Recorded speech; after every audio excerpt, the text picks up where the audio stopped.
Hello, everybody. Welcome to April 4th, 2025. My name is Gad, and I'll be your host for today. Today, we're going to be continuing more of our life.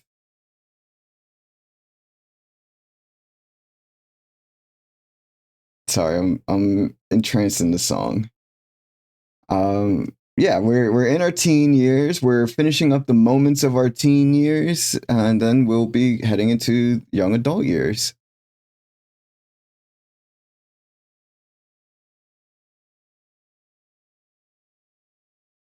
Uh, these moments usually take like an hour each, so hopefully we can get through. Because of how we yap and all that stuff. Hello, everybody. I got a hat on today. But yeah, we're gonna try and make it through all of the teen moments today, as well as do our usual yapping. It's gonna be good. I've been enjoying this game thoroughly. This is our fourth part of the playthrough, and I'm looking forward to playing more of it. Um, Maybe we'll revisit this game with DLCs and stuff because it's been a blast, and I kind of want to see what more stories they have to offer. But yeah, well, we'll see about that. Maybe that's a maybe. I know we're very busy.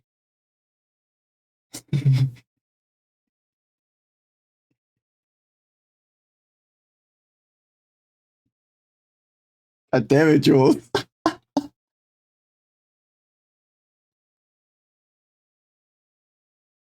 Oh shit!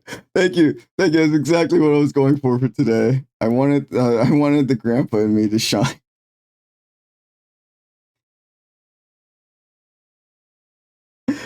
Holy shit! Oh my god, I'm fucking dead. I'm pinning that message.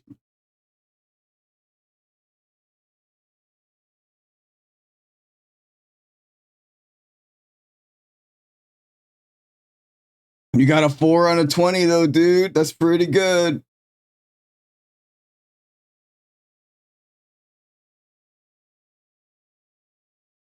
Hold on. We're gonna play one more song before we get into the game's audio.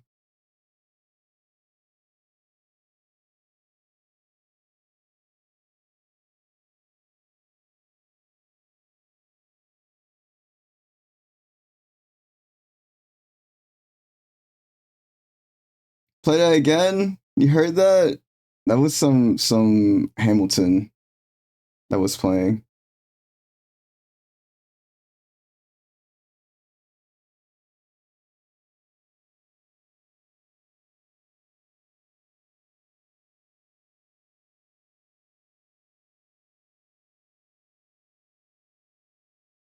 You know the song but in Spanish? Ooh. I haven't heard it in Spanish. I bet it sounds pretty cool.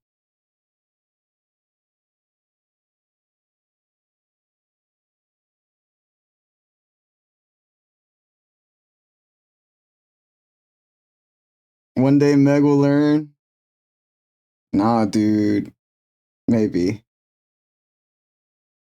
Maybe. I guess what lesson is she trying to learn?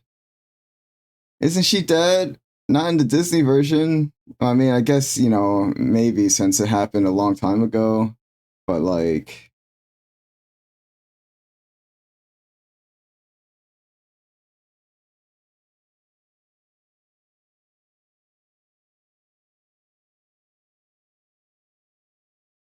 but how's everybody doing today? How y'all doing today? How has your day been? She kind of dies. Yeah, she does. But she kind of gets revived too. She didn't stay dead. Spoilers for Hercules movie.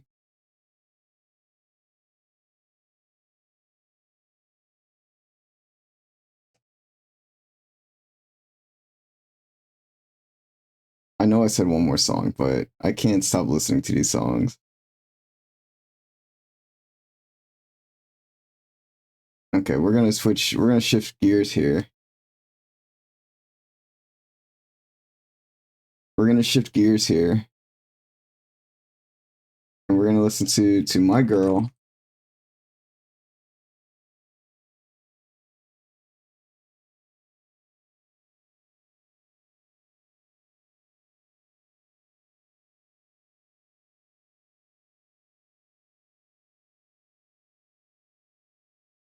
You saw the beginning. Funky, have you never seen the Hercules, the Disney movie?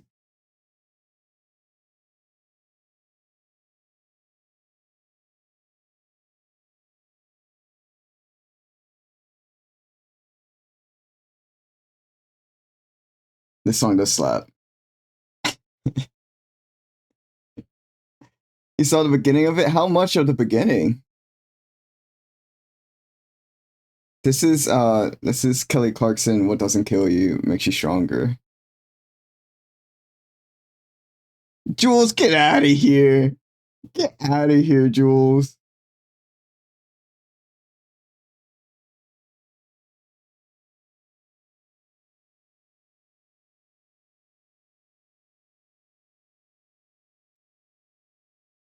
There you go, Funky. That's the song.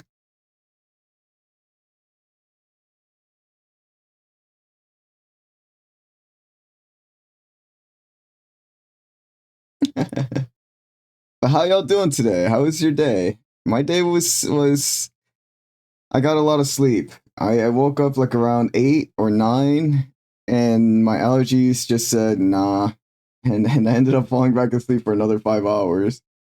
I woke up right before stream, and I had a little like I ate, and now we're here. I had a shower, put product in my hair and on my face, and now we're here. Now we're here rocking the grandpa core. God damn it, Jules.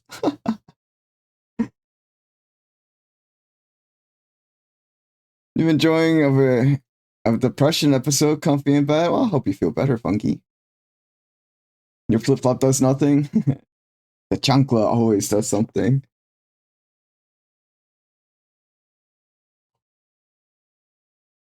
Shit's on the floor. What's going on, Evie? How you doing, Coxzilla?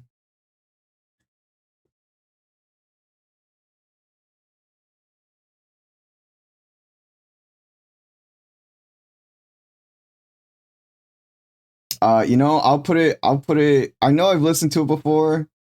I just woke up and got ready and then started streaming. So I'll put it on after this song because it is a good song.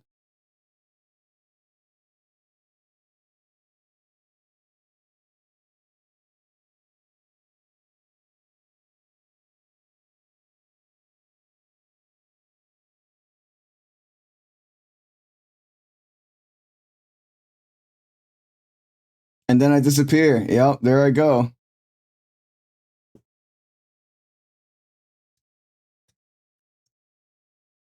I need to get that new camera. I need to talk to Jigs about it.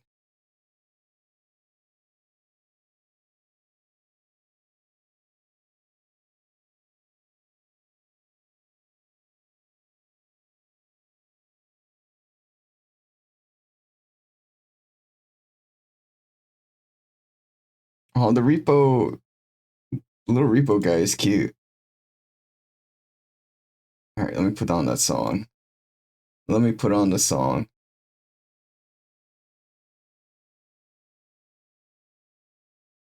Ocean Eyes by Billie Eilish.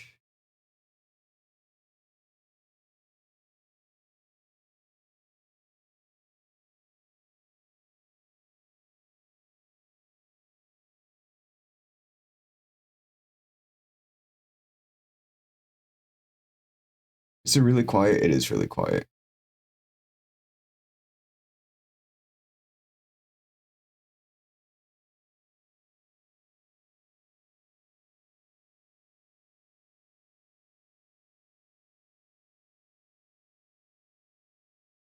Still a little quiet.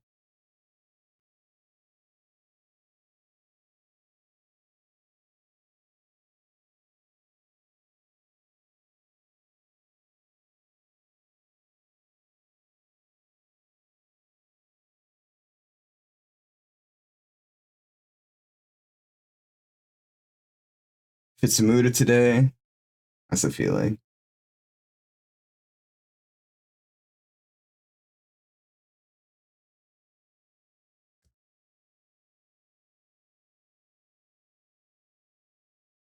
Rocking the. God damn it, Jules. The Grandpa core is going strong today. I'm not beating the allegations. I got a blanket. I got the fucking hat. I look like a grandpa. Like,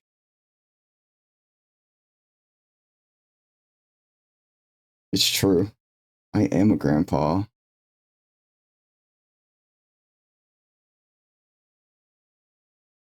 You have to wear the blanket on your lap. All right.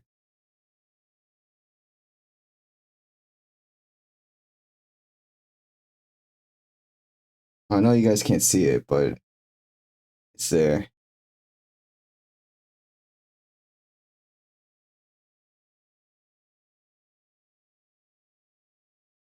Needed to be this way.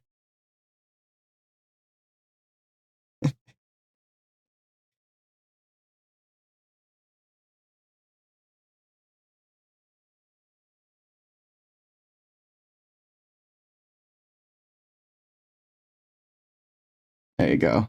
I put my knee up like this. You guys can see the blanket now. We get situated so that you guys can see more. Right?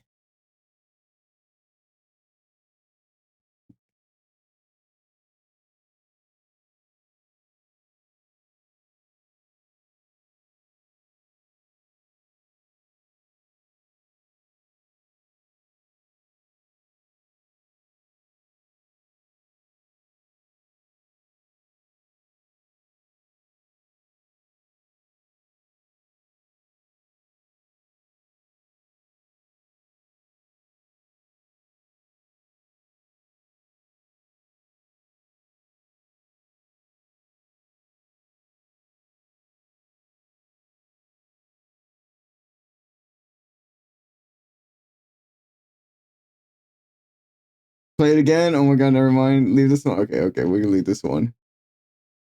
We were getting you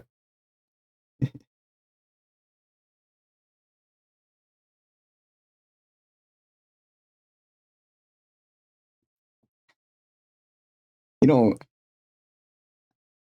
um yeah, as far as announcements go, we're gonna be playing this game today.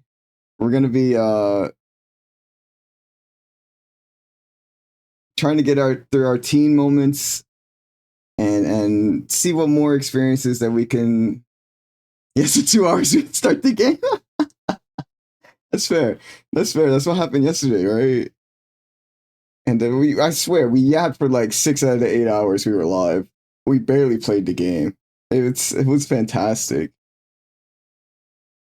We got to meet some new friends. We got to tell some stories.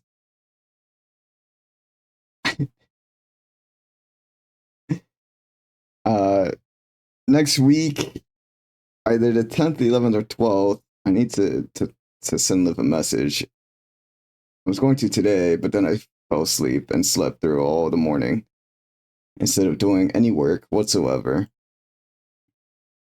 So maybe we go for 6 hours today in an attempt to try to catch up on some of the work that we missed out today. Maybe because we still got to work out too.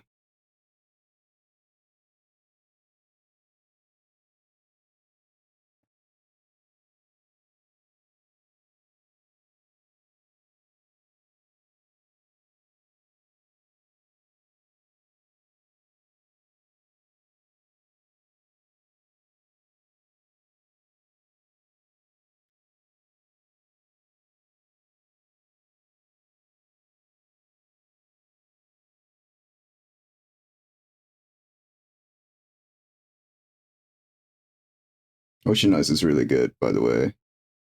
I've heard it before. It's still really good.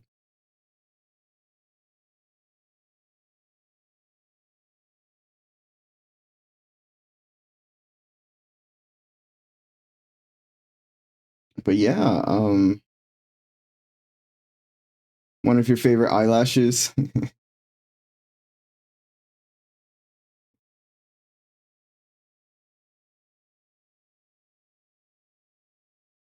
But yeah, I'm excited to continue. I'm excited to premiere our Twitch cast and to create that space for people.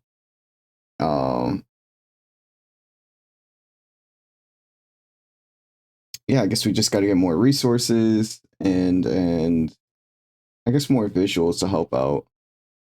Because who doesn't like visuals, right?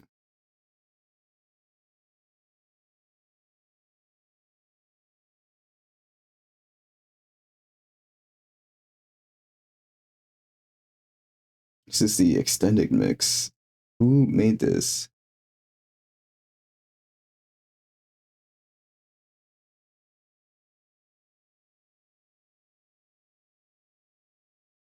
I'm okay with it. I think it just loops a little bit extra, right? It's probably what the difference is.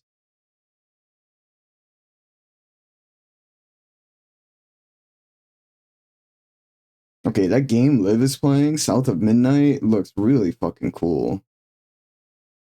Like,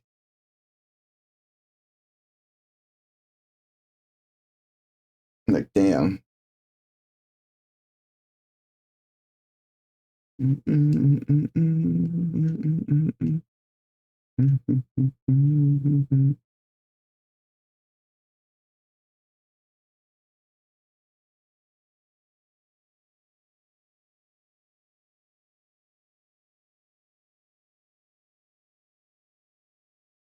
What's going on, Mango?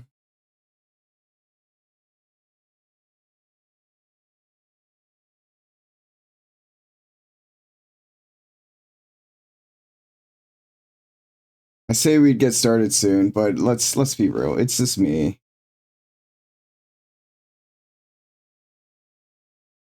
Came over your next run for our life. Nice. Nice.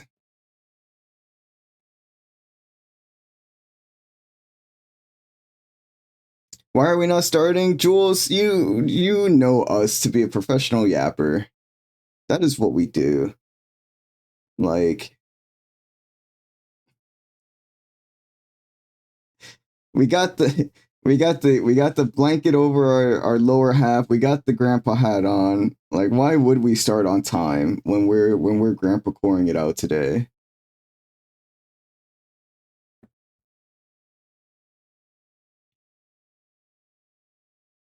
When does he ever start within the first hour? Listen, we could get started right now if we really wanted to. All I had to do is click this continue button.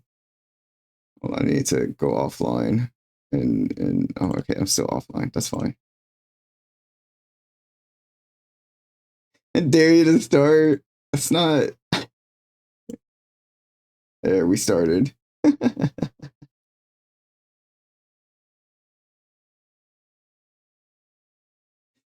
Oh man. No, not again. Not again. I like this song, but I want to listen to different songs. Stop.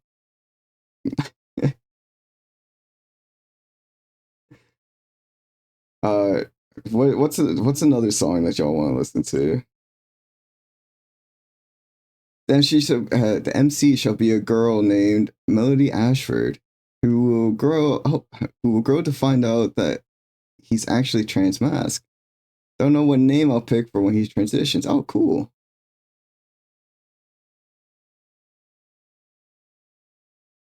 Dare you to listen to Worlds Collide.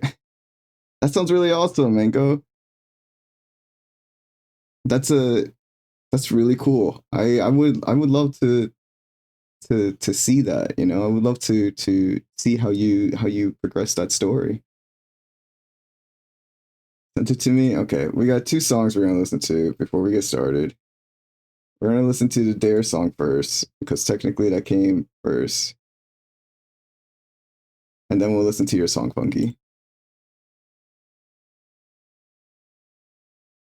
Aviators, Find Me, the rewind version. We can do that.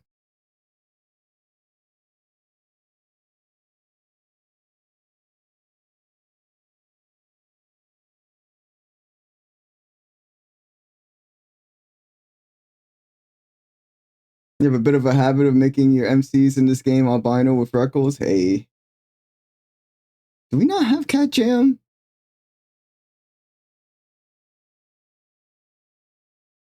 God also made you albino with freckles. We do have Cat Jam.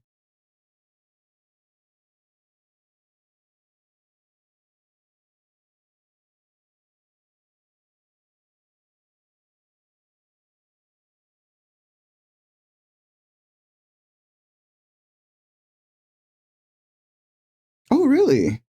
I had no idea. We will have to get it added to our channel.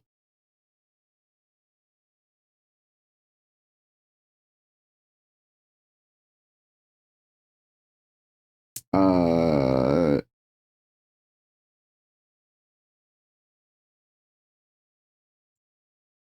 we'll work on that. We'll get it. We'll get it added.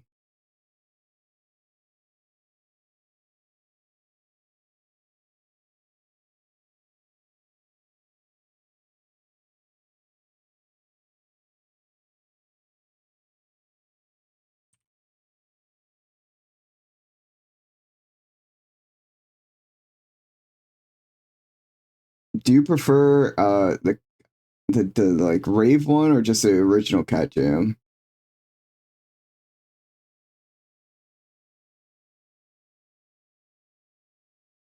You can see what it looks like on stream. The regular one's fine. All right, but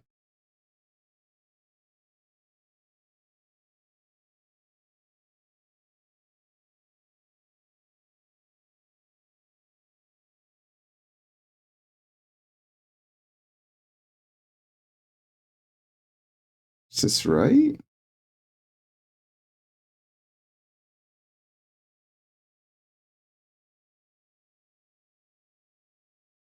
Should be right.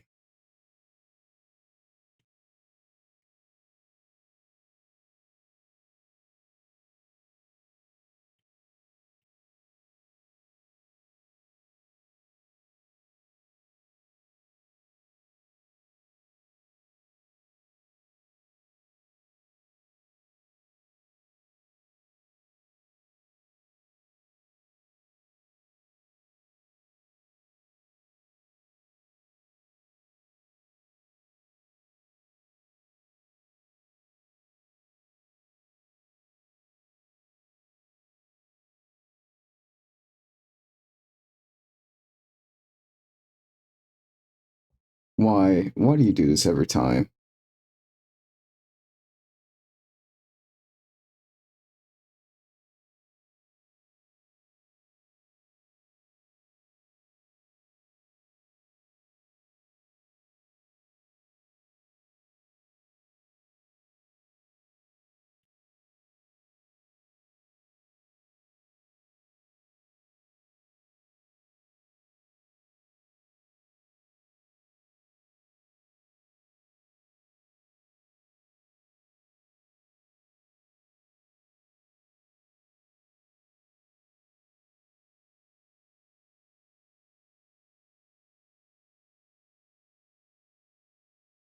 Why are you making this difficult?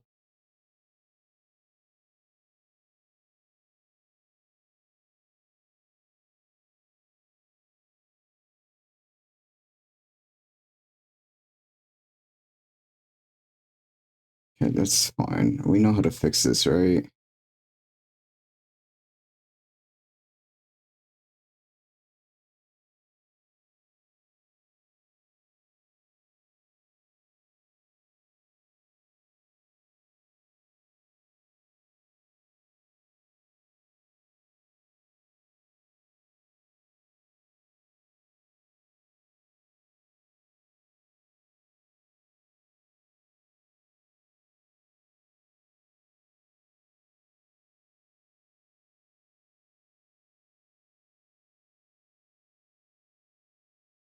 Give me a second.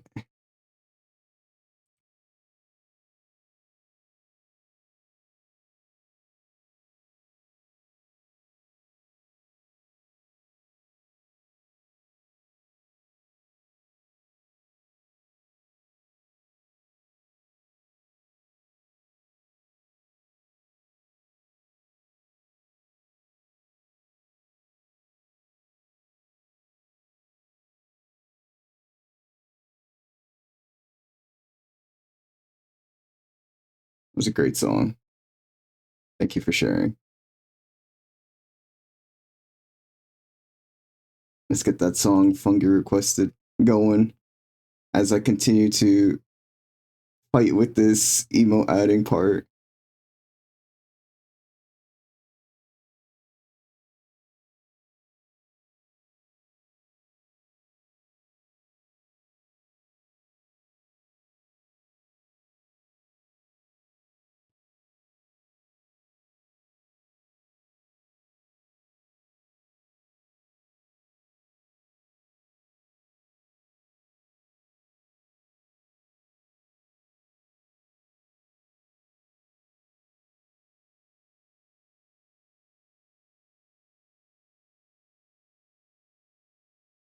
That looks a little crunchy. I'm not sure if I need to compress it that much.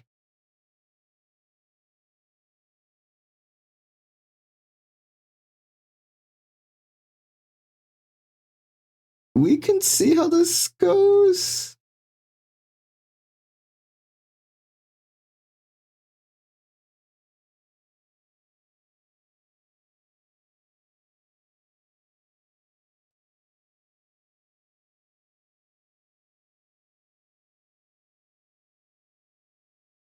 I swear, there's always a goddamn issue with this thing.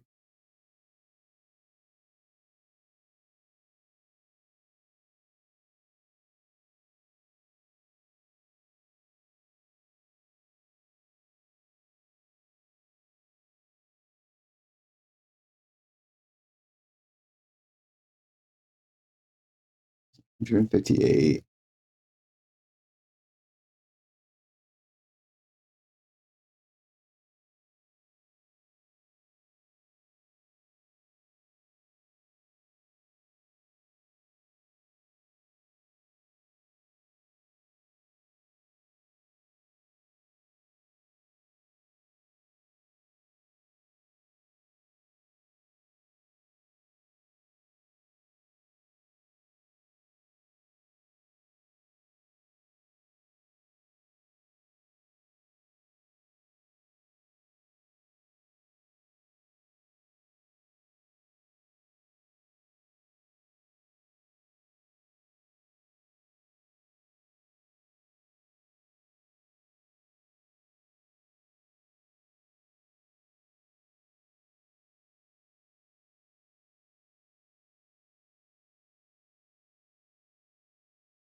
Uploading emotes to Twitch is a nightmare.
Like what kind of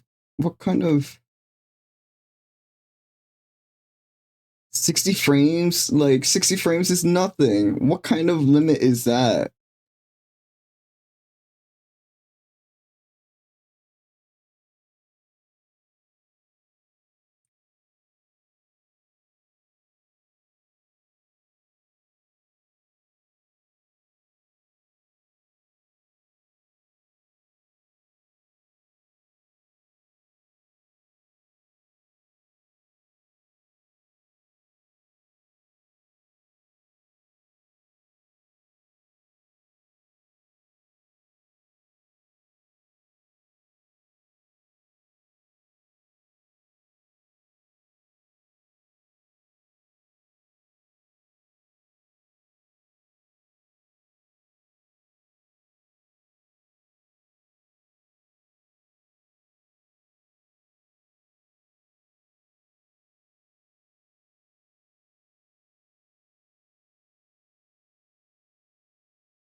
Thank you for the song, Funky.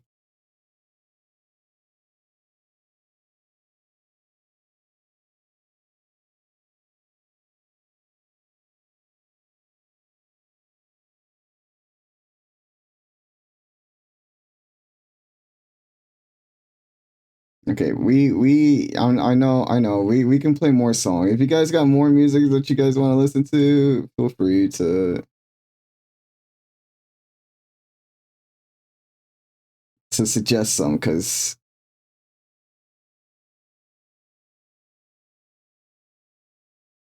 I still need a little bit more time with this. Because Twitch. Yeah, go ahead. Go ahead. Give me song requests. We'll play it right now.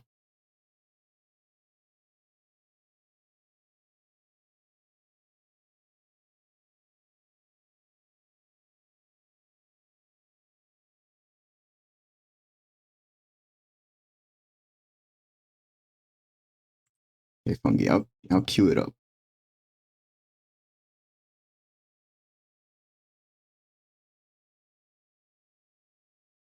All right, all right, all right. I got you guys. Give me 1 second to get this going.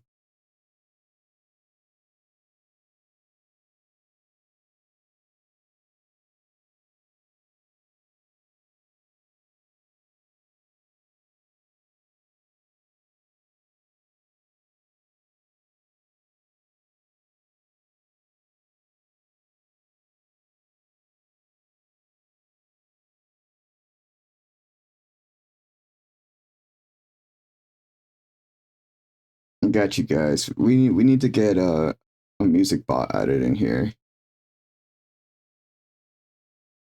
All right, let me continue working on this now.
Almost there.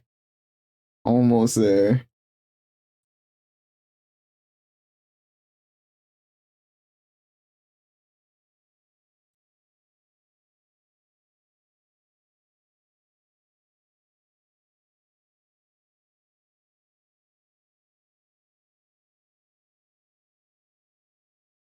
We're at 90 frames.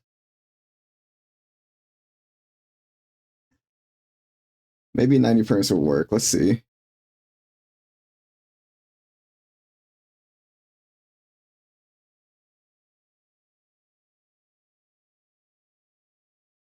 It does work.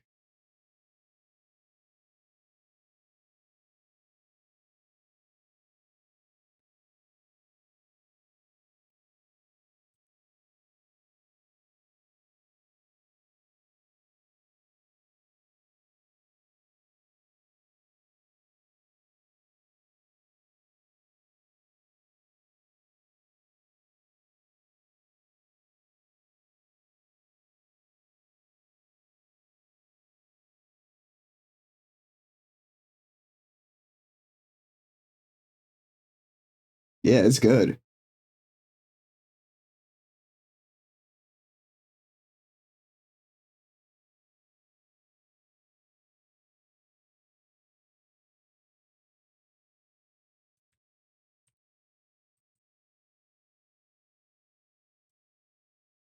All right, it's uploaded, but these usually take a minute for them to clear.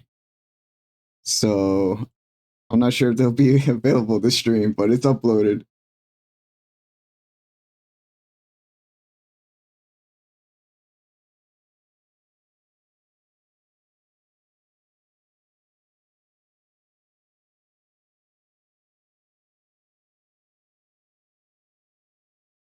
Oh, there it is. Hell yeah.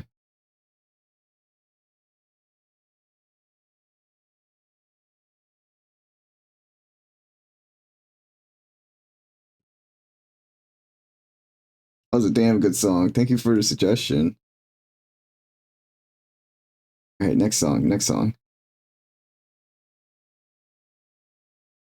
Next song we have the one Fungi DM'd me, and then we'll get to the one Evie suggested.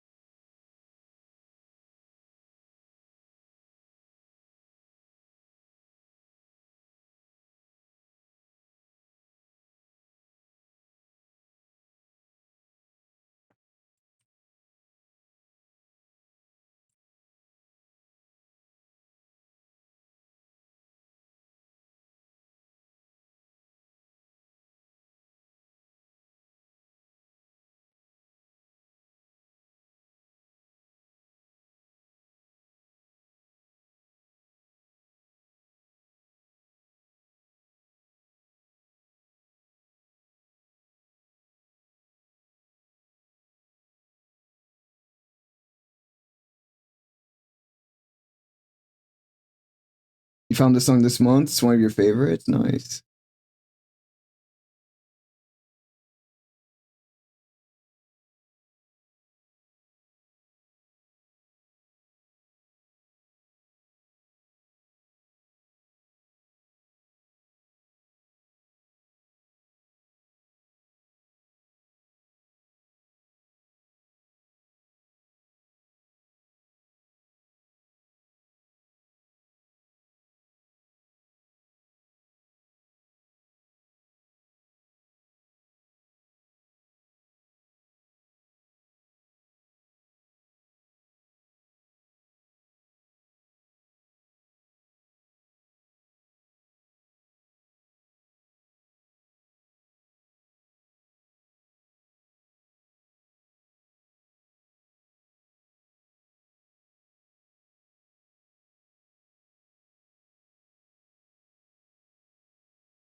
Yo, this is sick.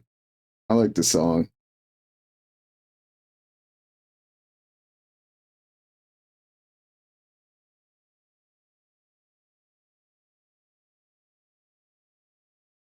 And you have good taste. These are all songs you guys suggested.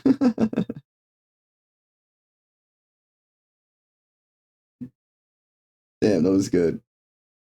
That was good. I enjoyed that one.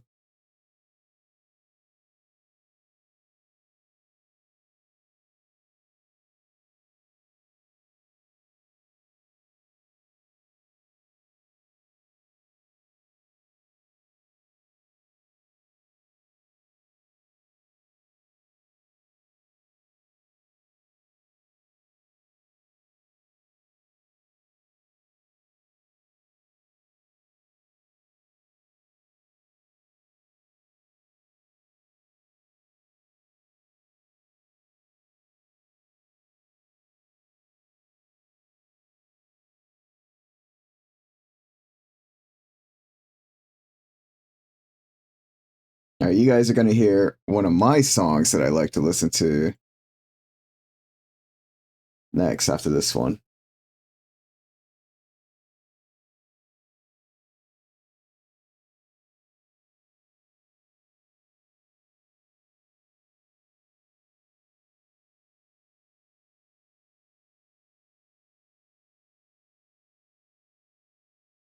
the VOD for this is going to be just us like headbanging to absolutely nothing because the music's not going to be on the VOD.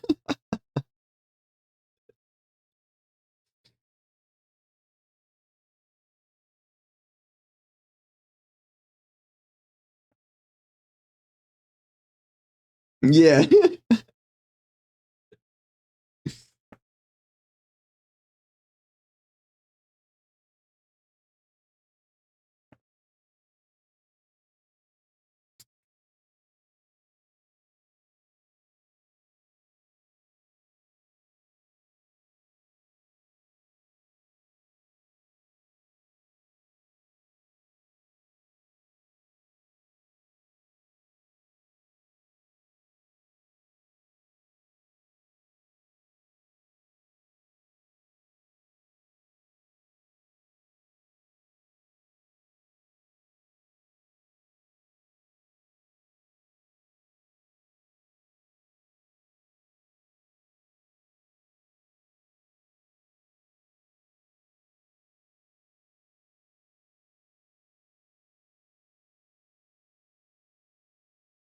I need to get more into OnStars. I've been trying. It's I just don't have the time. I haven't even had the time to open up my packs in Pokemon. Like most of the time I'm just trying like so much to push myself forward that I think I forget to kind of do things that I like. Drink water, you dehydrated bitch! Mr. Jew TV, you got it. Welcome on in. Hope you're well today.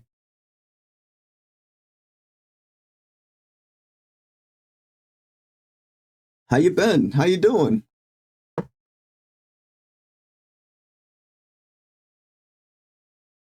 You look like Luigi or Mario? I get that. I get that a lot. Back when I used to work at a pizza place, I used to get called Mario all the time. I was heavier. I had a more rounder face. And with the mustache, I used to get called Mario a lot. So I get that.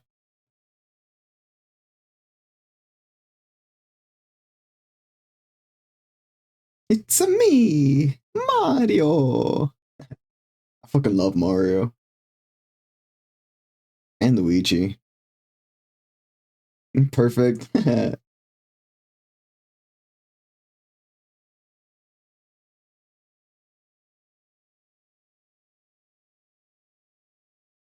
a while since you've been here. Yeah, I mean, hey, life happens, you know. Life do be life and takes us away and close together. But you're here now, and I do, I do. You rated me.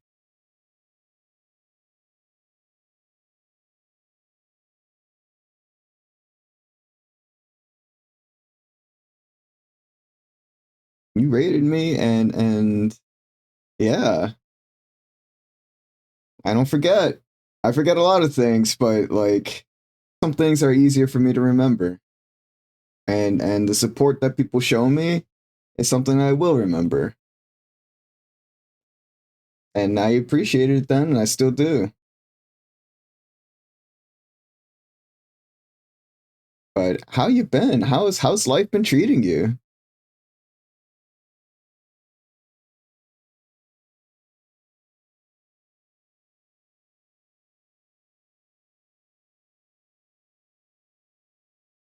Thank you, Evie. Thank you for sharing. It's actually the next song I want to play.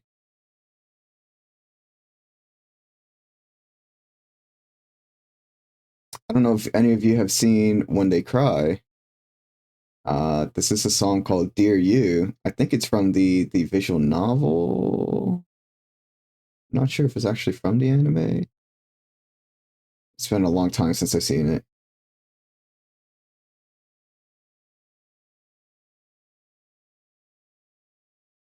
Jules is streaming? What? Jules is streaming?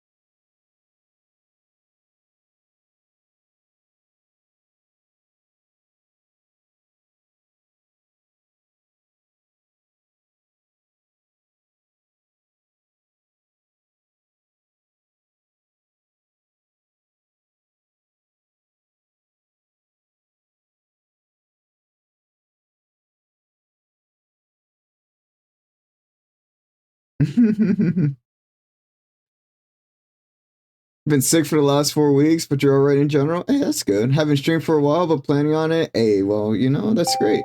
I am talking to you as advertised. Yeah. Never mind. No. Let's get that rolling. It should have worked. Maybe the cooldown was it caught you on the cooldown. 534, not bad.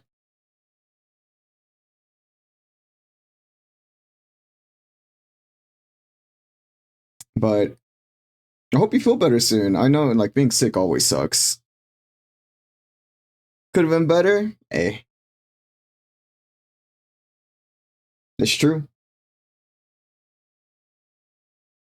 And that's cool that you're planning on returning. I know that feeling of having to take a break from things and just having to take care of what you need to. Do you believe you're getting healthier? Hey, that's good to hear. Oh, there goes my camera again. Come back, bro. I'm working on it.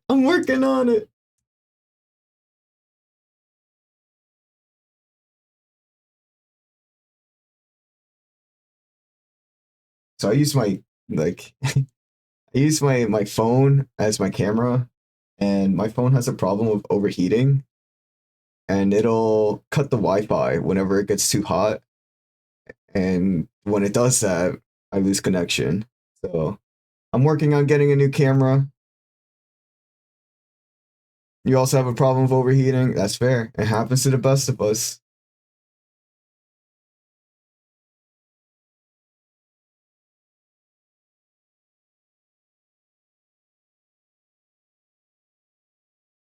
Yo, Sads went live too. So many more friends are going live.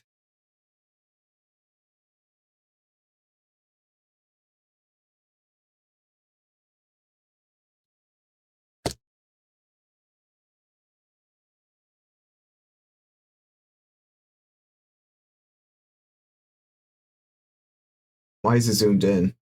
Wait, what happened? Why is it zoomed in? Hold on. It shouldn't be zoomed in like that.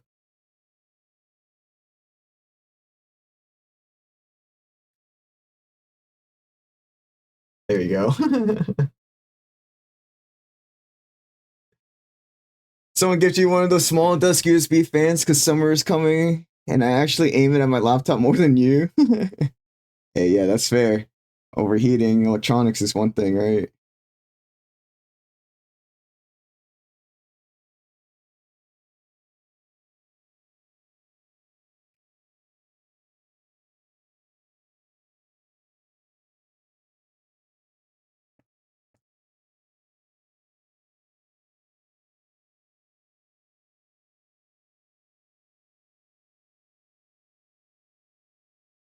I've seen When They Cry. I used to watch it a lot. You've evolved a lot through the times. That's life, right? We learn, we push forward, we survive, we push forward, we die a little every day, we push forward. No matter what happens, the only thing we can do is push forward.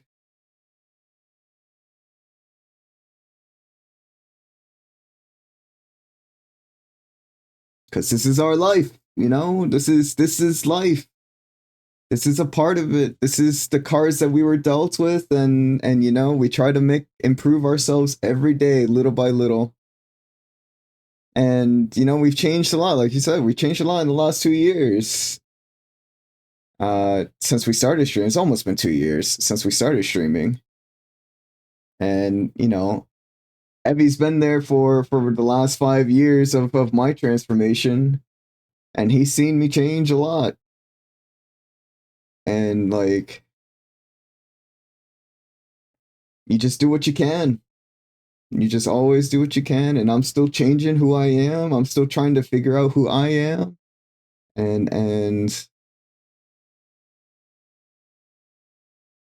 trying to find a way to live. But We got an ad break that's about to happen. We do 3 minutes of ads so that we have 50 to 55 minutes of ad free gameplay. During that time, we take a break, we get up, we stretch, we move around, we do whatever we need to, and we encourage y'all to do the same.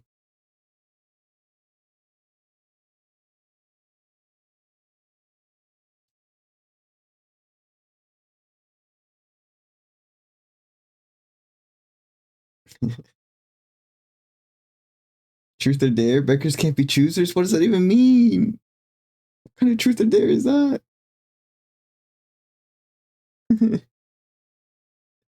Or refund you those points.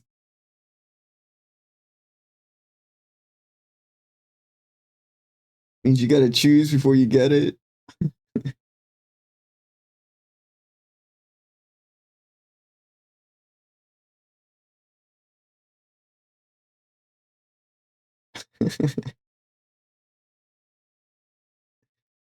Let's get another song going on.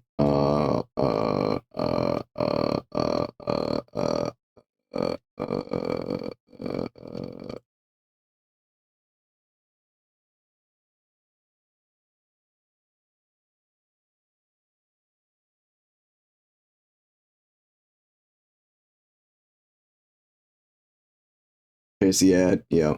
You pick truth. It's over. That was just a single ad. Nice.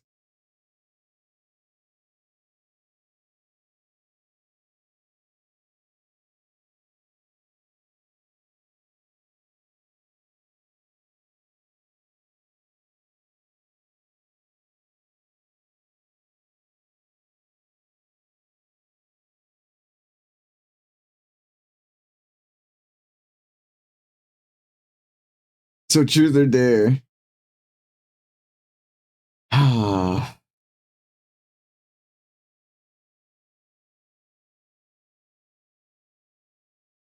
Let's go. Let's truth.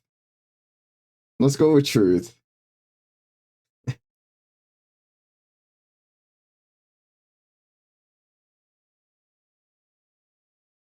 Current goal is streaming. Okay, I can do that. Um, that's a little bit of a dual dynamic that I have going on. So one part is and this is premiering next week. Can't be too harsh on the first one. Fair.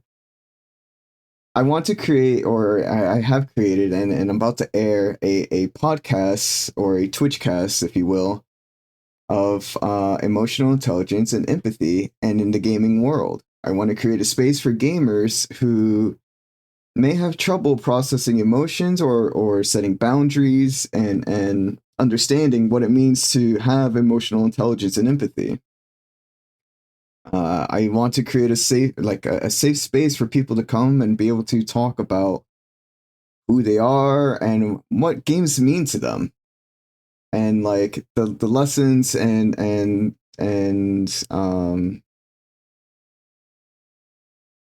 the lessons that we learn from gaming, whatever game it may be. So that's part of my streaming goal, is to start that next week and to have it. I'm going to do an episode each week, and each episode is going to cover a different topic. And it's a lot about how to regulate emotions and how to accept emotions for what they are, right? Process them, have them sit for a while, do whatever you need to with those emotions, and then have them leave, right? And have it be a part of a process of emotions come in, be it good or bad, jealousy, hatred, happiness, sadness. Process it without lashing out those emotions, even the good ones, onto other people. And then when you've processed those emotions, have them leave. That's kind of what the goal is, and like to train to teach people and provide resources for people.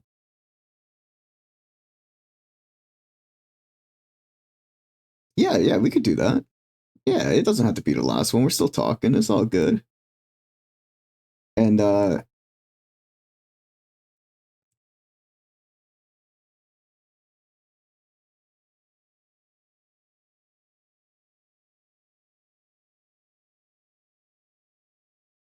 And yeah, that's part of the sounds like a lot of work. It is like that's the thing, right? I this is something I love doing. I love building communities. I love guiding people into and listening to stories and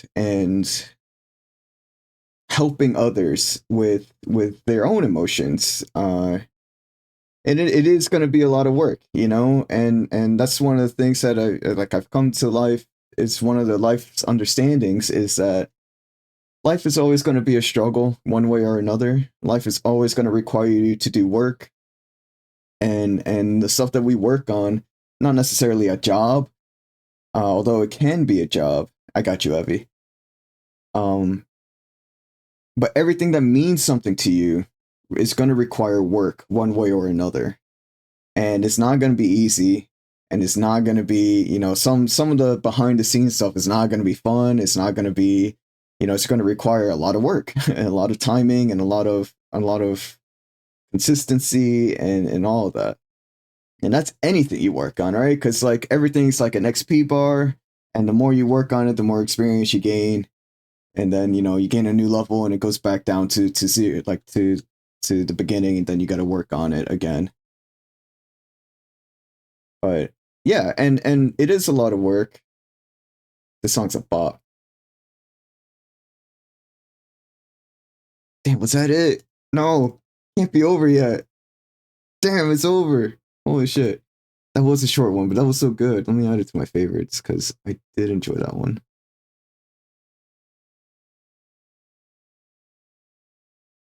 All right, Abby, I got you. Tight pants, body rolls.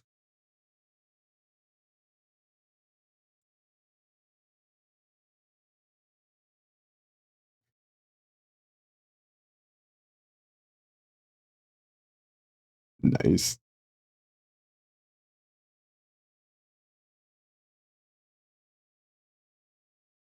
So that's part of what I want to do for stream. The other part is when I'm not doing that kind of stuff, is just to continue playing games. I'm still doing PlayStation games, although it's been like almost a year since we got into it, like 6 months, somewhere down there. I think I said it yesterday.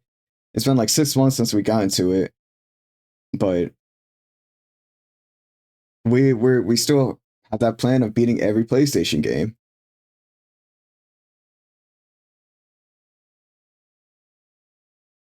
But yeah, that's kind of what we have for stream. Yeah, it is, and you know, it's we're still on like game 20 out of like 1,700. So we got a long way to go, but it's a journey, you know. It's yeah, we're a little crazy, but that's my goals, you know, just to the number slowly goes up. Yeah, it will, and it's a journey that I'd like to share with everybody because there's so many good games out there. There's so many bad games out there, and there's so many all types of games out there, and I want to experience them all. There's a lot of sports games, and we got to figure out a way to have a good demonstration of the sports game so we don't run into another situation where we spend all day trying to win an impossibly challenging game.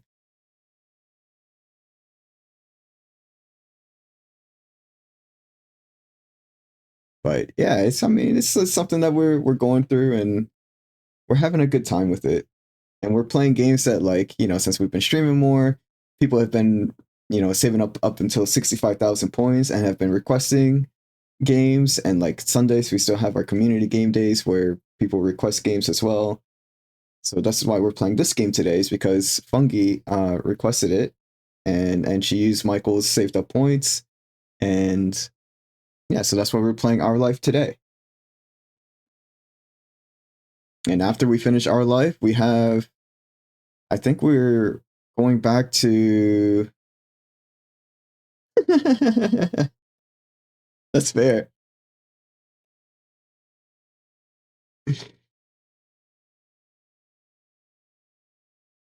The music video is great for this.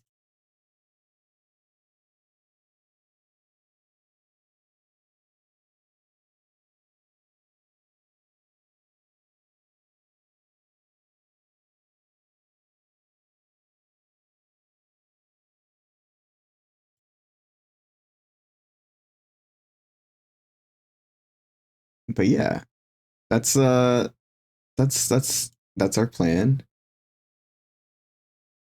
This entire song is 10k bits alert. Nice. Oh shit. Nice.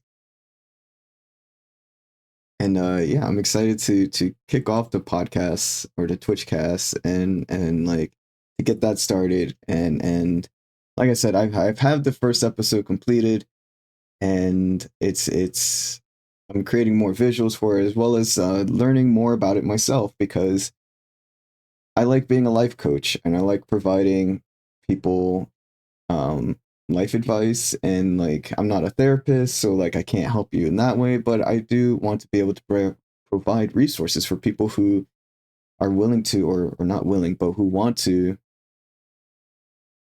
You're gonna basically restream stuff? What do you mean?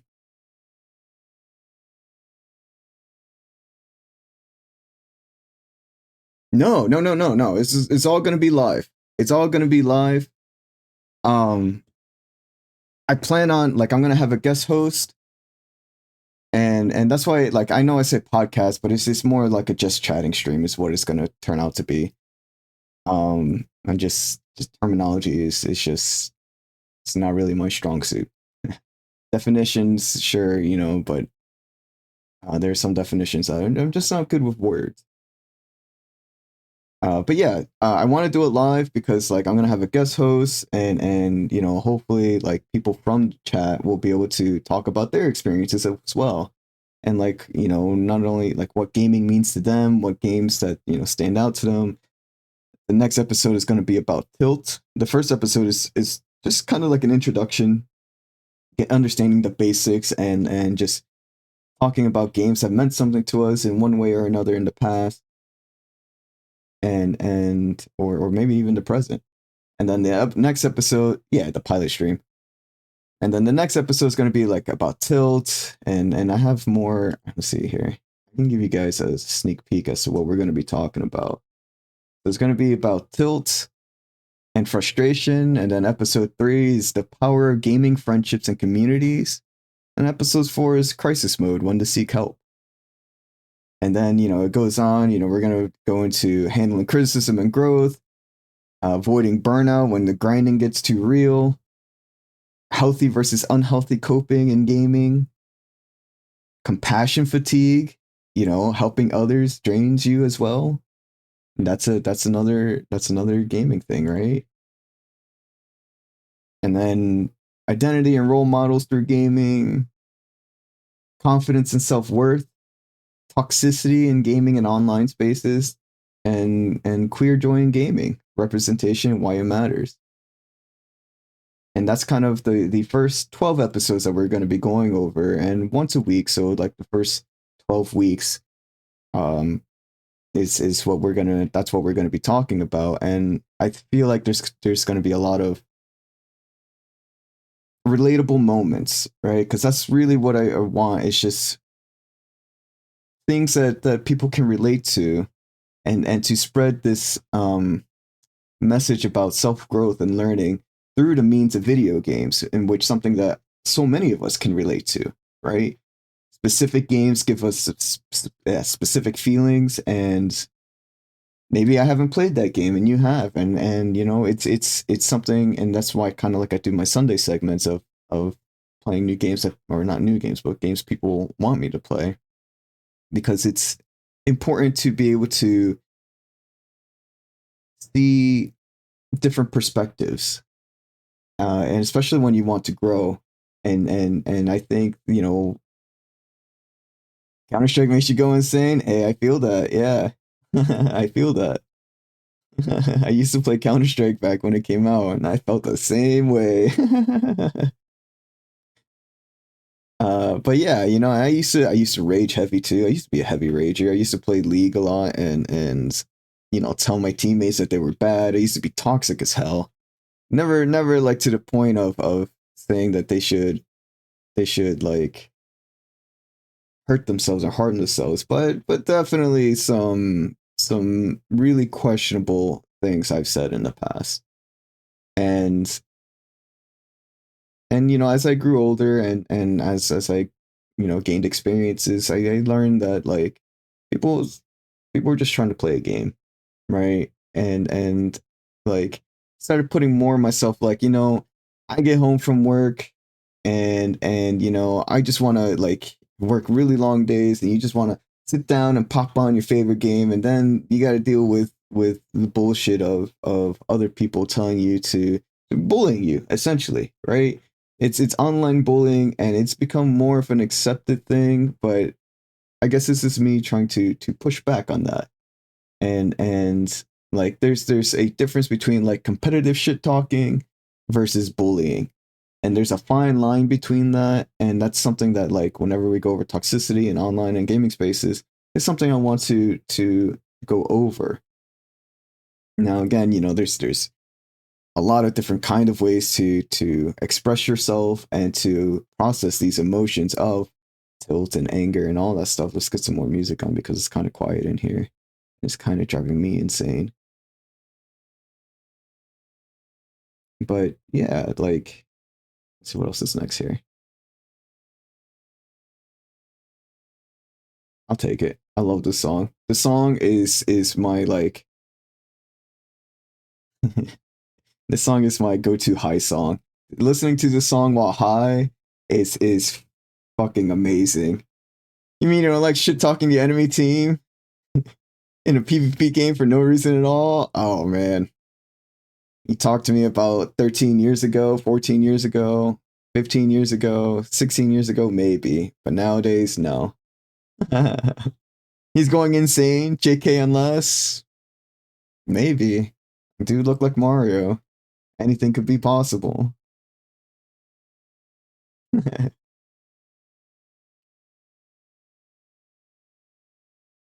Yeah, you bet. I got you after this one.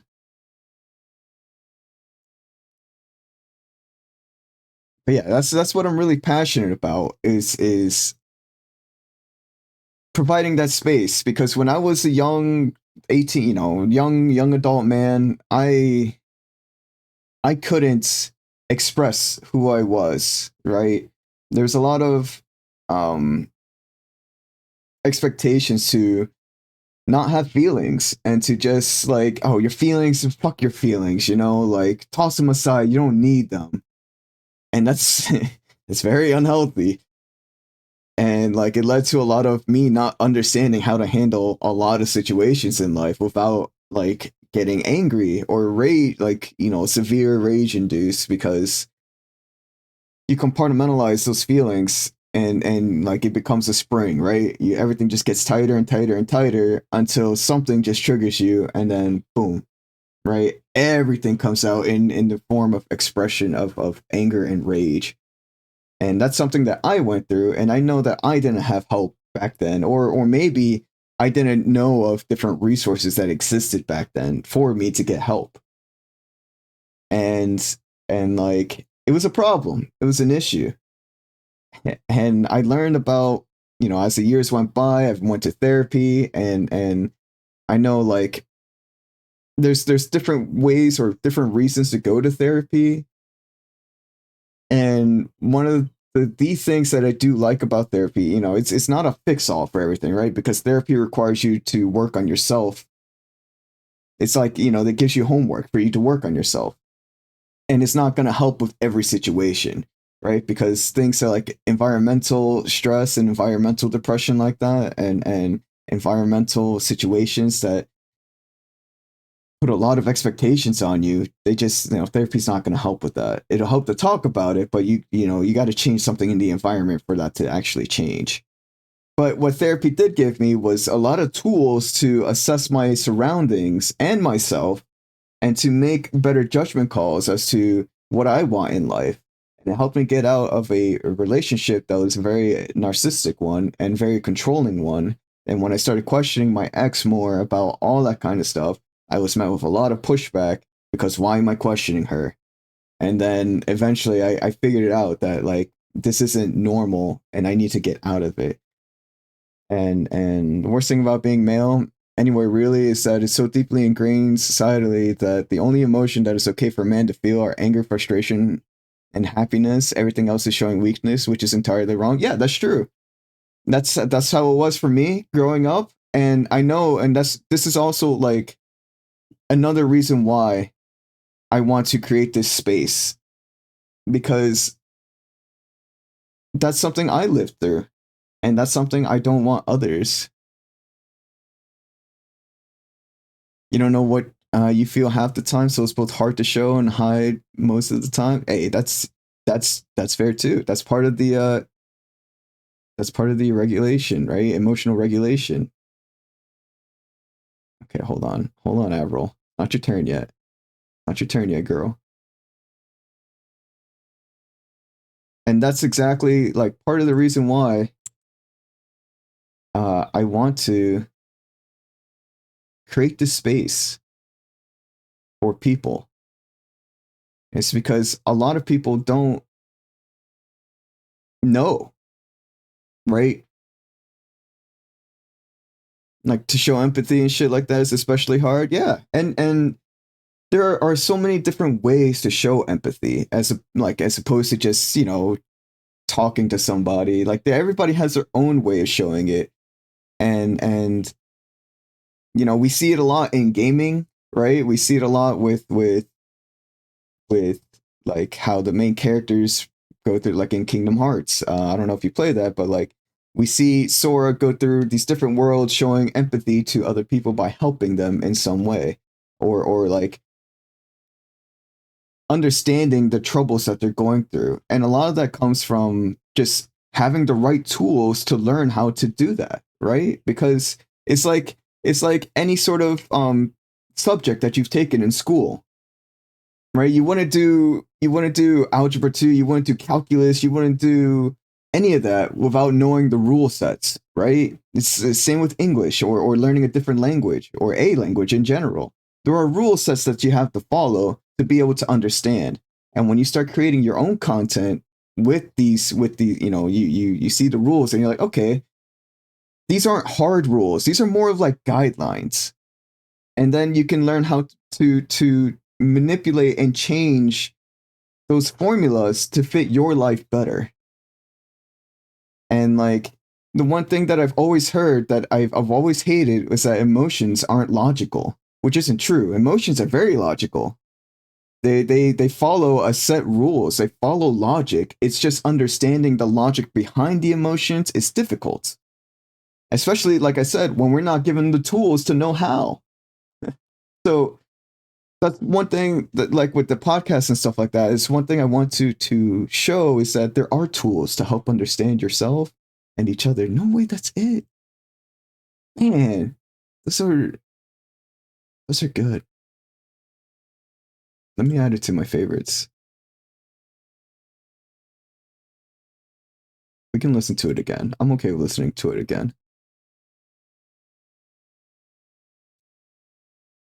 But yeah, so having the right tools for the right job is important.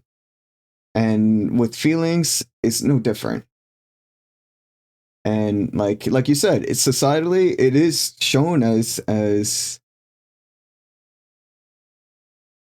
it's frowned upon, but I want to try and change that. I want to challenge that idea. I want to challenge that theory of being weak by showing emotion, because we know that's not true. Knowledge is power, and showing different kinds of emotions is power. It's human. The only tool I know is alcohol, since it brings out more emotions, but that might be healthy. And substance, well, it using substances to bring out emotions, right? That just means that it's a tool. I wouldn't call it a healthy one, because that requires a condition to be met for your emotions to be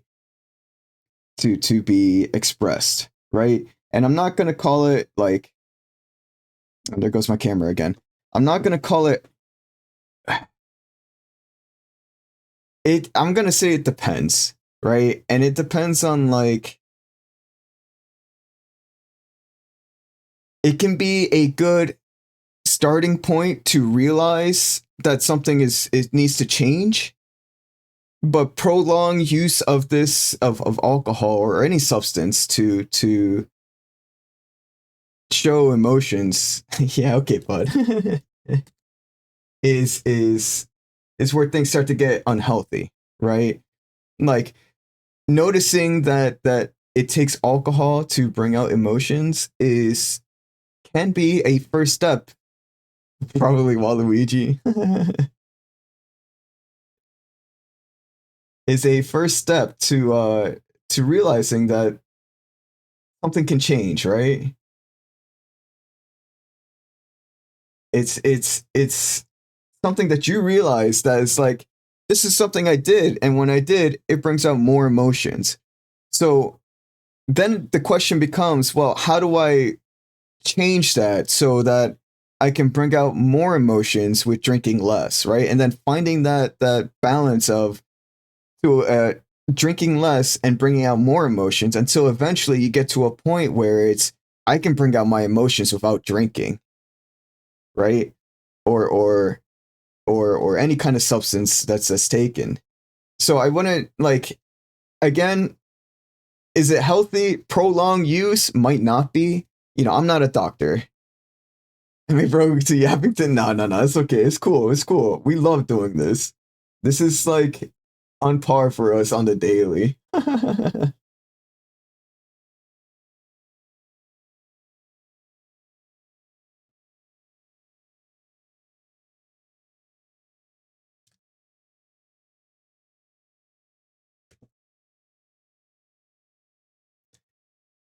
But yeah, no, like it's definitely it's more of a, instead of like a right and wrong sort of thing, it's more of a, okay, well, I realize that this is point A and I want to get to point B where I don't use substances to bring out my emotions. Guidance, yeah. And it's a good, like, you know, and then as you go along life, as you continue through life, you'll see, once you make it, like if you ever do make it to point B, because some people never do. And like after you make it to point B, you look back and you're like, okay, well, what's the next step? What's the next step into this? Am I content with just sharing my emotions without drinking, or is there something more that I can get to? It's just like therapy. Well, I am not a therapist. But the only thing I can do is talk about my past experiences and how I view the world. So I wouldn't. To me, it's more of just talking, because I can't give you like solid advice. It is a good song. I can't give you like never been and never will because you don't trust them. And that's another thing, right? You get to that point where you're like, okay, I understand some things about myself, but I don't understand other things, right? And therapy can be good show as well. Yeah, I agree. I love Scrubs. Therapy can be something as the next, like I said, it's like you have a teacher to guide you through math, right? You have a teacher to guide you through subjects. No, that's fair. Finding the right therapist is hard. It's difficult. That's a process of itself, right? That itself is a process that you got to go through. I've talked to a few therapists who didn't understand me at all, and like they tried, but they just couldn't. And so it's like, okay, you gotta cut them out because they're not good for you. They're not a good fit. Yes, I have a recorder for my brother in the VCR. Nice. You never wanted one, and that's another thing, right? It's when you have to be ready for that. Like you have to want it. And again, it's not needed, right? Because you can go on without going to therapy. You can live a perfectly normal life without going. It's more of, you have to treat it more of like a learning a subject, and it's more about learning about the tools, like, and you go there and you specifically say, hey, look, there's some tools I want to learn because I feel like I'm not understanding certain things about myself or my life, and I want to learn more about it. And there are a lot of different therapists out there. There's a lot of different kinds of tools for you to learn, and you don't even need to go to therapy. It helps, but like I don't have enough money to go to therapy. I use, and this is a little weird, but I use AI. I use ChatGPT to help me and friends to help me out with situations that I have. And I don't take like the information AI says to me as like facts. I take it more as like this is happening and this is what somebody's like from an outside perspective is saying and seeing, right? It's not based off of the information that I give it. So it's biased, right? I try to be unbiased as I can, but I know there's always going to be some bias because it's myself. But I will say, talking to AI and learning more about myself and knowing that it's not fact, but more of just like something else, another avenue of a resource. It's another resource, right? It's something that I can use to not believe 100%, but to know that this is a possibility. This is something that could be true. And you take bits and pieces of what they say to try and implement it, and I do in my life, and to try and grow from those situations. Yeah, no one is like Switzerland. Yeah. You've actually seen Hamilton? Hamilton is good. I love Hamilton. I love this song. This song is my theme song right now. This song, I would say I listen to the song every day for many times a day because it hits right here for me at the moment, you know?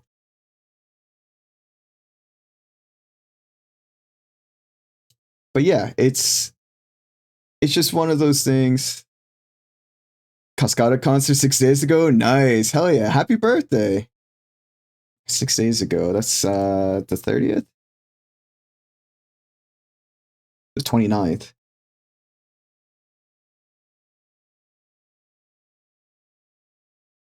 Nice. My birthday was on the 28th. Hell yeah. Happy birthday, dude.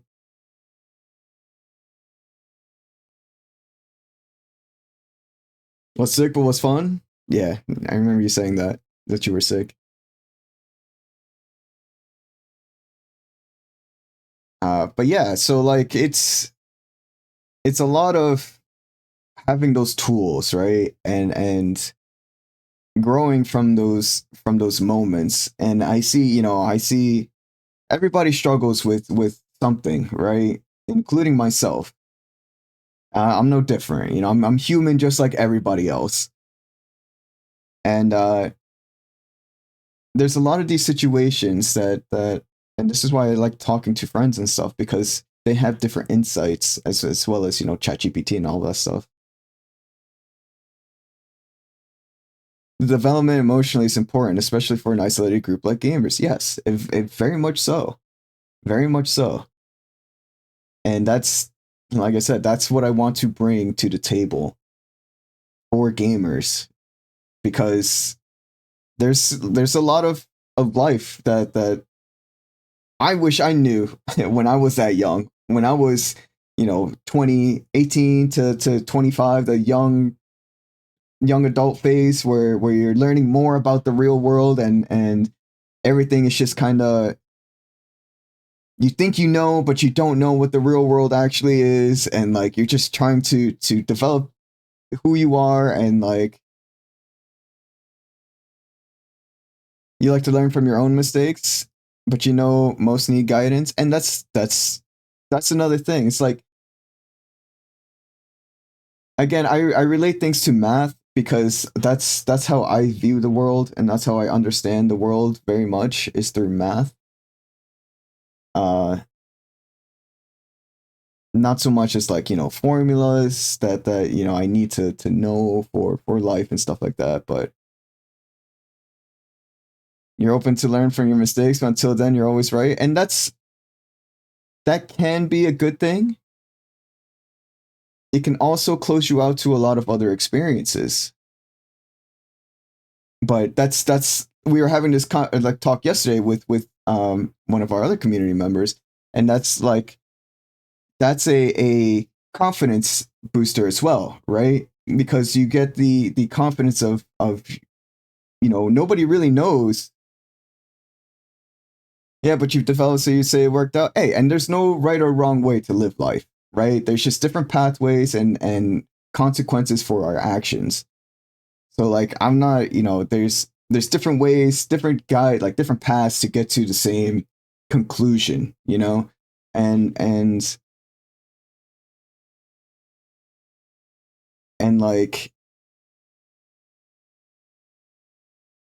and yeah, it's like you said, some people need more guidance. Some people don't have that confidence of I'm gonna do my thing and like fuck what other people have to say, or maybe not fuck what other people have to say, but like I'm right about what I do, because who like it's kind of like fuck what other people have to say, but you don't want to like close off yourself to others, but at the same time you're understanding that what you're doing is a way to do it, and it's may not be like an optimized way of doing it, but it is a way of doing it, and you're pushing forward by doing those steps, right? And that's different from somebody who just always theory crafts like me, who just theory crafts, and then like you have that optimize that perfect route to take, but then you realize you can't follow that route because it's not human to follow that route, right? There's no such thing as perfection or optimization for protection, not in the human sense, because there's no wrong or right way to live life.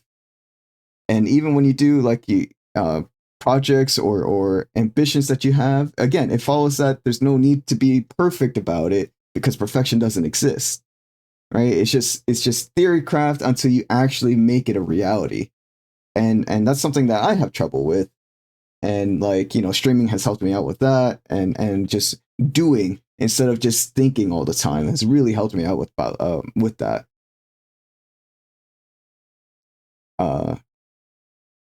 It's more or less efficient ways in a lot of things, but because of human nature, but that's for another day. Yeah, right? Like it doesn't need to be perfect at the beginning. You can build it and shape it into what you want. It doesn't like, again, perfect is one of those words that really doesn't exist. Efficient would probably be a better way of explaining it. But yeah, you were exactly right about that. And like you build it towards your vision instead of just like everything, and I used to have this problem with my art and my drawings too, and like the more I started drawing, the more I'm like, okay, this is not the vision that I have in my head currently, but the more I work on my artistical skills, the more I'll learn about it, right? The more I'll be okay with it, and more I'll feel comfortable with who I am. And that's something that I'm going through right now is learning how to be more comfortable with who I am. And I've spent the last 5 years healing and growing and changing and doing things that I feel more comfortable as to who I am. And like, I'm 36 now. So I started when I was 31, 30, like somewhere around there. And I guess that's like I said, that's why I want to give this space for younger people to try and at least have the resources, have that space for them to be able to talk and to be able to show more of who they are, as opposed to what the expectations of society puts on them. The only thing you wish you changed about yourself is that you could be dedicated to something without any motive. Impossible, but still a wish. Yeah, no, that's fair. And maybe it might be impossible to achieve to the notion that you have in your head, but maybe it's something that you basically want to show them what the world could offer without people being judged. Yeah, right. Because there's a lot of expectations put onto people, even me, right? When I grew up, it was you go to school, you go to college, you get a good job, you get married, and like you have a wonderful life afterwards, right? But that's not how life works. That was a big old lie that was told to my generation and future generations too, and the previous generations as well. It's that things have to follow life in a Disney movie, yeah, and like it's things that have to be systematic, like boom, boom, boom, boom, boom. But it's not. It's more of everything happens at once, and it's all life as you experience it, because you don't get that time back from when you're 20s, from when you're 30s, from when you're 40s. You realize that when you came 18? Hey, and that's great. I didn't realize that until I was like mid 20s, late 20s. Now you're 19.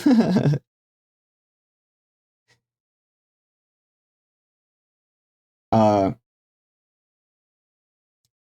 there's a lot there's a lot of expectations that were put onto us that just don't work. And the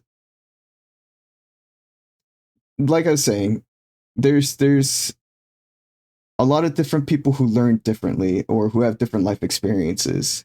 And like some people are to this day you have expectations from your parents, yeah.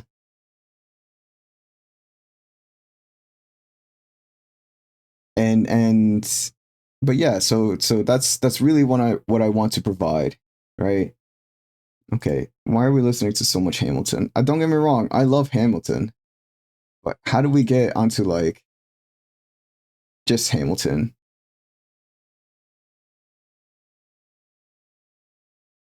We're gonna change it.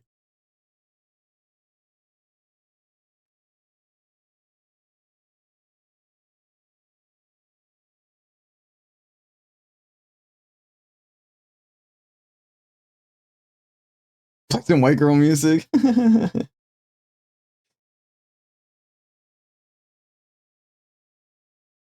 We could go. We could go. Yeah, I got you. I got you, because that's where I live. That is where I live. Vanessa Carlton, you got it.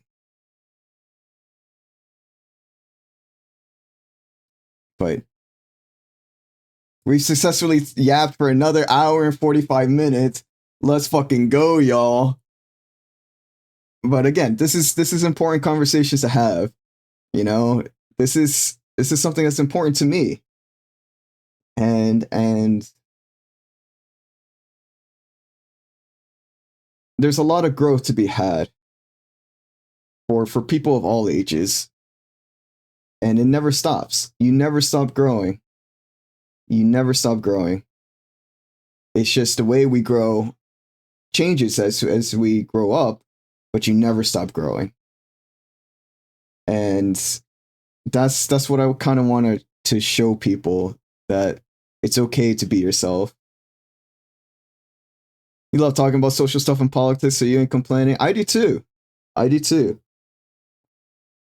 The social aspects of life is intriguing. It's very, I've spent my whole life building communities. I spent my whole life helping people, being a beacon of hope for others when times are tough. And that's something I'm good at. Too bad every time you do, people underestimate you because you're young, yet you surprise them every time. That's the thing about being young, right? Is that we all have life experiences from all over the world, and some people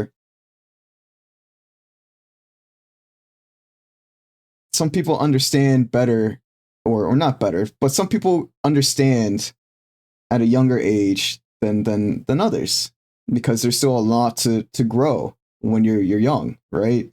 And there's this whole concept of being young means you don't know. Yeah, exactly. Some people adult up early, right? And they have more experiences that are realistic and cruel and unkind. And like, I've been dealing with racism all my life. Casual racism, full on racism, all that stuff. So like when I see a lot of media stuff that comes about racism, right? And stuff like that, I'm like, yeah, this is like, what do you mean you guys don't know? This is something I've been dealing with for my whole life. Like, how could you not know about this existing or this happening, right? But it's the same thing with like with what women have to experience, right? That's something I'll never know, and that's something that there's a lot of experiences that women go through that I didn't know about until later in life. And of course, you know, I love listening to people, so like I've understood a little bit, but as I've grown up, the understanding becomes more apparent, right? You start seeing patterns, you start seeing more things of like you have to deal with this every day, and it's the women are just like, yeah, this is an everyday occurrence, and it's just like, holy shit, how how do you live with this every day? And like and you know, it's just it's mind boggling to see the social standards and the what's socially acceptable, and to have a voice against that, right? Because everything is is changing constantly, but there's some things that like when it comes to like women's rights and people of colors rights, all that stuff, it's there's you tend to be very controversial, but you always listen and agree if you actually agree. The point makes sense, but till then you have your own opinion. Yeah, that's fair, right? And it's fair to have your own opinion. It's fair to think about it, and it's and this is why like I like to say logic is important as well, because the logic's got to flow. Not fair, good.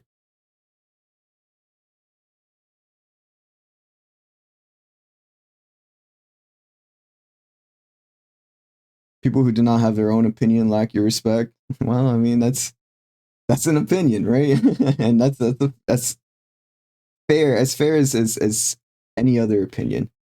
And sometimes if you follow the crowd, you're done. Yeah, I you don't have an opinion.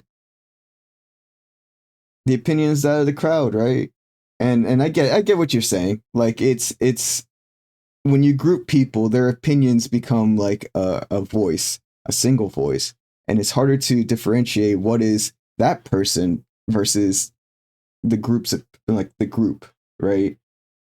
Um, and that is you know an echo chamber. Yeah, exactly, right? You do have like that moment of often leads to polarization.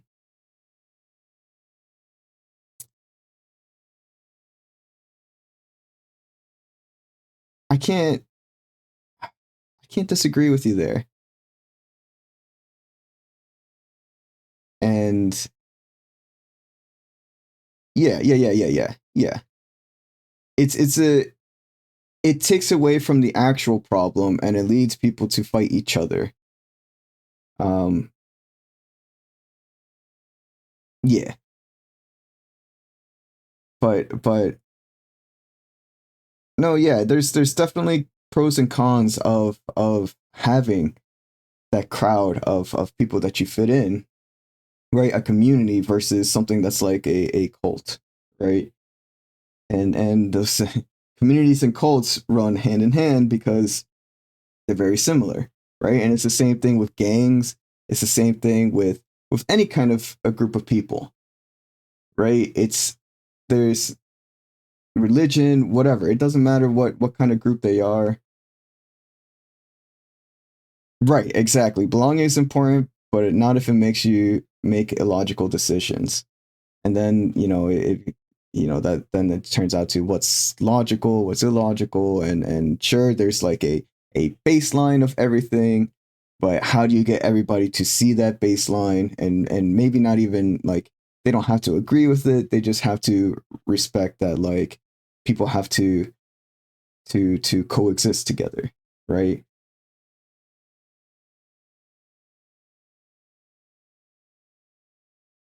And it's definitely difficult. Let's get some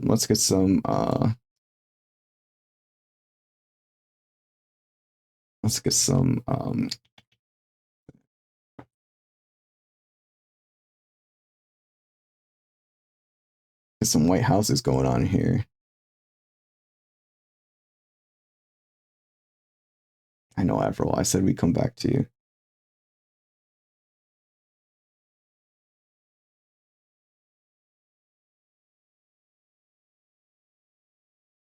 Let's just agree common sense is needed more than ever.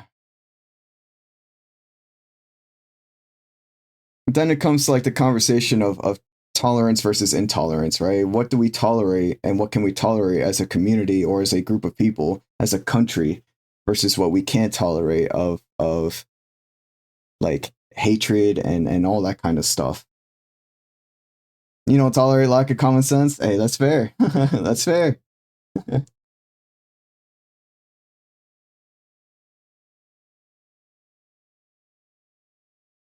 Common sense becomes less common when you you start to widen the search of everyone to the world.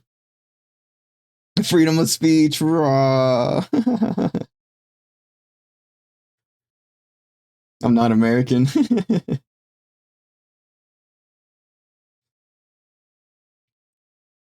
uh, but no, yeah, I get it. It's totally fair.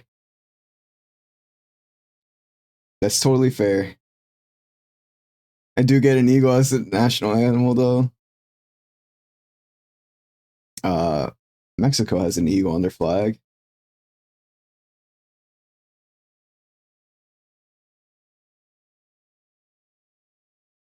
You ain't Mexican?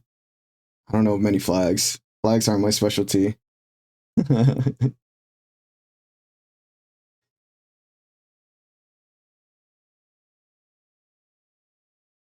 You were gonna make a joke? Whoa, what kind of joke? I don't know how family friendly this channel is. Well, we're an 18 plus stream.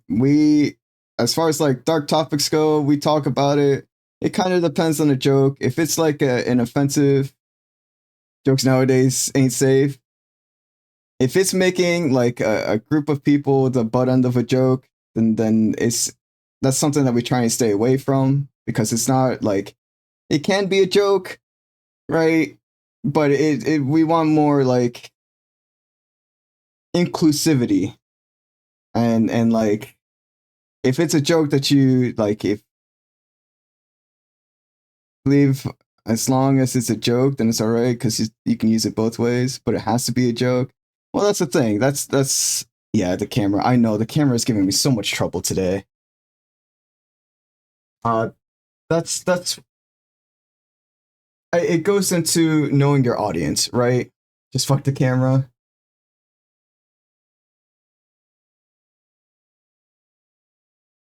Right, it goes into knowing your audience and what's appropriate versus what isn't appropriate, which you know you do know about that because you asked about it. But it's like if it's a joke that's like right, and I appreciate that, you know, and that's a good outlook to have about it. Um because not all jokes are going to be taken the same, you know, and I know you know that. You're demonstrating that you know that right now. So like when it comes to jokes like that, we try to stay away from things that you know put people down in certain ways or like groups of people down because at what point does a joke not become or become a joke and not like you know what it constitutes a joke as opposed to not a joke. And it's difficult to have a space that especially like if I don't know who you are or like you know I had a friend a real life friend that came in here that he was saying some racist things in a joking way. I didn't know it was him, but even if I did know it was him, it's like I can't have that here in this space because that's not something I want to bring into this space. Yeah. Do your thing.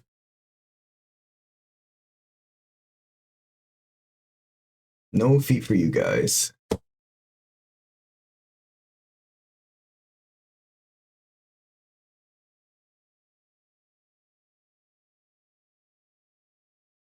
Guys, we've been yapping for almost 2 hours. We did it. We made it to the 2 hour mark of just about yapping.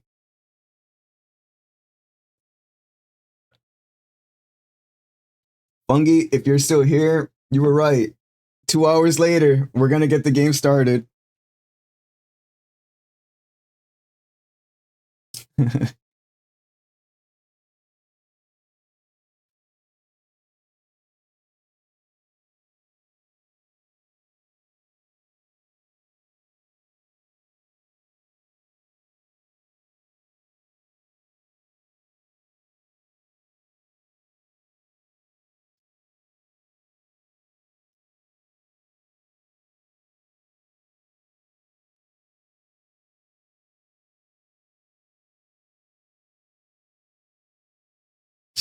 But yeah.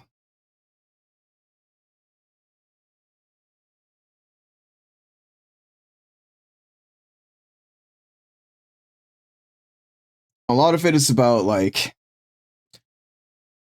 knowing your audience and being respectful of the people that are there and like the time that we have to share together, right? Like I can't stop you, or nor would I want to, from making comments, right? Because that shows more of who you are, and it makes me like, you know, be able to assess whether or not I want to spend my time with you or not. And uh you know, there's a lot of things that I'll let slide when in different groups and different spaces. Welcome back. Because most of it, like, you know, I'm not gonna like sit here and let racism happen. But like with different groups and different settings, in like jokes are more understandable. And when you have such a diverse and large crowd and you start saying comments that could be taken as a joke, like it might not be, because especially if it's people who are at the butt end of jokes, because there's still a lot of feelings and hurt that certain people do experience. And it's, you know, it's like if I started making fun of incels, right? Like, sure, that's an ideology that I don't want to have in this stream. And like, you know, I was, you know, once upon a time I too was an incel. And oh, that's okay. I'm not. I get it. I get it. If, you know, it is what it is. But again, I'm not like, yeah, I'm not gonna like try and shun away. I'm gonna try and protect my community. Yes, don't get me wrong, but I'm not gonna try and shun away people who want to learn and who have this kind of ideology, because the goal is to change their perspective, not necessarily to have them like do bad shit somewhere else, right? And it's about taking that acceptance and changing their perspective, but keeping, like, maintaining boundaries and a rule set in which if people don't follow, then, like, you know, that's on them. You know, it's and that's why, like, it's hard for jokes to come off as jokes, because like it's harder online than it is in person, because like I'm part Mexican, I'm part Puerto Rican, and if I started like saying Mexican or Puerto Rican, like making jokes about Mexicans or Puerto Ricans, it's like, okay, if I didn't have a camera on, or even now, like you might not know I'm Mexican, Puerto Rican, and it's like I'm just over here dogging this one set of people, which, you know, it's okay for me because again, I'm part Mexican, part Puerto Rican. I wouldn't, you know, say anything bad about my own people, but it's more like it's understandable where like you can make fun of your own sort of life, but you can't make fun of other people's lives, kind of thing. So it's hard to gauge that space online and stuff like that. You've been at the end of racism when you were younger and not too long ago, even though I'm white, so I know what you mean. It happens, you know. European moment. That's fair. It happens. Y'all, we have an ad break that's about to happen. We do 3 minutes of ads, so that we have 50 to 55 minutes of ad-free gameplay. I promise we'll get to the gameplay this hour. I promise this hour we will get to the gameplay. Yeah, it's true. It's true. I know that to be true. Hey, Avril's back. Hell yeah. You're powered up. Get in there. Mr. Jude just subscribed. Thank you so much for the sub. I appreciate it. You don't have to do that. Fuck ads? Yeah, for real. But I'll still be here talking to y'all. We just don't game during the time to give the people who do have ads a chance to do something else with their life instead of watching the ads. I don't like the mads and Texan accent.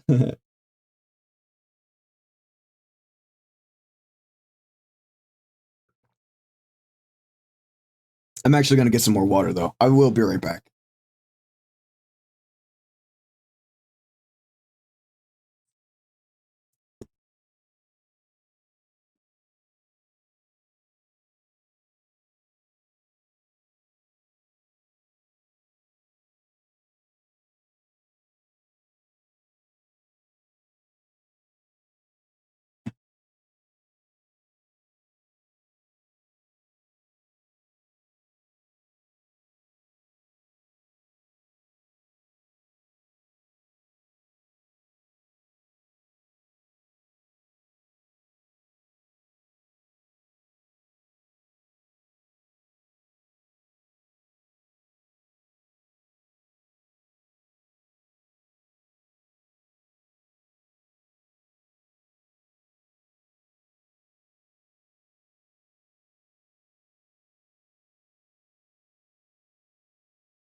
Just thinking about having a blanket on my lap, like a grandpa would.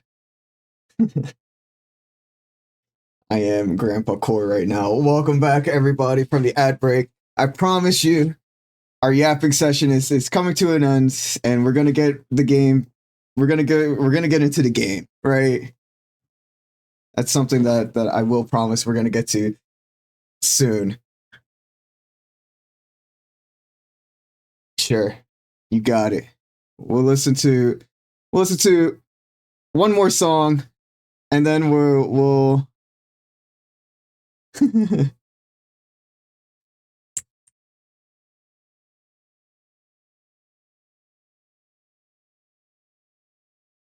then we'll get started. One more song, and then we'll get started. I mean, you know, it's gotta be every time we touch, right? It's gotta be every time we touch.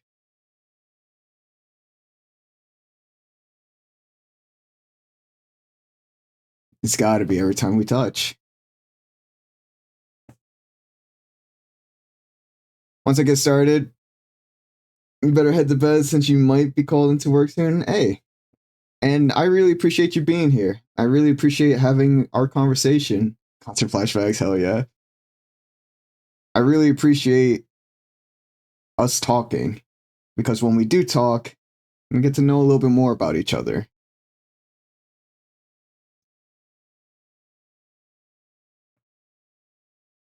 And that's what I really love is getting to know more about not only my community members but people in general. And that's what I really, that's what I want to do here.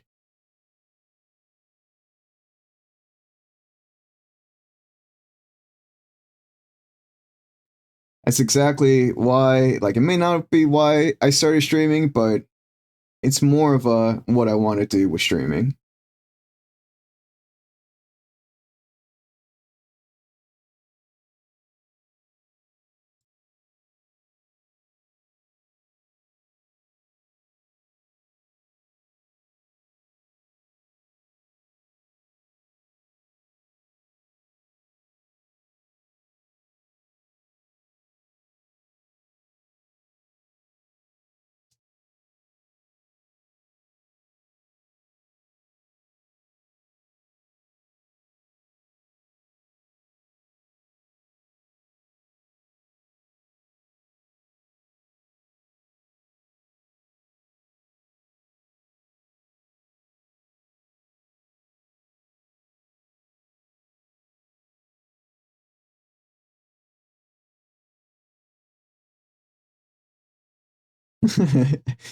I'm legally obligated to tell you I've been drinking. Not really, just felt like it because ADHD said so. Hey, that's fair.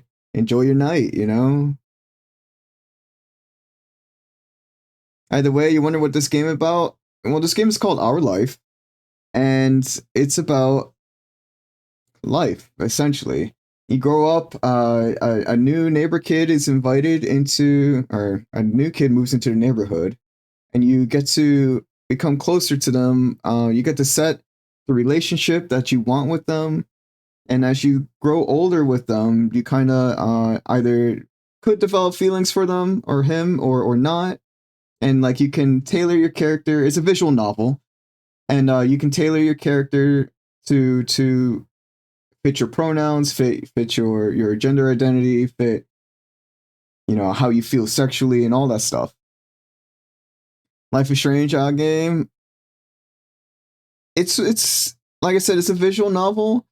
It has more option. Like when I say options, I mean like it makes you feel like you have more control over the character, and it's like a character that you make and you create versus following a character built for you. So you get to control a lot of things about who you are and how you would respond to certain situations, and like it's like life. It's like how I'm playing it is I've been like, you start off with the childhood phase, and now we're in the teenage phase, and then you go into the young adult phase after this. And I've been trying to channel my life into this character as like, and I know, I don't experience or I haven't experienced a lot of these situations that they do in the game when I was a child or a teen or something like that. But I try to recreate how I would respond as if I'm a child or a teen. Talk 202? No, it's gonna be called Press F for Feelings. And it's based off of that meme, press F to pay respects, but we want to talk about feelings and include, all that stuff. 202 would be such good clickbait. No. Not for us. It might be, but not for us. Think like a streamer? Hey, this is just one of those different types of streams, right? Different type of stream.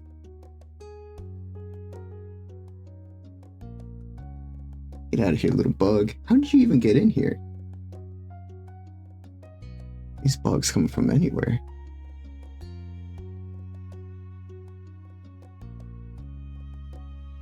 But yeah, I can't wait to get that started.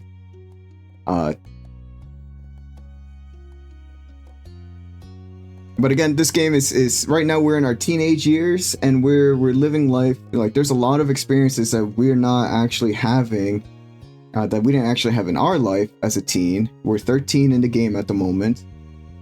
Yeah, Yesterday we made a joke about that. About like teen 18 plus. No, I know. But in the game we're 13 at the moment, and we're experiencing a lot of like good qualities of like good parenting, as well as just the way the game is worded and stuff like that. I really like, if you really like visual novels and you like expressing who you are as a person and seeing different perspectives on life and how like different people have lived.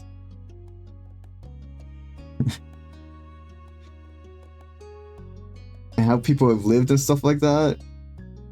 This is a wonderful game. This is a wonderful game for you to play. I know we don't have the DLC. These DLCs look like they would add a lot to the story. But there's more. Wow, there's even more DLC. Well, we might have to replay this with more DLCs at one point. But there's a lot to this game. Get them. This is maybe one day. Maybe one day. It's not expensive. I don't think it's that expensive.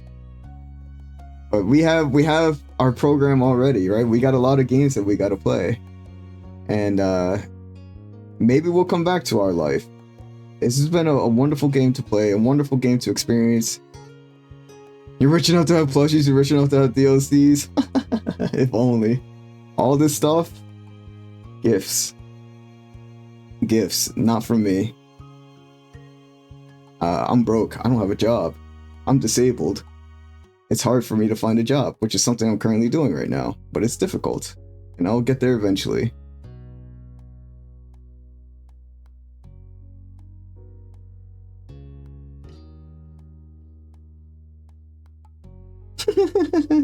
QVC. We're getting started. All right, we're getting started. You got one gift for your birthday from an online friend? Hey, I'm glad that you had an online friend that was able to gift you something. I've got family that helps me out with a lot of stuff, and I have a lot of friends who do help me out as well. The others can go fuck themselves. So I'm very grateful and blessed to have so many people care about me. And yeah, I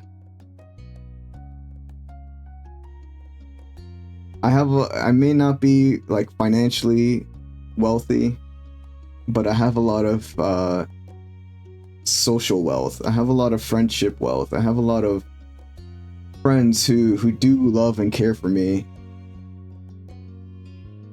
Yeah, that's true. And this is one that I'm truly blessed in, to know so many wonderful people.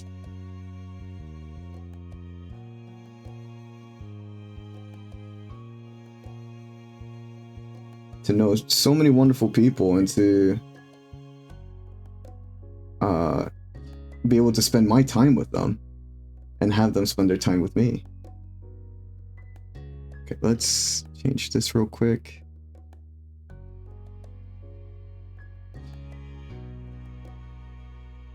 Okay. No more music for today. We're gonna get into the game.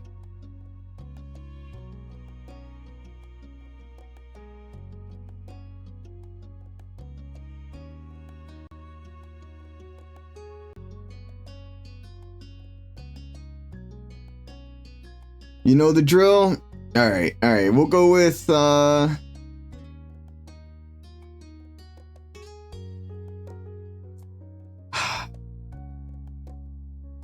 let's you know, we're feeling a little spicy. Let's go with a dare. Let's go for a dare. What you got for us as a dare?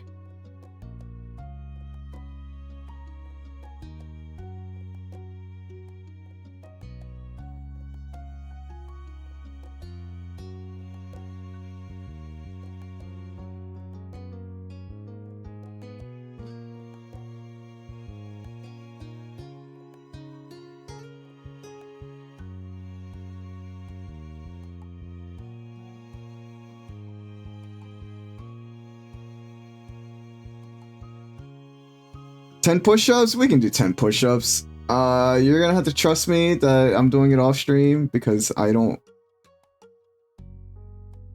Should have made 10,000 push-ups. We can do 10 push-ups. Just trust me that I'm doing it off stream because I don't wanna potentially show my feet. I don't think anybody wants to see that. Well, I'll take it back. I know some people might, but it's not something that I want to show. Used to do 10 pushes for 1,000 points in every follow. We used to have a no fee OnlyFans here, yeah. We used to have a redemption for us to do push-ups and stuff like that, but then we started working out outside of stream, and so we've taken our workouts from stream and shifted them to outside of stream to have a better, more fulfilling workout and stuff like that. But we used to do 10 push-ups, 10 sit-ups, and 10 squats for 10 points. But I got you right here. I'm gonna take off my hat. 10 push-ups, here we go.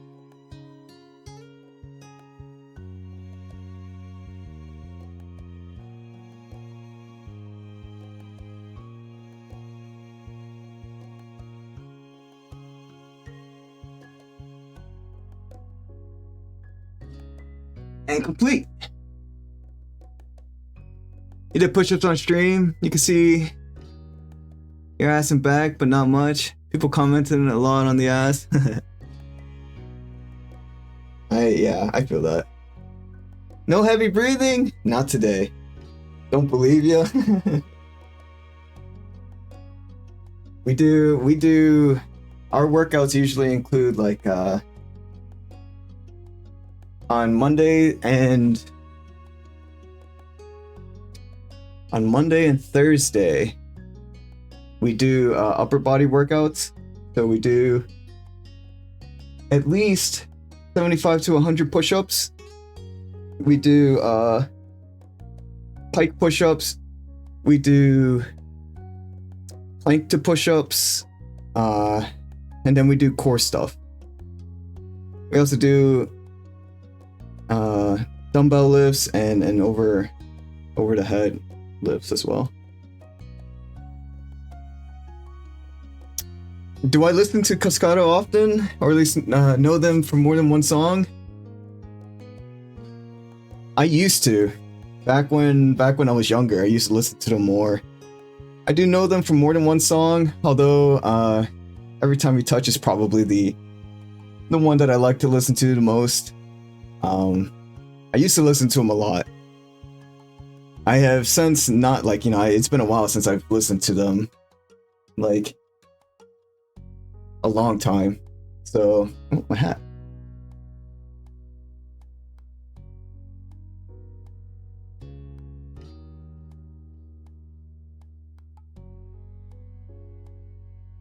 So it's been a hot minute since I've listened to them, and it was nice to listen to them today.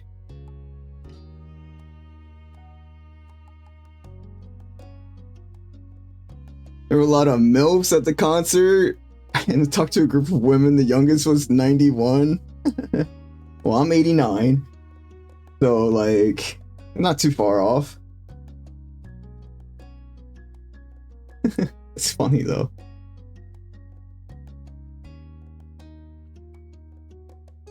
Yeah, no, I do.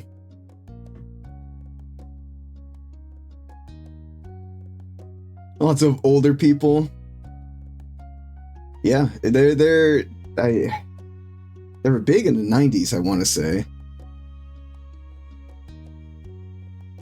Too young for my age.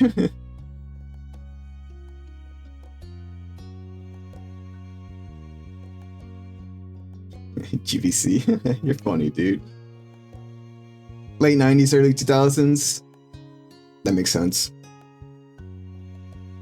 All right. We're gonna get in. Damn, it's already been 22 minutes. We stalled for 2 hours and 22 minutes. Let's get into the game. No. It's not your fault. It's not your fault. This is totally on us. We're perfectly acceptable with this. This is fine. This is what we live for. It is not your fault. No faults to be had at all. This is just life happening. But let's get into the game. You can keep talking. You can keep doing however, live the life how you want it. I'm not gonna say, hey, you gotta stop talking, we're gaming. No. Keep doing you. Keep doing you. We can keep having conversation as we play the game. No one will stop you. Exactly.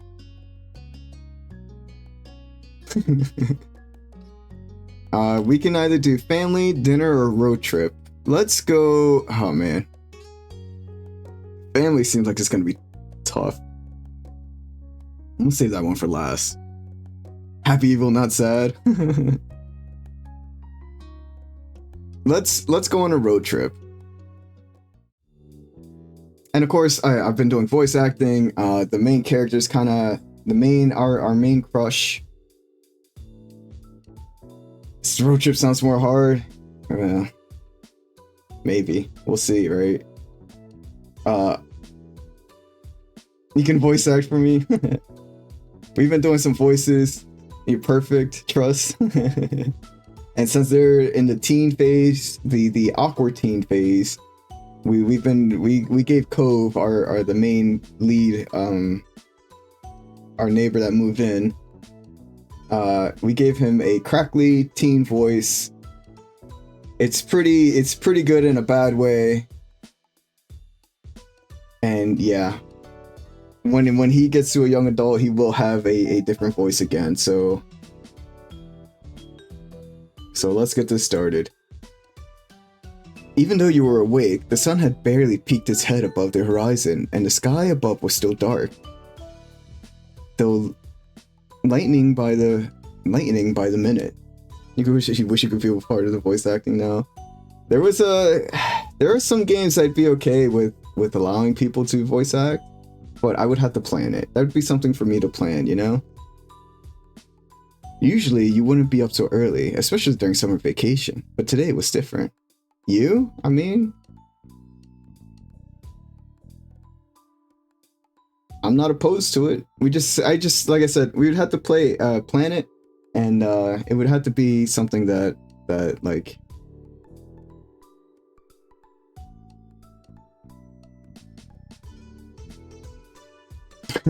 Hey, that's fine. It's all good. Rip cam, bro. This cam. I'm gonna work on getting a new camera. I think that's the next thing I'm gonna get is work on getting a camera that actually works and not messes up all the time. I gotta talk to Jigs about that.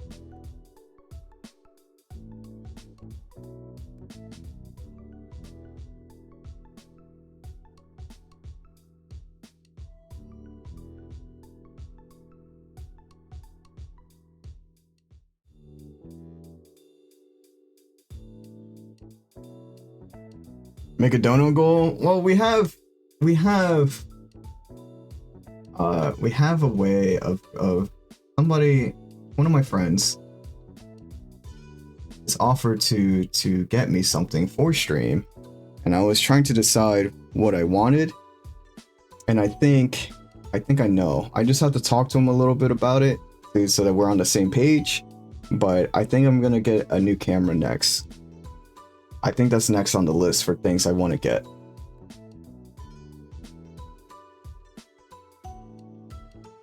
You're considering Stream Deck? Once upon a time I wanted a Steam Deck, but nah. No, I don't have one. Maybe? I don't know. I really haven't thought about it. Like my PC, you can see my PC right here. It's a little tiny one, and the CPU on it is outdated.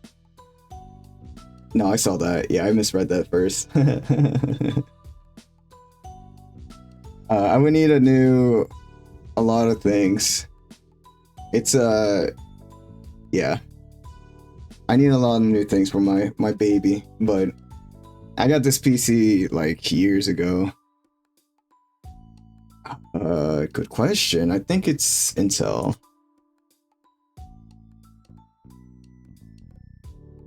It's been a long time since I've looked at. Yeah, it's a i7 6700 at 3.4. I used to build computers myself. It's been a while. I've since been out of the game for many years, but back when I was younger, I used to build computers. 6700 with a 6.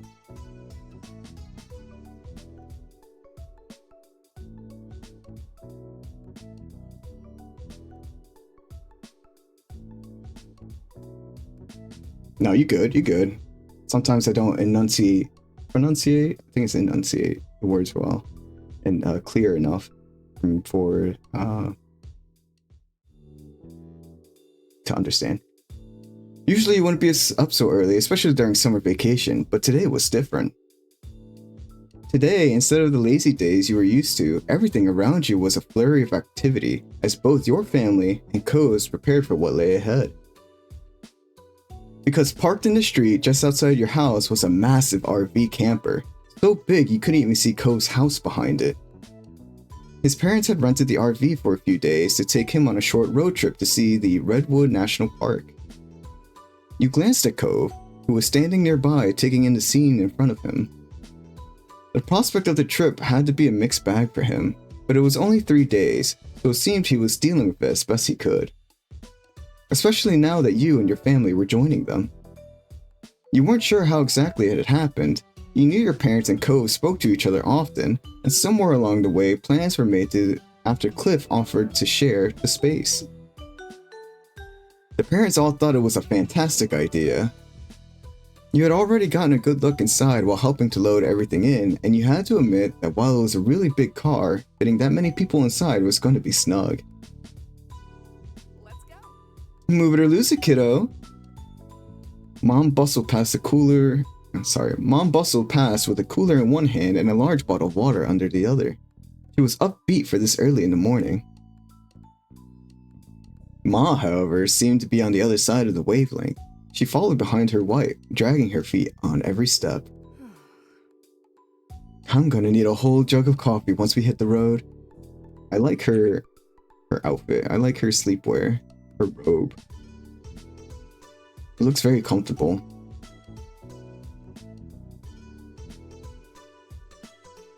You could relate to Ma, it was too early. Personally, you were as raring to go as your mom. An i9-9900 KS is the best you can get with your current motherboard. Not made anymore though. Yes. Yeah. This motherboard is a little outdated. I think I got this PC. I was still with my ex, so it's at least like 7 or 8 years old. Probably on Craigslist since I'm in the US. Maybe. You felt like you were in the middle ground between the two. You personally were as raring to go as your mom. If I were a teen at this time, nah, I would not be happy waking up that early. But I guess it depends if it was on for school or for vacation, right? And third option, yeah. Like, I guess it would depend for me if it was like for school or vacation. Maybe. I'm still not really a morning person. I'm more of a night owl as it is now.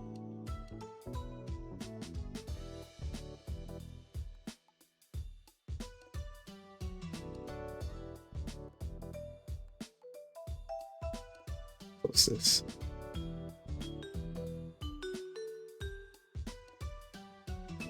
I thought you were in the car. No, we're not yet. We're about to get in there. Yeah, it'd probably be too early for us. You yawned and rubbed at your eyes, still sleepy from the early morning wake-up call. The air outside was still damp from dew, and that had helped make you a bit more alert. And then, at the end of the chain, came your sister. She had a bone to pick before the trip officially started. Her rattling off critiques added some level of normalcy to everything new going on. Ugh, I don't get why I can't sleep in the bed tonight. Gad is the youngest, and I've never fall asleep in that loft. Yes, she is 15 in this. She is 2 years older than us. But we're 13 and she is 15.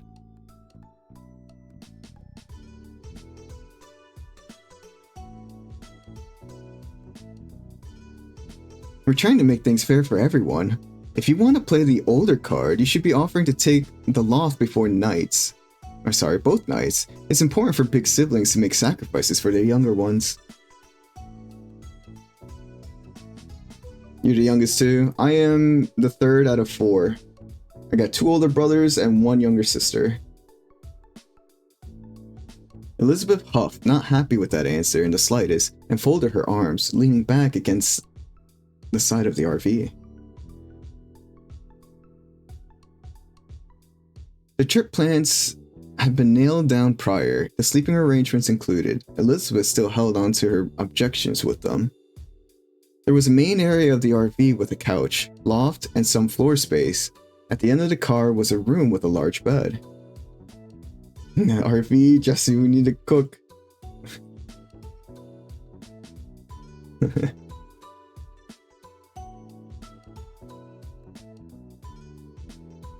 What's up, Seth? How you doing? How's it going? How's your day been?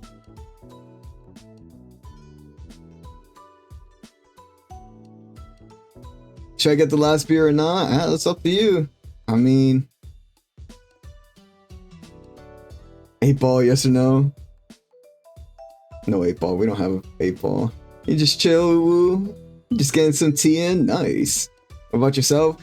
We've been streaming for 2.5 hours. We've been yapping for the last 2 hours and 22 minutes. So not a bad stream so far.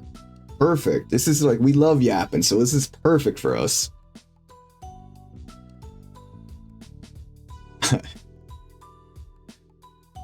I need to get more commands. It's on the to-do list.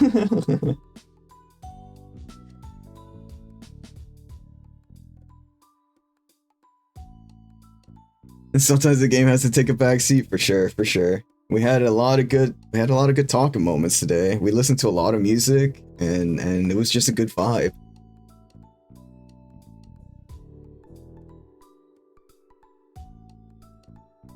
Your moms were sharing the bed. Kyra was on the couch, and father and son intended to sleep on the floor. We did. The adults determined you and Elizabeth would switch between the small loft above the driver's seat and sharing the bed with moms. You were fine with the arrangements. You were excited to sleep in a loft. You felt sharing a bed with your parents was going to be awkward. You were looking forward to a sleepover with your moms. You weren't too happy either, but didn't want to make a fuss. You thought it was unfair that Cove had to sleep on the floor. Again, growing up, this is funny, because like, growing up, I used to share a room with my brother. I never really had my own room until later. Awkward, but no fuss. I remember there were plenty of nights, especially when like the heater busted.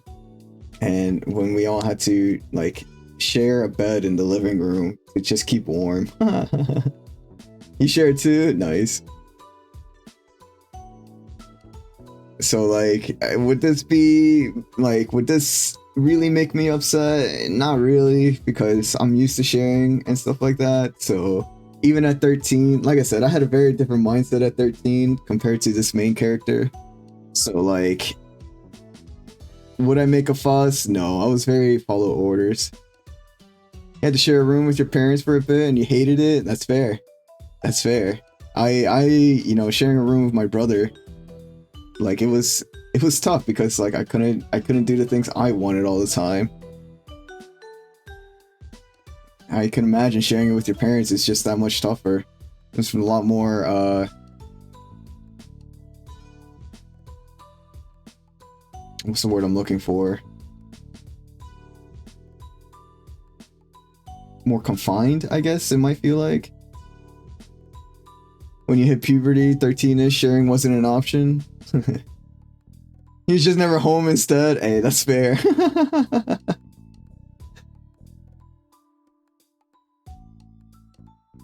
You're fine with the arrangements. You were excited to say, I guess we'd be fine with the arrangements. At 13, I'd be like, yeah, whatever.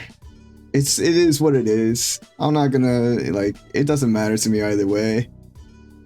The sleeping arrangements aren't what's gonna be the main important part of this trip, right? It's gonna be what we experience after. So I'd be fine with it. 1, 2, 3, 4, 5. You weren't too happy either, but didn't want to make a fuss.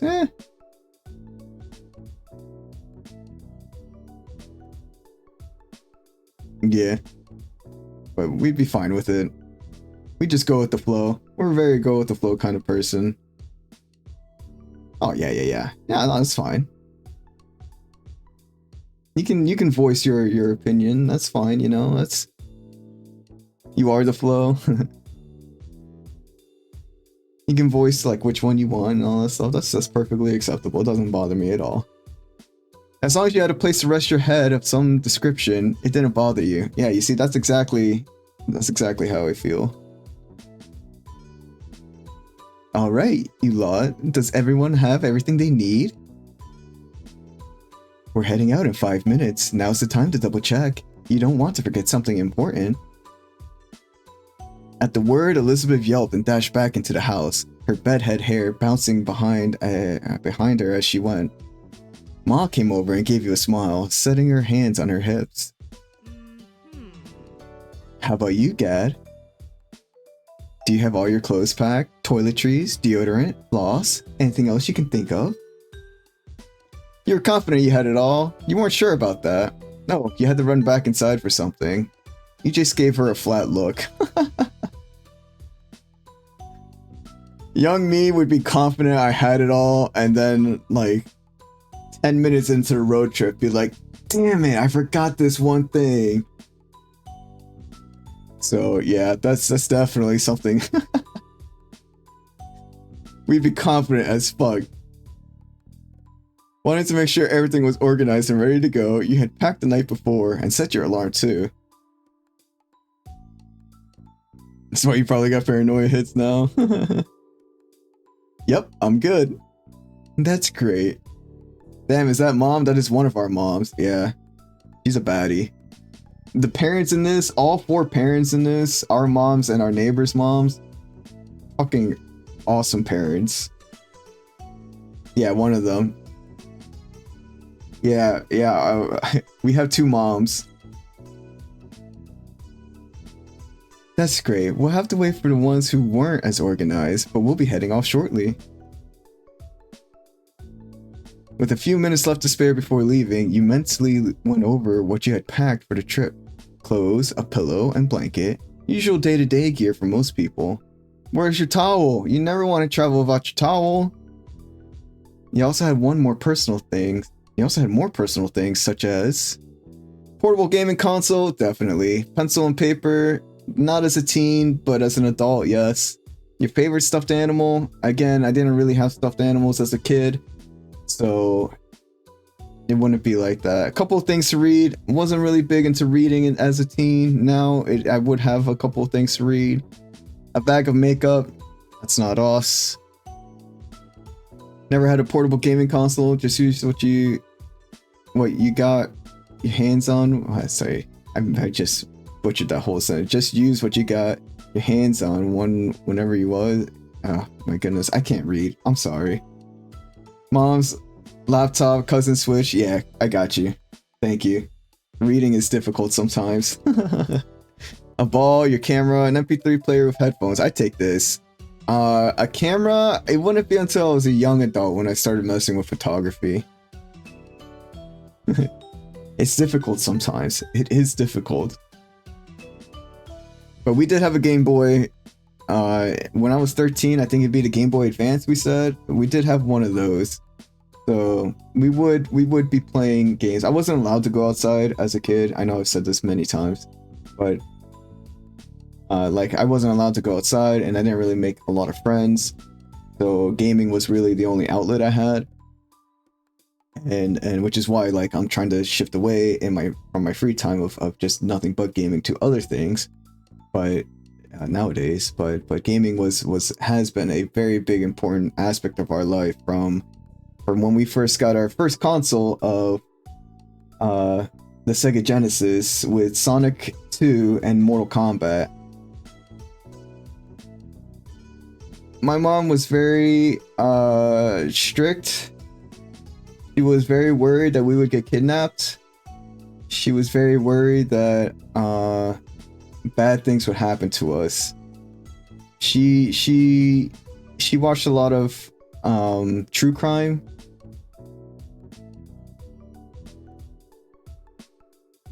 US moment, I guess. She was I think it's more of my mom just being a warrior and not like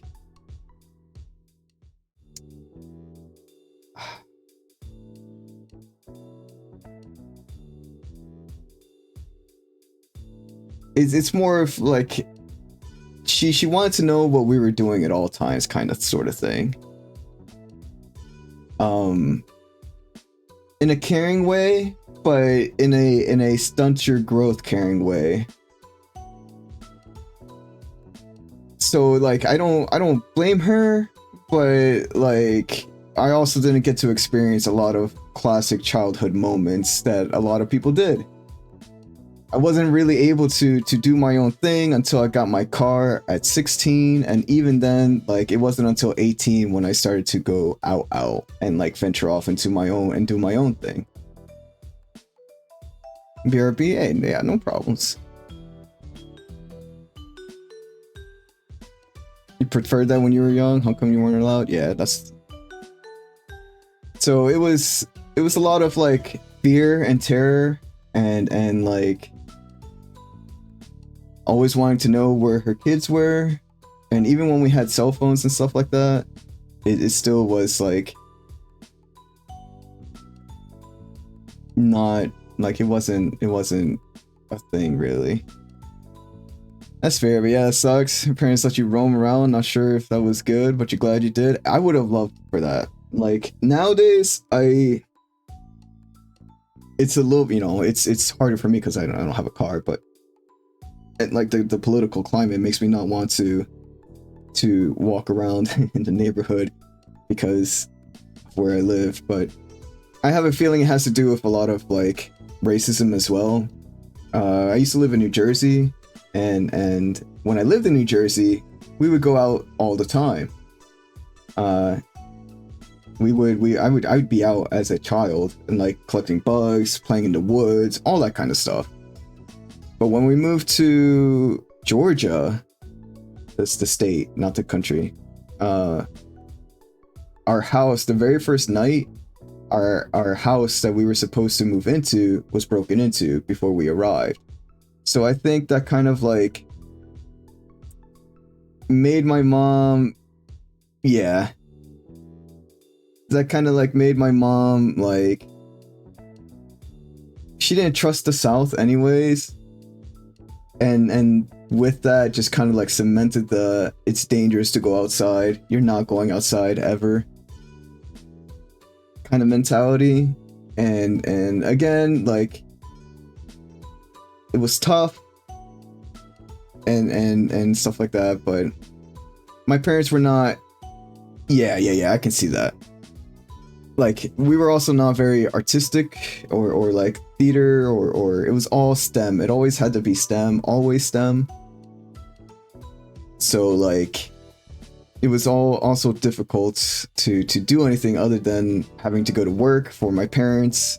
I've been working, like I used to work, we used to own a family tortilla business, and we would work, like I was working since I was pretty much 13, even younger. But I've been working since I was like 13 with them, all the way up until like past high school graduation, and like even when I was working in college, I was like working for them in college and stuff like that. And it's just one of those things that we had to do to survive more than to like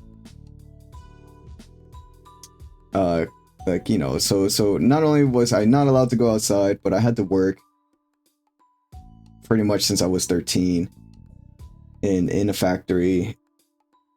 Yeah, tortillas. It was hard work working in a factory, but it was we got fresh tortillas. For lunch, you just pull it off the line and you'd have tortillas for lunch, you know, like whatever you brought.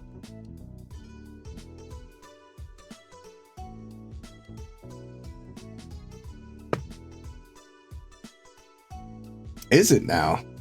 I had no idea. On both accounts. But that's cool that you're from Norway. Yeah, that's really cool. It's really cool that tacos have made such a big impact there. But yeah, so okay, I gotcha. So like when it comes to a childhood and stuff, I wasn't even allowed to walk home from school. Like I had to be picked up and stuff like that. Not that I lived close to the school, but like it was still walkable. It would take me like maybe 2 hours to walk home from school if I had to, but people eat tacos here every Friday. Not everyone, obviously, but it's a tradition for a lot, if not most. That's really awesome.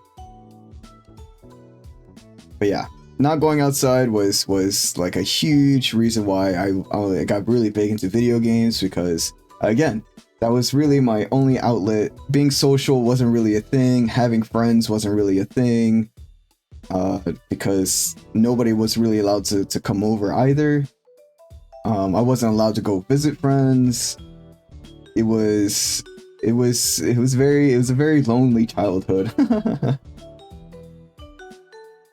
76% of the country eats them every week. Over 4.5 billion tacos are eaten each year in Norway. That's insane. That's awesome. The drive to the Redwood National Park would take an entire day one way, so you wanted to make sure you had a way to entertain yourself while traveling there and back. According to Upworthy, statistics, right? That's rough. You know, that's it. Part of shaped me into who I am, right? It shaped me into that feeling of never wanting somebody to ever feel alone, which is something that I really tried to do, because I grew up being lonely. I grew up feeling alone, and yeah, I had family, but like, family can't be your only source of people that you hang out with, right? And like, I'm really close with my family and still am, and like, and all that stuff, and I love my family dearly. We grew up with a very loving home, as sheltered as it was.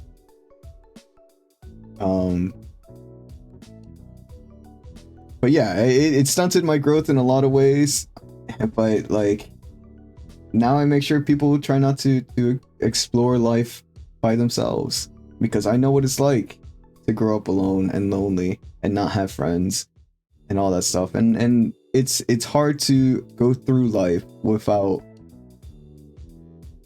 somebody there. So that's why, like, that's one of the things I try to do, is I try to be a beacon of light for people.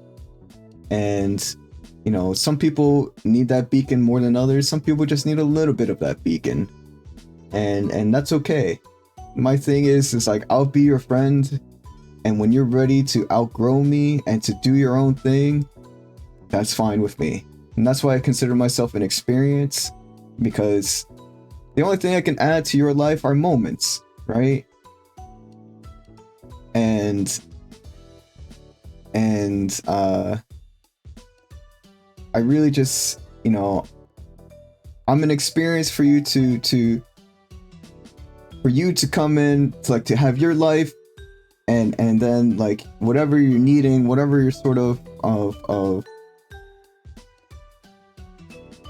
whatever that you're missing, I try to provide that. And when you no longer need that from me because you found it in other sources out there, that's great. That means you've grown. That means that you know, we don't have to end our friendship, right? But it means that like, you're growing and you're doing your own thing, and that's the one thing that I want for everybody to do, is to grow into who they feel comfortable with themselves.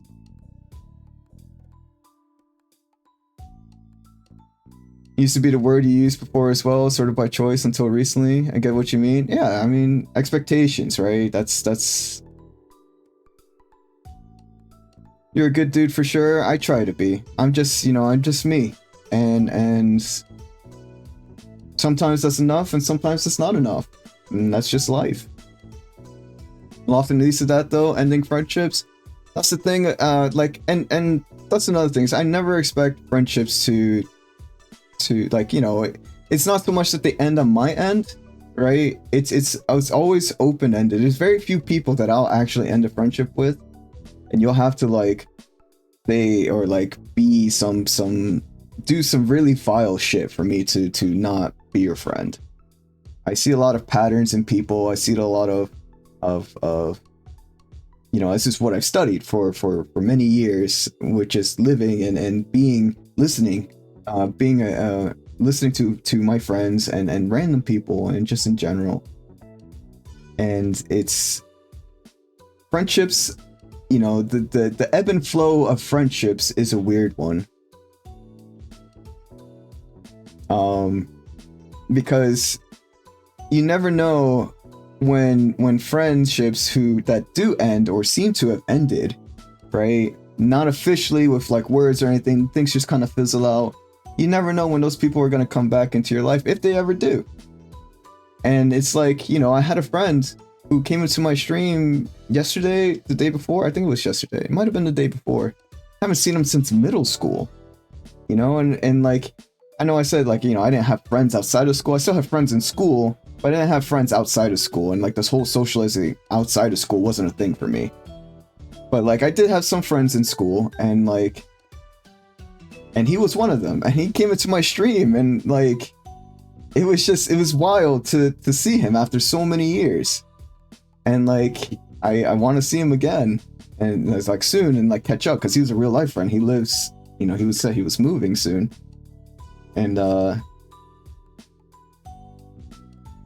but yeah, but it's the ebb and flow of friendship is a weird one, and you never know when people are gonna just leave and come into your life as well. So it's definitely I don't expect people to stay with me, because that means that the potential growth is not there, right? And I want people to experience their life with or without me.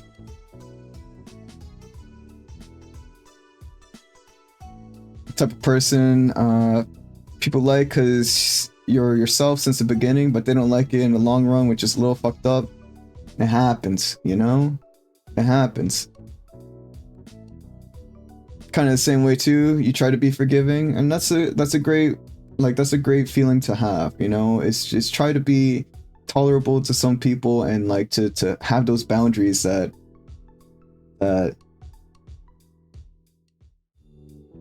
when people do try to push you and like shove you, that you have those strict boundaries. You're like, nah dude, get the fuck out of here. But no, I get it. It is nice to try and be forgiving. What's going on, Michael? Good morning. Comp rivals. You work at 12. Oof. It's nice to know that people still think about you even if they aren't around. Yeah, it is. And like, I know it's finding that balance between working on me and helping other people is what I'm currently working on right now. You're not petty, Michael. Just shut up. Get out of here.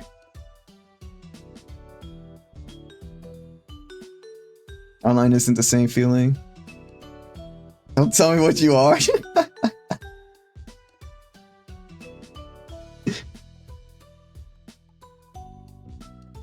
If you want to be petty, you can be petty. You're right, Michael. You're right.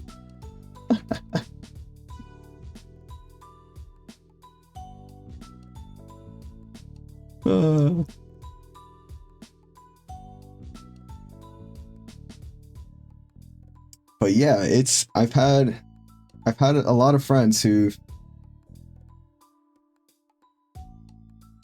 who've hit me up over the years through online means, like real life friends who I've lost contact with because, you know, back when I was with my ex, I used to be so depressed and be so like trying to please her that I would get rid of all my friends to try and just, like, you know, be there for her. Rocket Raccoon from Marvel Rivals. So like there was a lot of friends that I cut ties with because of my relationship and my ex and the choices that I made. But it's, you know, I've seen, yeah, the raccoon with the sad backstory. But yeah, it is nice that you know, people still remember me and that they'll send me messages like, "Hey, dude, we should you know, meet up, get together," all that kind of stuff.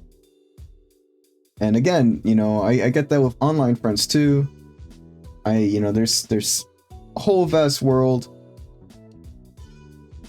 out there, right? And that's my thing is it's okay if you don't want to stay friends with me, because all we have are moments together, right? Like this game says, like this game shows, like any game,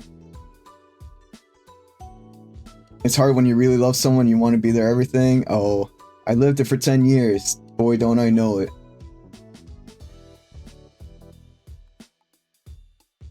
I lived it for 10 years. I gave myself to my ex for 10 years, trying to be her one and everything.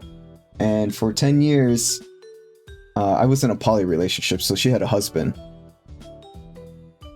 as well. But yeah, we had a lot of good moments together. We had a lot of bad moments together, and we had a lot of naive moments together.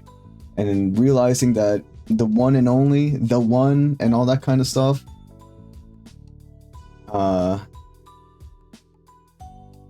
it's not a viable thing, right? It's not how the world works. It's not how love works.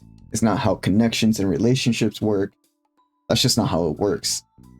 It's a very, like, you can't have one person be that answer to all your questions, because that causes a lot of burnout. It causes a lot of problems. It causes a lot of issues with boundaries, and like, if for me personally, I didn't grow who I was as a person because I spent all my time helping her, right? And so now, like, you know, like I said, in these last 5 years, I've been figuring out more who I am and all that stuff, and it's definitely a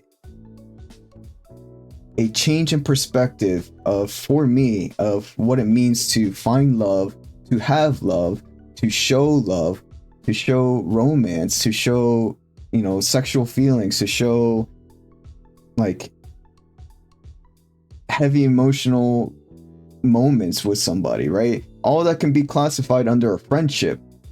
And from there, like, you build that friendship, you have additional add-ons to that friendship. It's not so much as you start off with friendship and you work your way to lovers. It's more of like, a friendship can have love, a friendship can have romance, a friendship can be sexual, a friendship can be logical, a friendship can just be a friendship, right? And they can add little pieces of each segment of each area into one thing just known as a friendship. It doesn't need to be something more. It doesn't need to be something less. It just is what it is. It's just a group of moments that we have together as people. And like, I really learned a lot about life and connections and relationships of all sorts since my breakup. Happened to you once, locked yourself emotionally since then? Although recently you met this one girl that pampered you to sleep so good you almost fell in love, feel in love. You have a flirtatious, platonical friendship with a girl, it's good. And that's, you see, that's a type of friendship, right? Y'all, we have an ad break that's about to happen. We do 3 minutes of ads so that we have 50 to 55 minutes of ad-free gameplay, even though we are struggling to play the game because we're yapping a lot. But we'll get to it. We'll get to more of the game. We'll probably, maybe we'll get to like 3 hours of playing and 5 hours of yapping today. But take care of yourself. Do what you need to. Don't worry about the ads. We're gonna pause the game anyway. We'll just be talking. But yeah, don't watch the ads. Do whatever you want. Take care of yourself. And yeah, we'll be here chatting away. Like it since you don't like her in that way, and it goes both ways, I hope. And that's the thing. And that's something that like y'all will eventually have to talk about, right? You both have a connection. When are we getting with this MILF? These are the questions I have. I love the moms. The moms are great. But that's the thing about the connection, right? Is that you two have a connection that's like you said, and eventually you'll have to like there may come into a point where you talk to each other about what you both want and what you both need, right? And that's, you know, it's gonna change the connection type. It's gonna change your friendship, and it's like then it becomes a matter of, well, how are you going to adjust? Is it a deal breaker and like both of y'all go your separate ways, or is it something that you can both work on to try and build a foundation of, okay, well, this is the kind of friendship, this is the kind of relationship I want to have, right? I want to have something that's maybe a little flirtatious, maybe a little sexual, not really into any romantic stuff. You know, the love can still be there.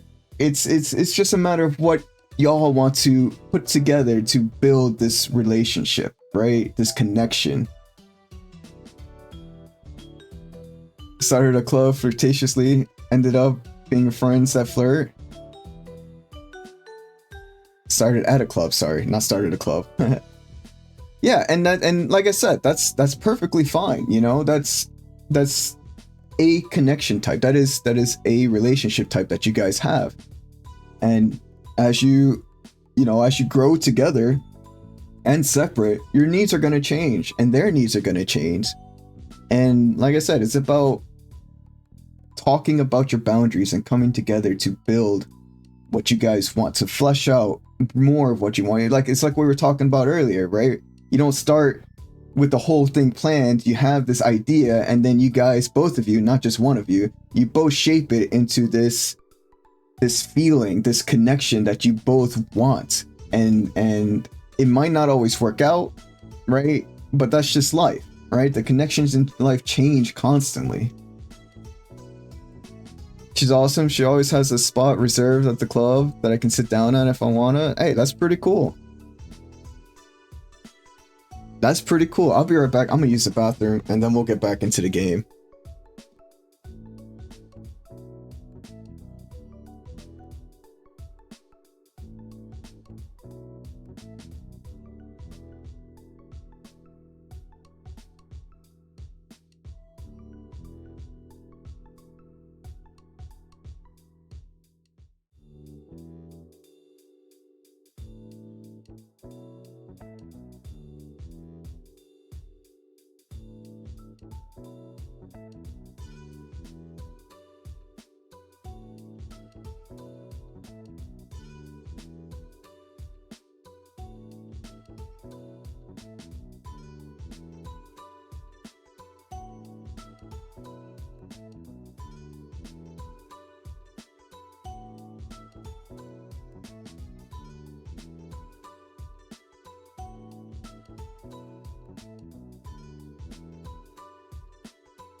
All right, welcome back from the ad break, everybody. We hope you had a good time.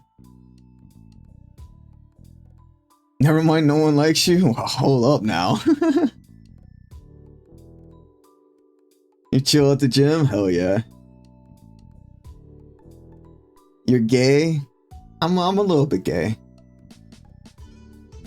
Oh, but it's good, you know?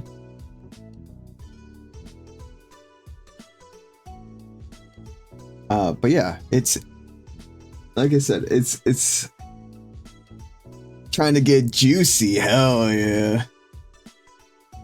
I feel that. I feel that. I'm working out my whole body. I feel that mobility pumping on. I feel my arms getting tighter, my pecs getting more firm. You know, my ass feels great. I feel that. But yeah, let's get back into the game. The drive to the Redwood National Park would take an entire day one way, so you want to make sure you had a way to entertain yourself while traveling there and back. An MP3 player with headphones. With so much time going to be spent driving in a car, you wanted to make sure you'd be able to have some music to put on. And again, this is a lot of stuff we want to take as a teenager, as 13. Later on in life, sure.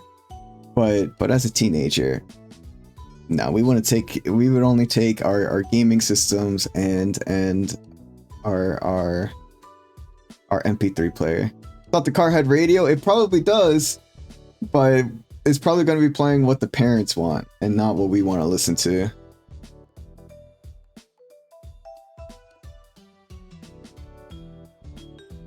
And that was everything. Here's another parent. This is Cove's mom. I love her design so much.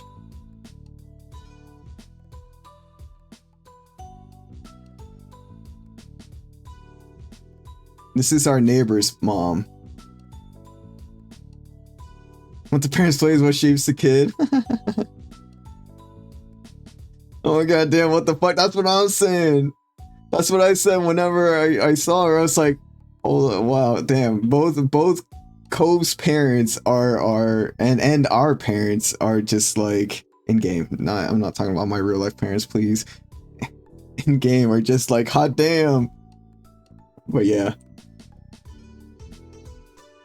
Hey, let me take that for you, Gad. I'll store it in the RV. There's a few spots left to fill it. It'll fill. I thought there was tattoos, not clothing. Yeah, I only see one tattoo, which I like.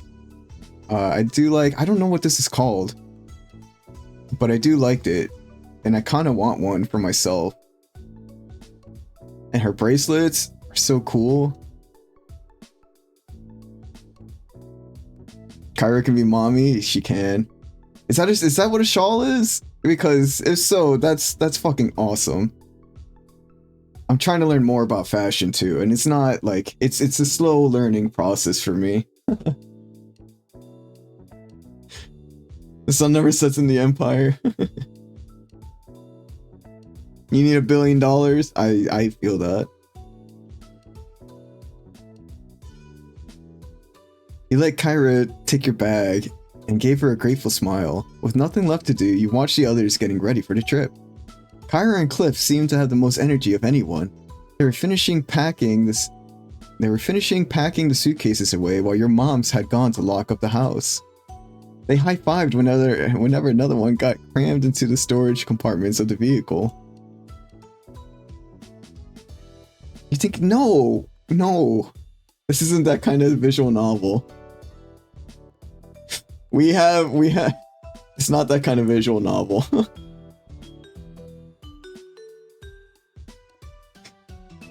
This is not that kind of visual novel.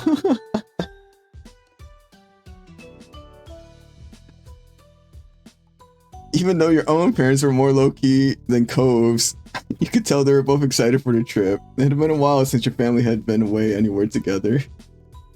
Elizabeth skipped towards the RV, a bag slung over her shoulders, and you were surprised to see she seemed more optimistic about the whole ordeal now. Usually, she wasn't one to exit the confines of her room unless it was for TV or food or to leave her family behind to be with friends. You would have thought 3 whole days packed in an RV with 6 others would be too much for her. But it was a nice surprise. You suppose any vacation was better than no vacation in her mind. Cove had been pretty quiet so far. More than anything, seemed to be overwhelmed by the situation. You were excited for the road trip too. You weren't very excited for the trip either. You were eager to get to the destination. You were curious about the RV. You didn't feel much either way about the plans. Hope your choices have consequences and not just the same ending and answers like every other visual novel. There are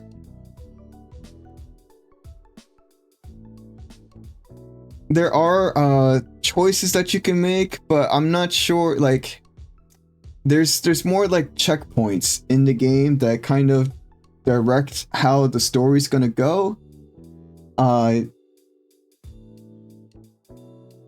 It's not so much as like every choice we make here matters. This is I think it's more for like us and like how we feel about it as opposed to like pertaining to the story. I do think some choices do influence how certain characters respond to you, but overall I think this is more for us and like our story building as opposed to the story of the game, which is okay because like they give you the options for you to be who you are, and I think, like I said, some of the options will lead to different outcomes, but for the majority of it I think it's more for a story building experience of who we are in this life. I know so many Kiras in my life and none of them were pronounced like the Greek name. How's the Greek name pronounced, or whatever the origin is? I feel like the name of the island Cyprus comes from Kiras. Okay. It reminds like from 2500 BC, Greece, not the Kiras.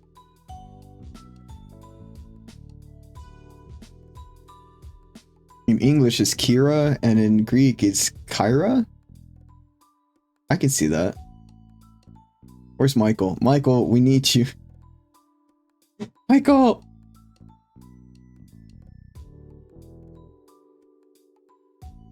I think I was calling her... I think I did call her Kyra whenever I first saw the name, but then I was like, that doesn't seem right.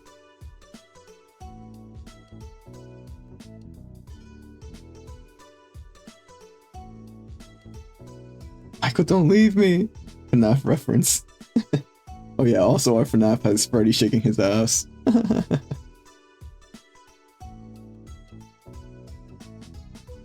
We would probably be excited for the trip too. Well, you know 3 Greek words? Hey, that's better than none.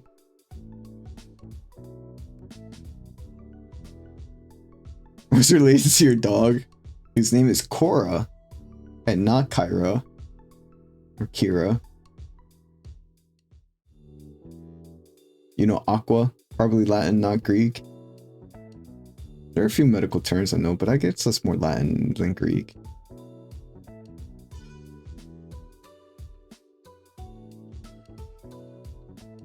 Yeah, I don't know.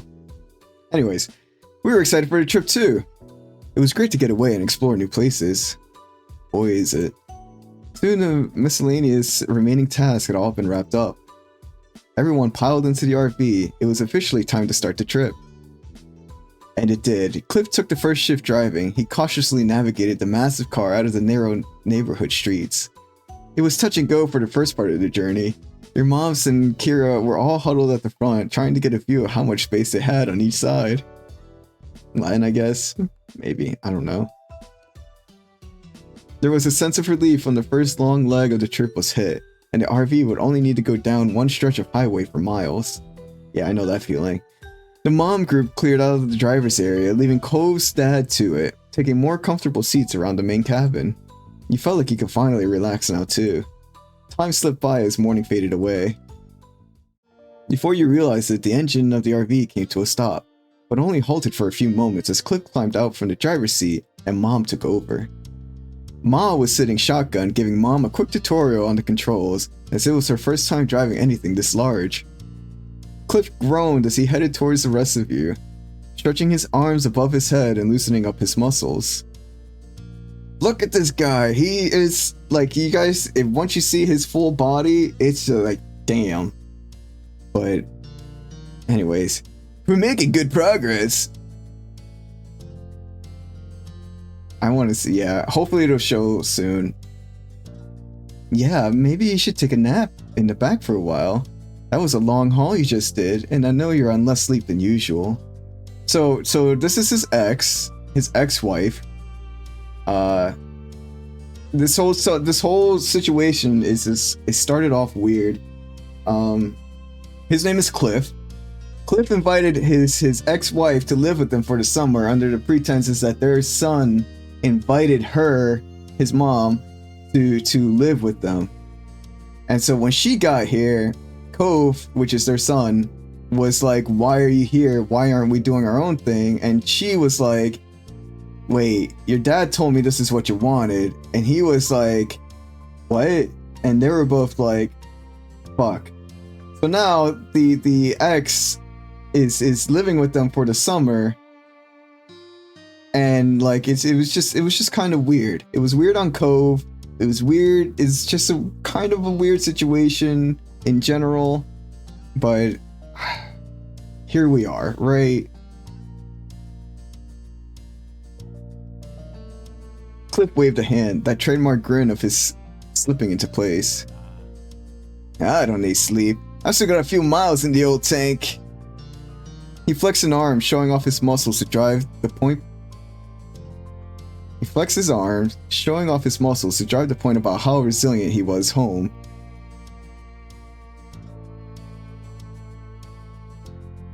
I gotcha. I understand the sentence now. And Kyra rolled her eyes in amusement. Dad, everyone has to sleep. Cove shook his head at the tough guy act, though Cliff simply chuckled and ruffled his son's hair. So, Are you gonna be driving again anytime soon, Mr. Holden?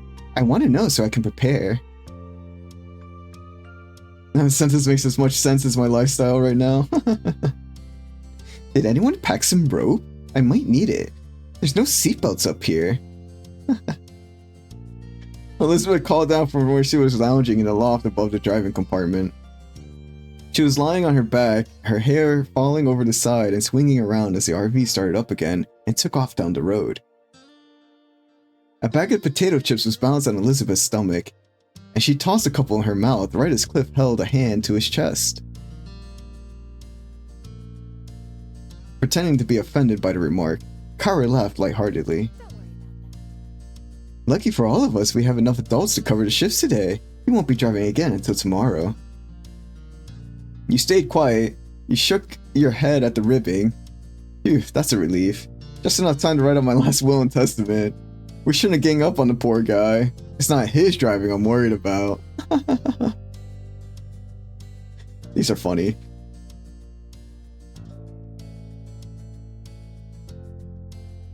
As a child, or as a teen, I should say, not a child. Even though technically they are all children to me now. I'm just... As a teen,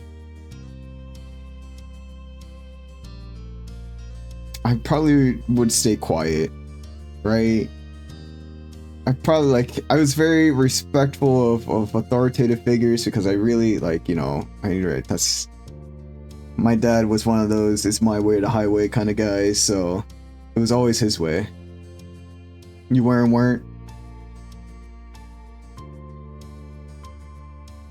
So, like, playing, like, playful banter with my parents was not a thing. It wasn't a thing.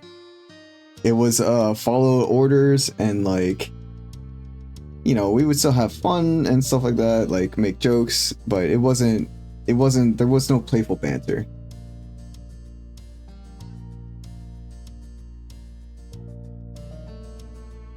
You spoke your mind sometimes and it mostly didn't end well. Yeah, I didn't speak my mind a good portion of the time. Most of the time I didn't speak my mind. And to this day, I just stay quiet about a lot of things. He says something so vile, I still regret it right now. Hey. That's life, right? You say, you do an action, you grow from it, and you learn from it, and you know not to do so, not to do it again, right? And you push forward, and you keep that in mind, and like you don't have to dwell in it, but it's a reminder of something that you did. It was awful though. Kids are merciless. It's not only the kids, but yeah, I know what you mean. I know what you mean. And like I said, you know, we've all done something in our past that we're not proud of, right? We've all done things in our past that made us question, why did we say that? Or why did we feel so passionate about that? And when we, you know, that's the self-reflection.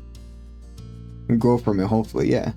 That's the self-reflection, you know? You're like, man, I said something bad and I regret it, and I really don't want to act like that or be that way, you know? And so you make changes, and not everybody has to forgive you for the things that you've done, and that's part of accepting of growing up too, right? Not everybody has to accept that you've changed or grown, and that can be tough to accept, but sometimes people will see the progress you've made and where you were and where you are now, and after some time they'll be like, you know what, this guy has shown, or girl, or whoever, has shown that they can change, that they can make changes, that they can be a better person. Then of course you don't ever expect anybody to think that way, right? Because then that's just going to lead to, well, I really want this person to like me, and now they don't because of how I treated them, and they may never will, and all that kind of stuff. It just is, you know? It was a moment, you had it, you learned from it, hopefully, you grew from it, hopefully, and it changed you to be a person that you want to more be, instead of something that you said out of like a reaction and that you didn't want to say. And like, you know, you have that emotional maturity to grow from it, to realize that it, you know, it's something different.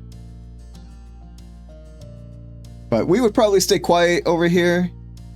Again, this is one of those, the parents talking, and in our life, we didn't really have like that buddy-buddy relationship with parents of any sort.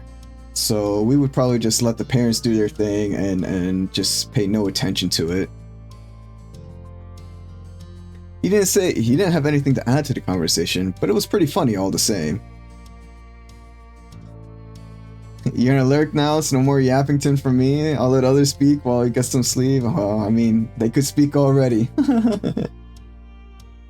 I appreciate you being here. I appreciate you stopping by and showing support. Thank you for the sub, and you know, I hope you get some good rest, and I hope your day tomorrow at work goes really well for you. You say goodnight before bed? Hey, that's fair. And if you're not, then this will be a goodbye for you, right? Or a good night, not a goodbye. Not yet, not yet. Okay. In case you don't come back, though. In case you don't come back. Have a wonderful night. If you do come back, I look forward to having you back. There's our other mom. There's the one that we call Mom and not Ma. You guys can't really see her because of the text. Let me see if I can turn that off real quick. We don't get a full body picture of her just yet. There she is.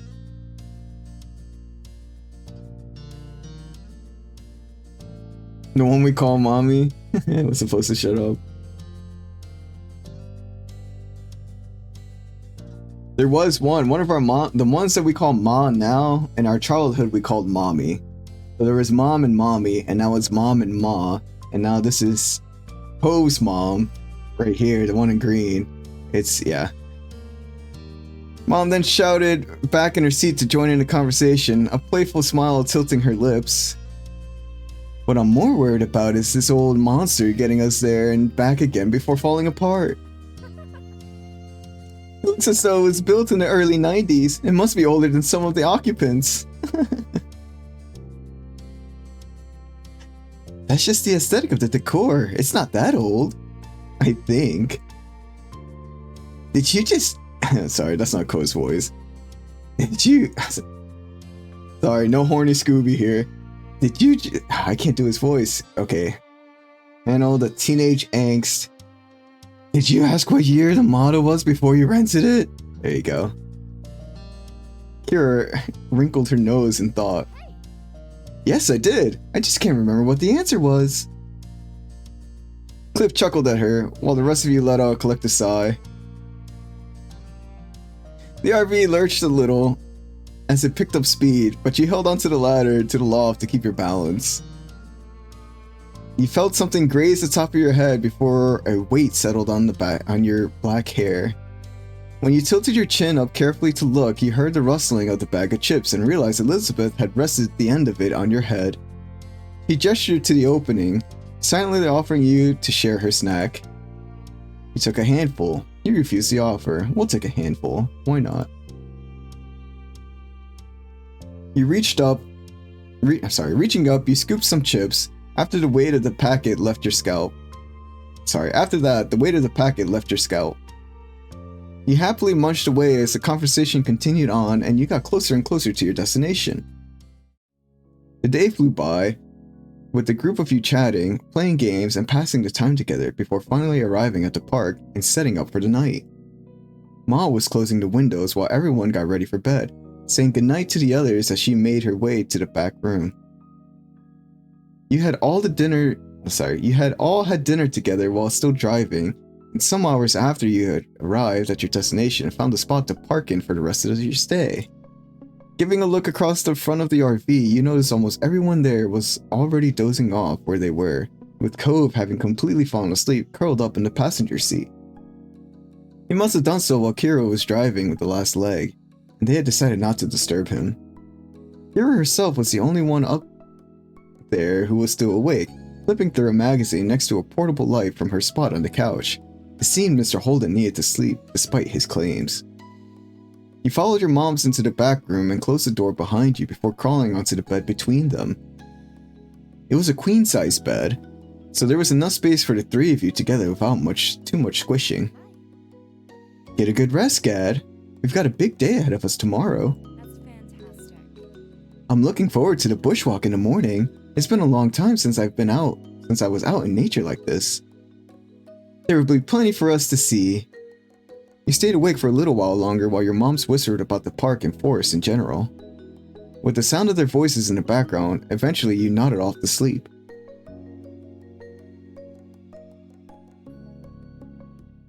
The next morning you were up bright and early preparing for the day ahead. You slept well. You slept okay. You slept terribly. We probably say we slept well. Sounds like it was a wonderful night. You fell asleep before you knew it and woken up rested. Ma whined a bit about the firmness of the mattress, but Mom had only encouraged her to enjoy the trip while she could. While looking for a spot to get ready, you had some trouble finding a space of your own as the others were doing the same. Cove was perched on top of the counter, brushing his hair and tucking up his legs every time someone wanted to move past. The parents were double checking, and triple checking that you had everything, to the point where you had stopped listening to them altogether. You knew you wouldn't be returning to the RV at all that day, but by the look of the backpacks that were packed up and ready to go, you doubted anything was missing from them. It didn't take much longer until you all exited the RV in a bustle and headed into the Redwood National Park. Oh god, there's that pink jacket. Cove, it's a wonderful jacket. It just doesn't... the colors don't seem right on you, bud.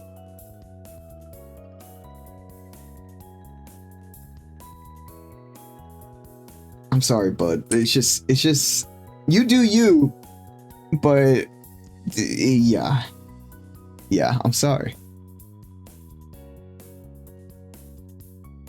Wow, Cove had his head tilted up towards the canopy of trees, his eyes wide as he took in the massive trunks on the other side of you. You knew that the redwood trees here were considered the tallest trees on Earth, but you weren't prepared for exactly how huge they would be in person. I want to go and visit here and actually take a look at the redwoods because I want to see how tall these trees are in person. I bet it's a marvelous sight, a wonderful sight to see. And it would be an awesome experience to go and check out. Smile, you two! You spun just in time for Kira to snap a picture of you and Cove together, before she pointed her camera at Cliff, trying to get a shot despite his weak protest that she should just enjoy the moment.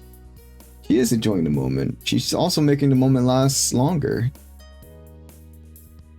Your parents are walking behind the group a little, with Mom telling Ma some information she had read about the park in a brochure. Ma listened happily while looking around and taking in the sights, every now and then asking a question or making a joke about something Mom had said. He smiled at them, thinking your mom must have read a lot of pamphlets and knows so much about the park. Maybe you should just come and work here as a tour guide, if you know so much about the place. Elizabeth teased, earning a squeeze on the nose from your mom. She seemed to be enjoying herself, but she thought that might just be because she was amused by everyone else's reactions.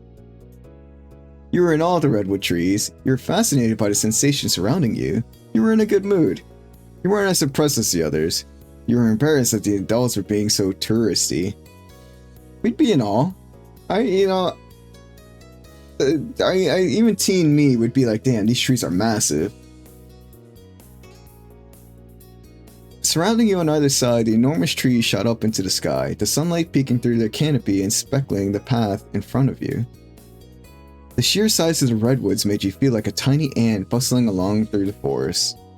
The adults had decided on some casual nature walks rather than any serious hiking, and you strolled along at your own pace, taking in the scenery.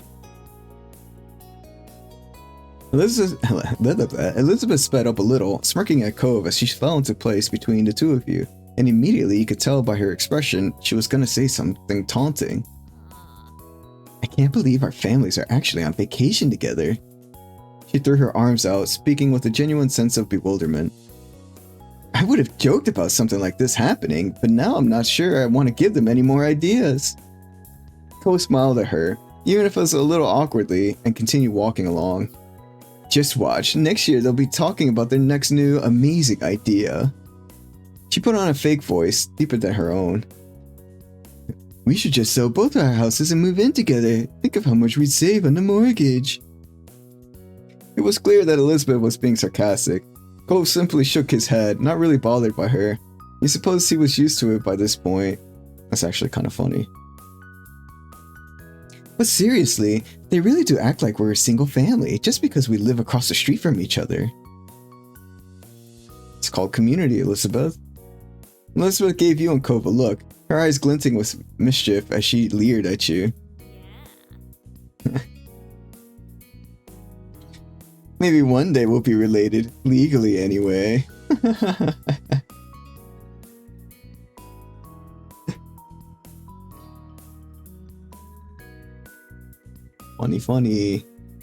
Funny.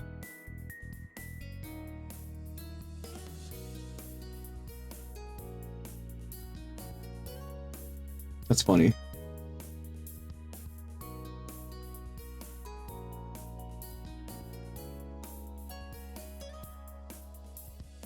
She said it as though she was a gossipy old lady.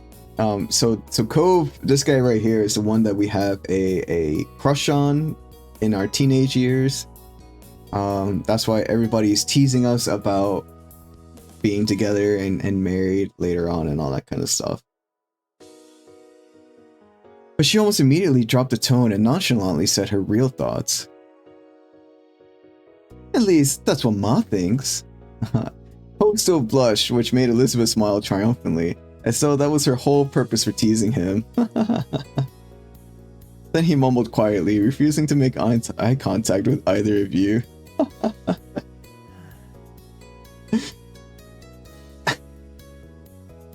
I don't know why you think you're so funny when no one else does.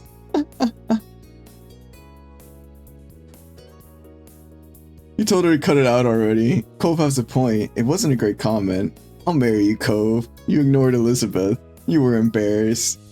Being a teen and again, never really having this sort of information or experience, I definitely would have been embarrassed. I would have been embarrassed too. I know growing up as a child, I hated this kind of teasing. Like, cause I was embarrassed and like my family was relentless about teasing me with one of the neighborhood kids, even though we were just friends and like she was my outdoors buddy, right? And I guess I didn't really see her that way, but like being teased that way kind of set me in a mood. I don't know. Being a teen, like 13, and that was like when I was less than 6, right? So like a kid, like a child kid.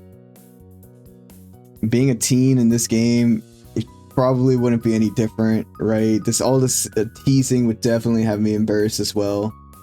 As an adult, I don't, you know, now I don't give a fuck. You know, it's charming. I find it charming and playful and funny, but back in the day, yeah, I would definitely be embarrassed.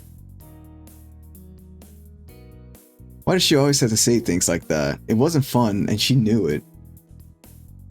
After no further replies, your sister walked ahead. You and Ko swapped uncomfortable looks. The day continued on with plenty to see and experience. You passed a few different activities that you would have liked to try out if you had the time, such as kayaking and rock climbing, but Ma said that you'd have to wait for another trip. Kayaking is a lot of fun. I miss kayaking. I used to go down a river with my friends. This is, you know, with my ex as well. This was years into my adulthood. We would kayak down a river and just drink beers and just have a chill day on the river. There was a little stream during the walk that you sat beside and set out a picnic for lunch, nibbling on a selection of fruit, sandwiches, and chips. Various birds flew by overhead, and you made a game out of guessing the species that were hanging out in the trees nearby. You even managed to get a couple of them right, including the kingfisher that grabbed half of Cliff's sandwich. You were glad you got to do this in the end. You were disappointed to only have one day at the park. You thought the long trip wasn't worth only one day here. You had more fun hanging out in the RV. You had a good time with this trip. Yeah, we'd definitely be glad that we did this. It was definitely a special experience, and one you'd remember for a long time to come. You smiled at yourself, committing the sights and sounds to memory. The group made it back to camp just as the sun was setting in the sky, and the stars were appearing one by one. Everyone had enjoyed different parts of it most. You traded stories of what you thought while you were eating dinner, then afterwards you pitched in to help clean up. You, along with Elizabeth and Cove, got to head back to the RV early and spent some time together while the parents stayed outside longer. It was nice to have space to yourselves after the cramped journey there, and while Elizabeth had locked herself in the back room with her headphones, you and Cove were left in the main lounge area. You headed up to the loft to relax on your own, or you hung out with Cove? Probably hang out with Cove. Well, let's take a load off. We've got some time. You took a seat on the sofa while Cove sat down on the other end, tapping his fingers against his knees. Your cheeks warmed a little at that. Being close to him never failed to feel exciting. You'd seen Cove nearly every day for the past 5 years, but seeing him in a jacket was still somewhat unusual. In Southern California, he could get away with that. It was a simple difference from his normal style, yet you couldn't help noticing the way he looked right now. It looked great on him. That's where we disagree as main characters, but we'll let it slide. Again, we'll let it slide. We accept Cove and his fashion choices the way that he is, right? That's... In fact, Cove always looked nice. When Cove cleared his throat, your eye snapped to his. He had an eyebrow raised and had clearly caught you staring at him. Is everything okay? You averted your gaze from it entirely? Yeah, don't worry about it. You just look so good right now. Yeah, everything is really good. He nodded while saying nothing.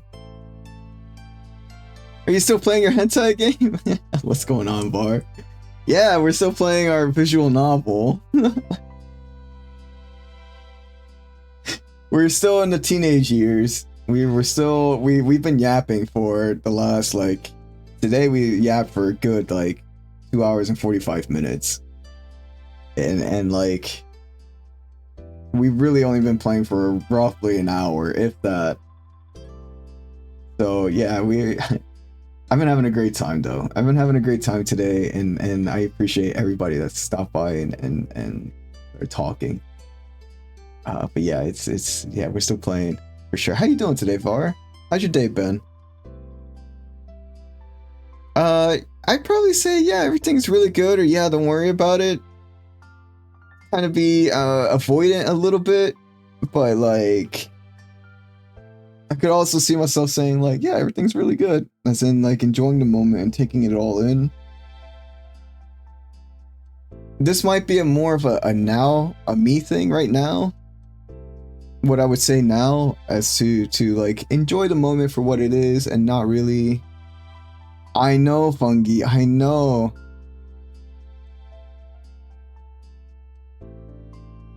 I would probably say this when I was younger, to be more avoidant and like not to cause suspicion, even though I do have a crush on him in game, like my character does, and they're both 13, and it's just kind of like awkward, angsty, kind of like I do want to say something's nice, but you know, those emotions of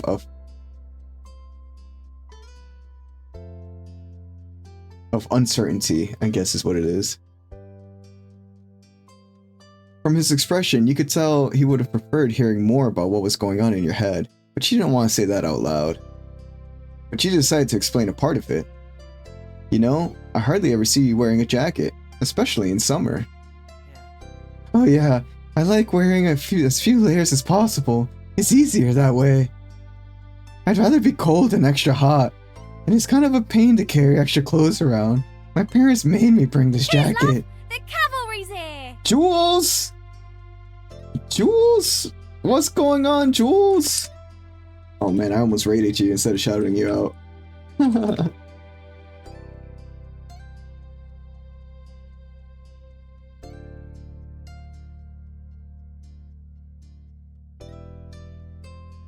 What's going on, Jules? What's going on, Celine? How are y'all doing today? How was I don't know if I can pronounce it right. Inozi? I don't know if that's how it's pronounced or even spelled. Inzoi? What is it called? I don't know. How was character creation? Were you able to enjoy? Okay, thank you. How did character creation go? Y'all, if you don't know, Jules is a wonderful and lovely streamer. 3 hours making you and Celine? Hell yeah, nice. It's like The Sims, right?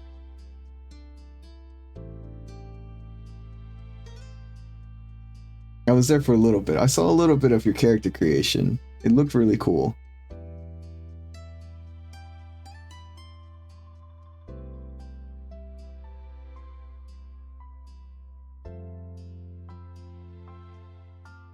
But welcome on in, Raiders. Welcome, welcome, welcome. For those of you who don't know me, my name is Gad. You can call me any variety of my name. It doesn't matter. There's no wrong way to pronounce my name. I usually go by Gad so that other people can make a name for themselves, and you know, it's part of the fun for me is to see how people react and the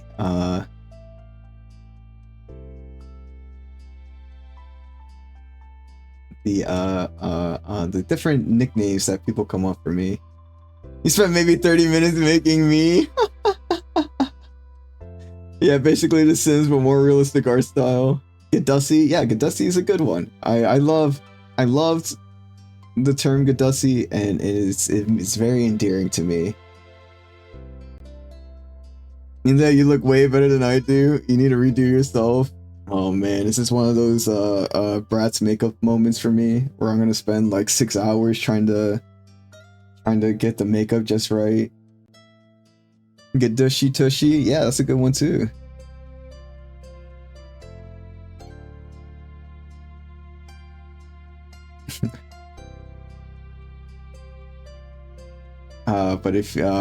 But yeah, welcome on everybody. We're playing Our Life at the moment. We are in the teenage years of our life. We're trying to express ourselves and show how we would act as a teen during our teenage years. We normally play retro games. We're currently trying to play every PlayStation game. We also have a Twitch cast that's going to happen soon next week.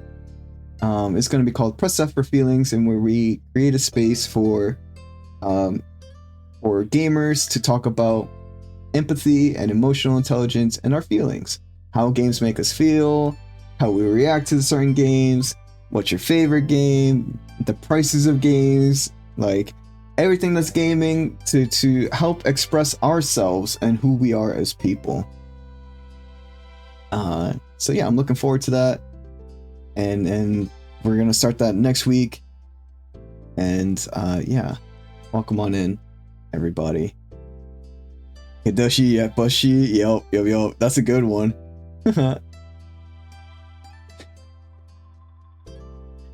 We love to yap here. We are avid yappers. We love shared experiences.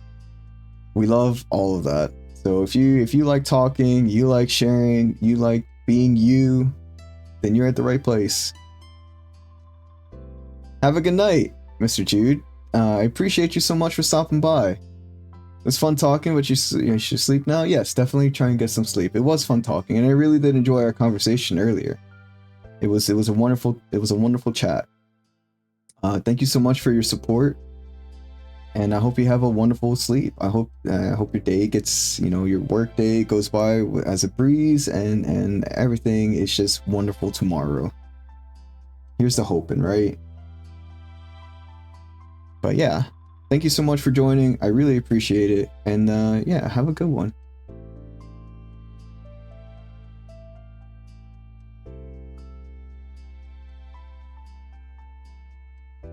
But that's awesome. That's awesome, Jules, that you were able to create your characters.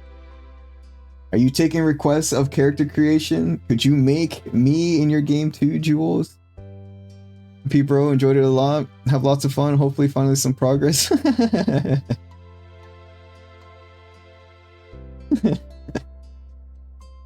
Hopefully some progress. Oh yeah, let's go. You don't care for the actual game? That's fair. That's fair. You just want to do character creation? That's fair. Oops, so many errors. Not too many.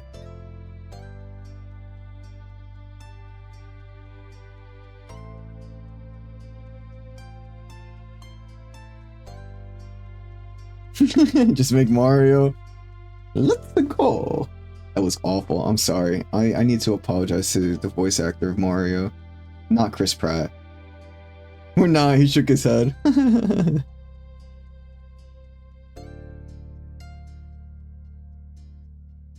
They have the perfect Grandpa Core outfit for you too.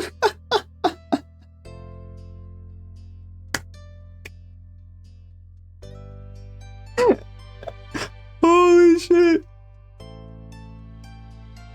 That's a friend chat. At least that's what I call it. I got this hat in Ireland.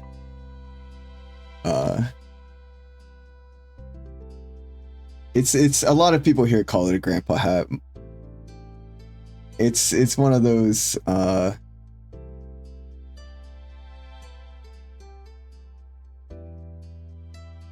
understand. My grandpa wears hats like this. So I get it. It's I don't take it as an insult or anything like that.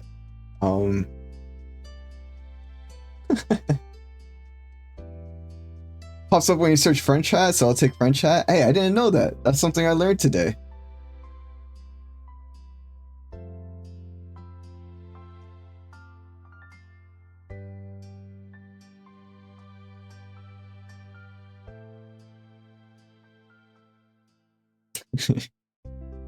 You gotta show me the Grandpa Core character, Jules. That's just you're fucking hilarious, dude. Oh shit. Yeah, he'd rather be cold than hot. Let's continue on. I'm the same way. I don't mind either way. I love wearing layers. I love layers and accessories too. You find one, then you look like a child from the times of the Industrial Revolution. Anyways, good night. Have a good night. Oh shit, y'all are hilarious. Holy fuck.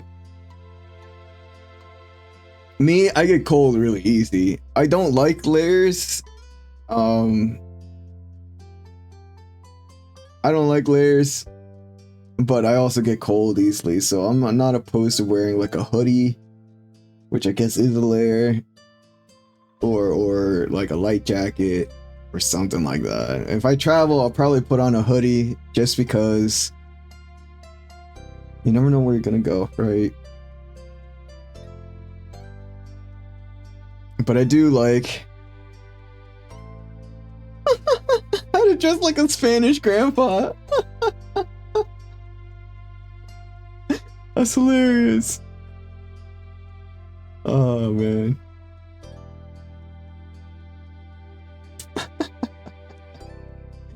Well, my grandpa is Puerto Rican, so it checks out.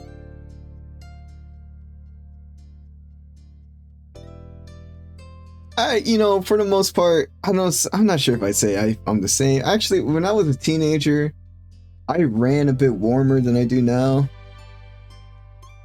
I'll send it to you guys, you might find it useful. No, okay, bud. Alright.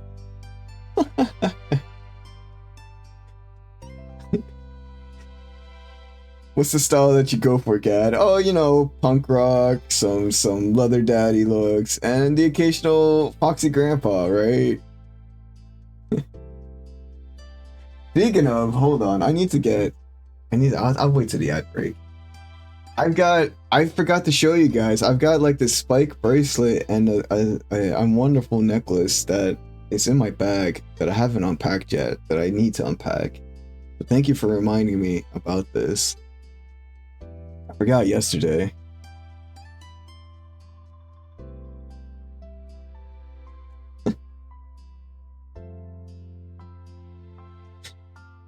Oh my goodness, Jules.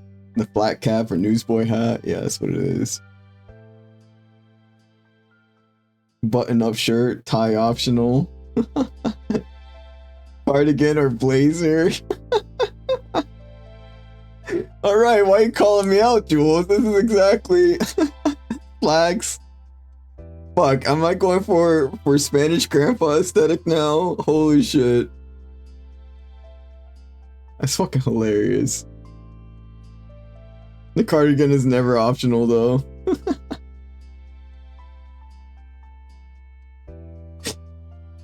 Oh man, that's gonna be our brand, isn't it? It's gonna be Grandpa Core.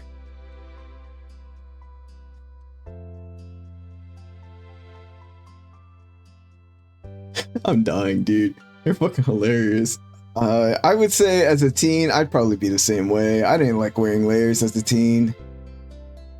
And I still don't. If I could live a life of being naked all the time, I probably would. I'm very, very like, if I could live without clothes on, I most definitely would. That's just what I feel the most comfortable in. So the less layers, the better. Although when it comes to being cold, like right now, currently in my current age, I get cold very, very quickly. Hence why I'm always wearing like the fucking blankets and like hoodies and stuff like that indoors, because it's cold in here and it's only like 73. It's not even like terribly cold. I just get very cold. And it wasn't always like that, but somewhere along my life, I started getting really cold really quickly. It's probably a lack of blood flow to my extremities. But what am I gonna do? Go to a doctor about that? Okay, pal. Alright, keep dreaming. You think I got money to go see a doctor?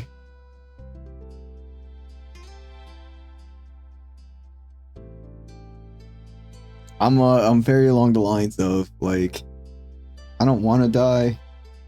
I also don't want to go into debt to get healthy or more of a health.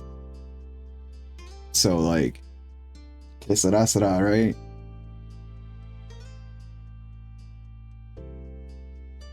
And I don't know why I say K instead of que, but that's my Spanglish coming through. I'm the same way. They're bulky and heavy, and they usually make me feel too warm. Ko smiled slightly at you and nodded. I've noticed. He perked up hearing that. He noticed you too? He changed the subject. He asked him why he liked to see others wear. Oof. I think I'd be curious to know more about Cove. What type of clothes or accessories do you like to see on somebody other than you? Cove's eyes widened at the question, and his defensive reply seemed to slip out before he'd had a chance to have a proper think about it. Nothing.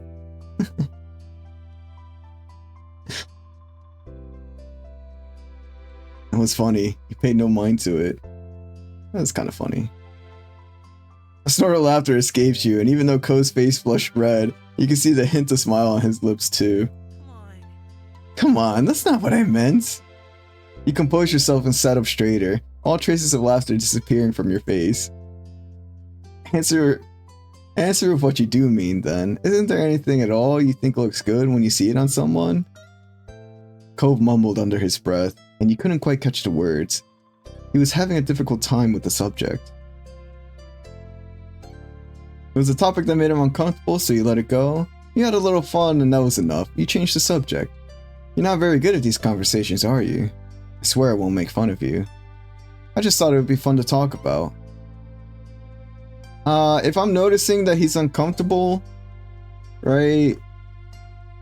Because that's where he's having a difficult time with the subject, then I'd probably just drop it. I'm not gonna push for him to talk about something he doesn't want to. Which, I know, in this situation is not like that dire, and it'd probably be good for him to express himself however he wants.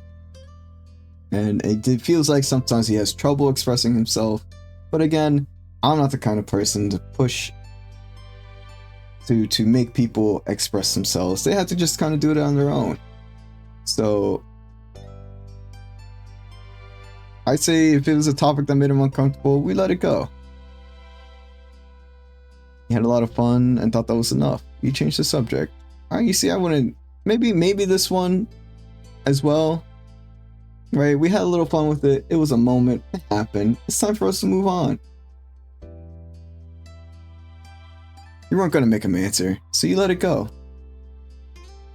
The parents all arrived soon after, each of them climbing into the RV and finding some place to sit down and rest their legs.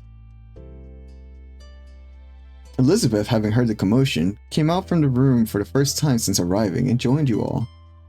You spent the evening chatting and playing a few games, enjoying the last evening of the trip together. Bedtime arrived within the blink of an eye. As the group hunkered down for the night, their mom did a final round to be sure nothing had been left behind.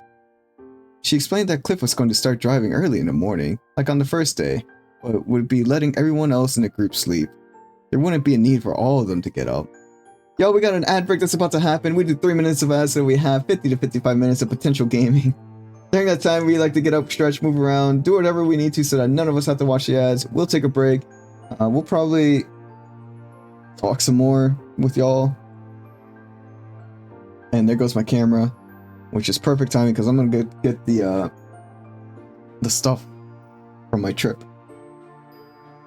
But yeah, take the 35 minutes for yourself. We'll be back. Yeah, and we'll see you after the ad break. We hope that you're having a wonderful evening and that our stream is enjoyable for you. See you soon. See you after the ad break. Take this time for you. Do whatever you need to. We got you. We got your back.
Welcome back from the ad break, everybody. We got the camera fixed. We got our bling on.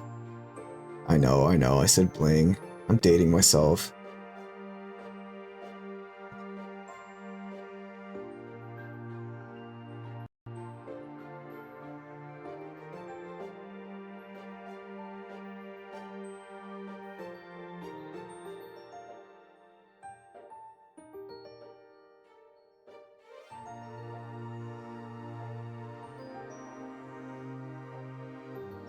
Let's continue our journey in this RV, and maybe we'll finally finish this moment. I think we're getting close to it, right? We got to be close to the end of the road trip. It's definitely feels like it's lasting forever, but that's probably because we are yapping for a good portion of this. But yeah, welcome back from the ad break. I'm gonna do a quick sweep for friends.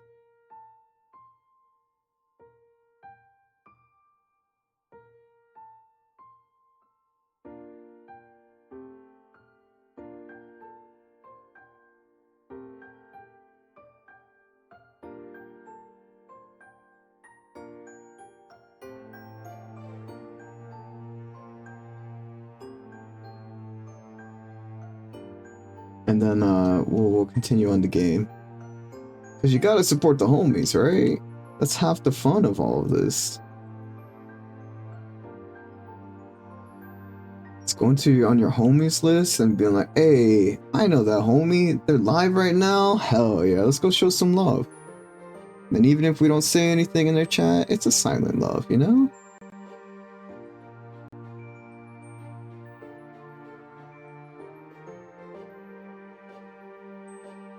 Alright, we're back. We are back.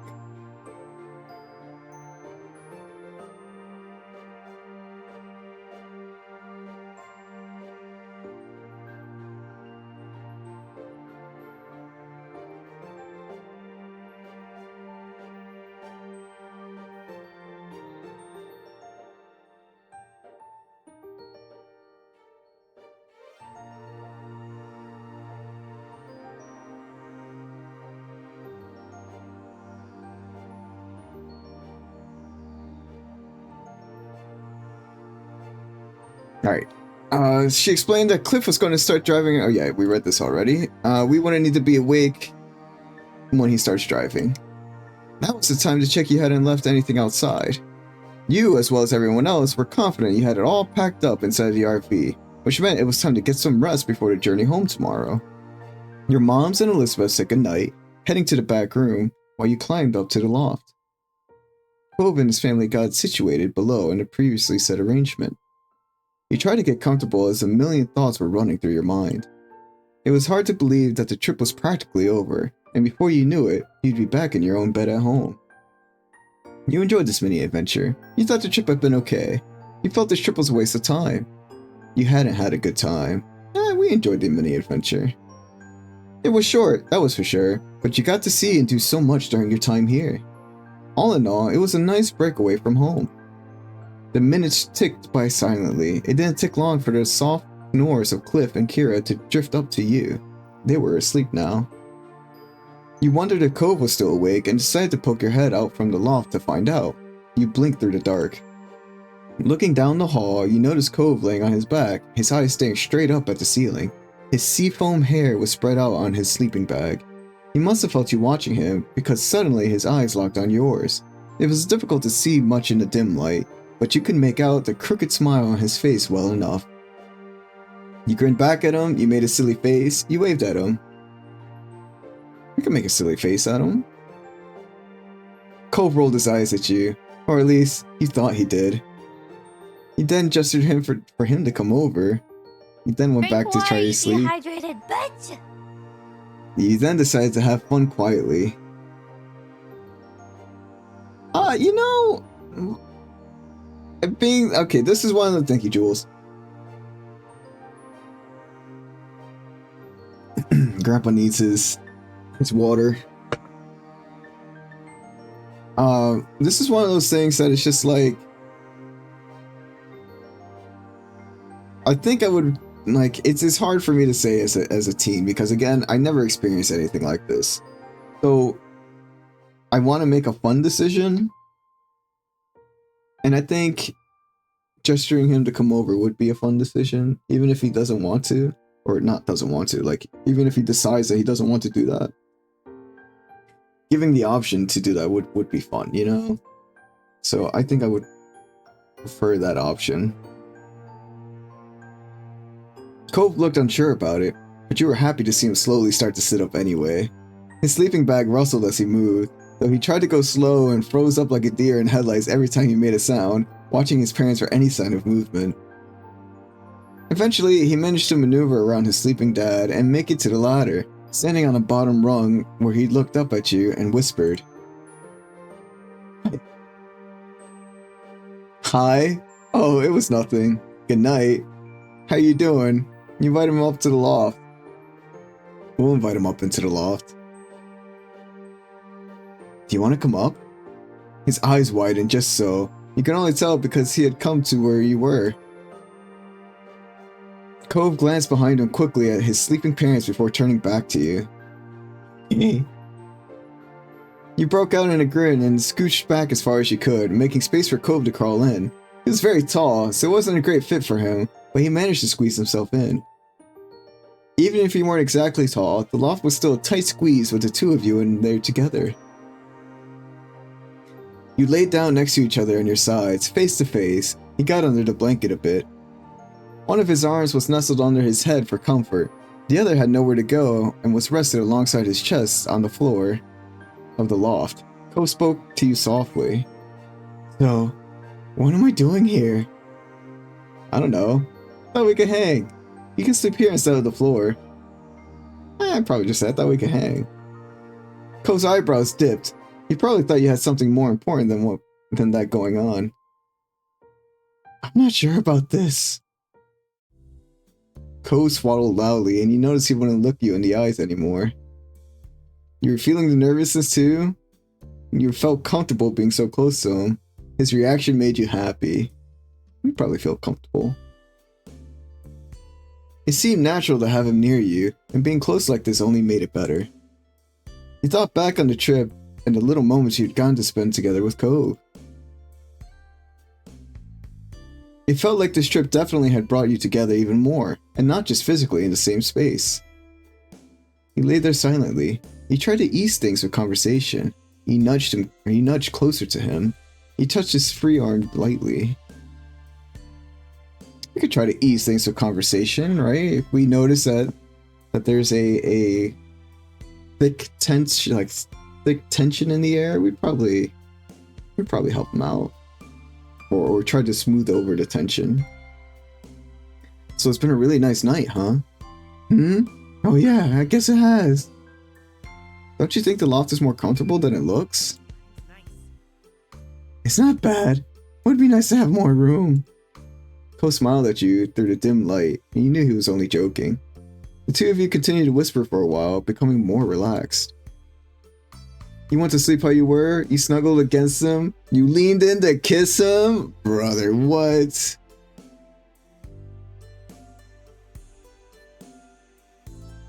Damn.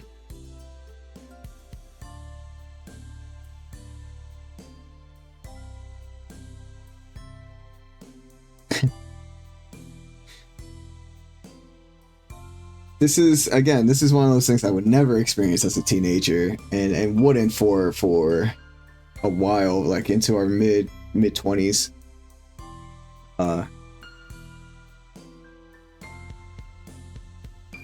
Definitely, like, as a teen, yeah, no, kissing him would be like, wouldn't even have probably crossed my mind. Again, I never really, like, this is something completely different from like how I grew up, so the option of being there wouldn't have been there, you know, so like thinking about doing something like that just wouldn't have been there. Snuggling against him, again, that's one of those things of like, it's weird. It's weird to me. And I probably would just sleep, right? That's like the boring option. I feel like it's the boring option in this situation. And it's probably something I would do, but again, given the situation that we're in, maybe something else. It really depends, right? On the situation and the connection type, and that's me thinking now. And like, if we were to a point where I did feel comfortable enough to hang out with somebody and like not just have a crush on them, but just like know that they were up for it as well, I'd be okay for a kiss or snuggling. But maybe we'll go and sneak in a snuggle, right? Maybe we won't be just going to sleep and we'll sneak in a snuggle. You closed the distance completely and nuzzled your face in the crook of his neck, under his chin. It was warmer than you thought it'd be. Cove stiffened up and let out a yelp, which he quickly bit down on his lip to stifle. He gave you an apologetic look. This still wasn't bad for him, just surprising. After a few more moments, he settled in, his breath deep and steady. He rested a cheek against the top of your head. You could feel his lip curved into a smile, and it made you happier to know he was enjoying the moment too. The two of you fell asleep before long, cuddled up together. When you woke up the next morning, it was to the rumble of the RV as it traveled the long journey home. You noticed quickly that you weren't as warm as you had been during the night, and when you checked next to you, Cove was gone. Blinking sleepily, you peeked over the edge to the loft to find out where he had gone. Maybe he had snuck back to his spot on the floor during the night? However, you soon noticed him sitting on the couch talking quietly with his mom. His head hung in embarrassment. Uh-oh. Your movement gave you away, and Kira suddenly looked up and caught your eye. She simply smiled amusedly at you. And it was obvious what happened. Cove hadn't gotten away with it. They found him there in the loft, and then you woke up while he was trying to explain. You knew it was going to be a long time before you lived this one down, if you ever did. Soon your moms and Elizabeth emerged from their room, dressed and ready for the day of travel. You spent most of the day hanging out together in the RV, savoring the last few hours of vacation. Kira suggested a few different travel games she used to play with Cove when he was younger, and you all had a great time competing against each other. A little later in the day, you tried to talk to Cove about what happened in the loft, but he simply apologized and changed the subject. It was a bit too much for him to try speaking on, especially right now. You understood. When the RV finally pulled onto your street, it was well into the night, and you were looking forward to crawling into your own bed after the last few days away. Everyone else must have been feeling the same because it was mutually agreed that unpacking and cleaning the RV would wait until morning. Once home again, you went straight up to your room and dropped onto your bed, shoes and all. You were happy to be in your own bed. It felt weird to be alone. It felt good to be alone. You wish you were still on the trip. You missed being near Cove. I'd be happy to be in your own bed. You stretched out with a smile on your face, enjoying having the space all to yourself. With those last few thoughts drifting through your mind, it wasn't long before you dozed off to sleep. Tomorrow, life would go on like normal. We made it through another moment. Let's go, team.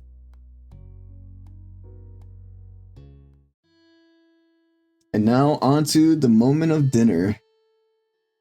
And I like that's, I know I don't have like a lot of the other moments to unlock, but I like that these moments are just like, some of them are just normal moments, like day-to-day moments, where some of them are like, yeah, let's go on a trip, let's do something, catch some waves. This is just dinner, like you can have a moment with just dinner.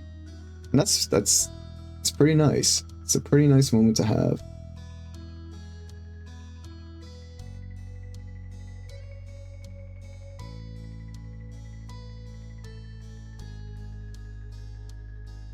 Sunlight shone through the windows as you sat in the living room, your home phone pressed to your ear. Cove was on the other end.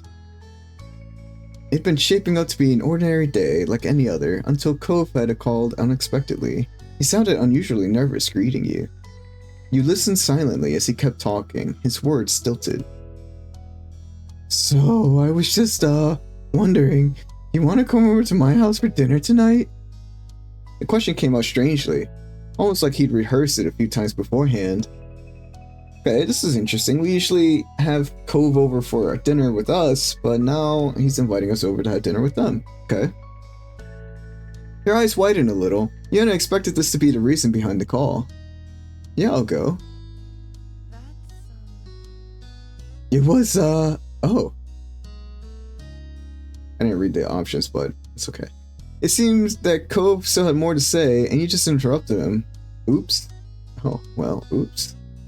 Oops indeed. I didn't realize he was still talking. That's my bad. Cool, well... He stumbled for a bit, trying to gather his thoughts again. My mom and dad, they really want you to be there. If your parents don't have a problem with it, they asked me to ask you. You took a moment to think. Dinner at home would be quiet and uneventful today. If you really wanted to, you could go to Cove's instead. Cove spoke up again, breaking your thought train. His voice was softer than before. Also, I want you to be there too. Can you come over, I mean? Yeah, I can come over. I'll have to ask my mom to get back to you. No, I can't make it. Why am I the only one invited? Or did you mean the whole family? Again, this is something I would definitely, like...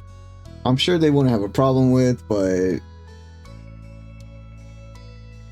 Would definitely ask my mom's, right? Okay, tell me when you can. He sounded noticeably relieved by your response. Was you coming over for dinner today that serious? He spoke to you for a little while longer to explain what time to come over and other details, then hung up. And that was that, for now anyway. You called Ma right after, and she picked up on the third ring. It wasn't a long conversation. When you asked to go to the Holden house for dinner, she was more than happy to give permission for it. No problems there.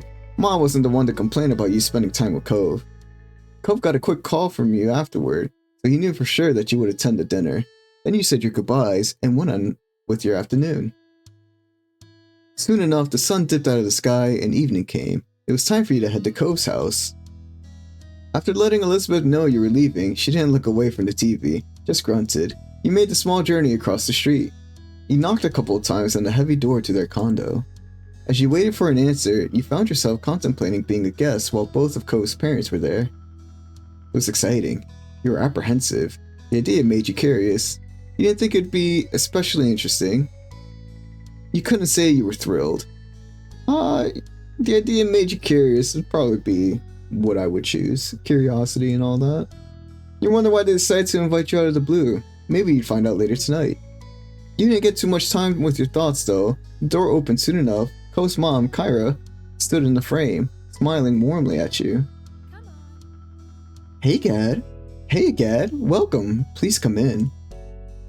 She opened the door wider and moved to make room. You stepped inside, allowing her to shut it behind you. Thanks so much for coming over. I know it was kind of last second. Thank you for having me. Of course, just make yourself at home. It's not my home, but I've been given permission to say that.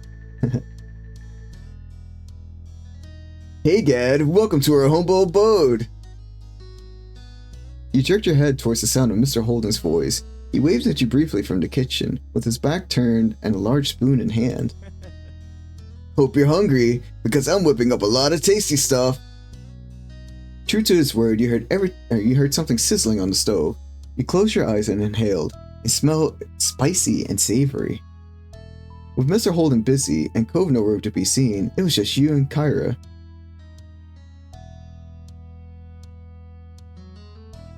I know I'm back-forthing her name. It's okay. She gave you a wry smile. He sure is. While I've been barred from cooking the entire time I'm staying here. Can you believe that? He nudged with an elbow. Mr. Holden scoffed good-naturedly, then spoke from over his shoulder. You're on vacation, Kyra. No need to accept it. You need to accept that already. He yelled back, amusement obvious on her face and in her tone. People still cook around their vacation. Everyone's gotta eat. It's not like I'm some celebrity who can go out for every meal or hire a private chef. Sorry. Well, in this house, you're a VIP. Kyra smiled and shook her head quietly. Then she turned to face you once more. Sorry about that, Gad. Here I was trying to strike up a conversation with you, and Cliff just had to butt in. I don't butt in. He eyed him, chuckling in disbelief. He was exactly disproving her point with that. Kyra leaned over to whisper to you.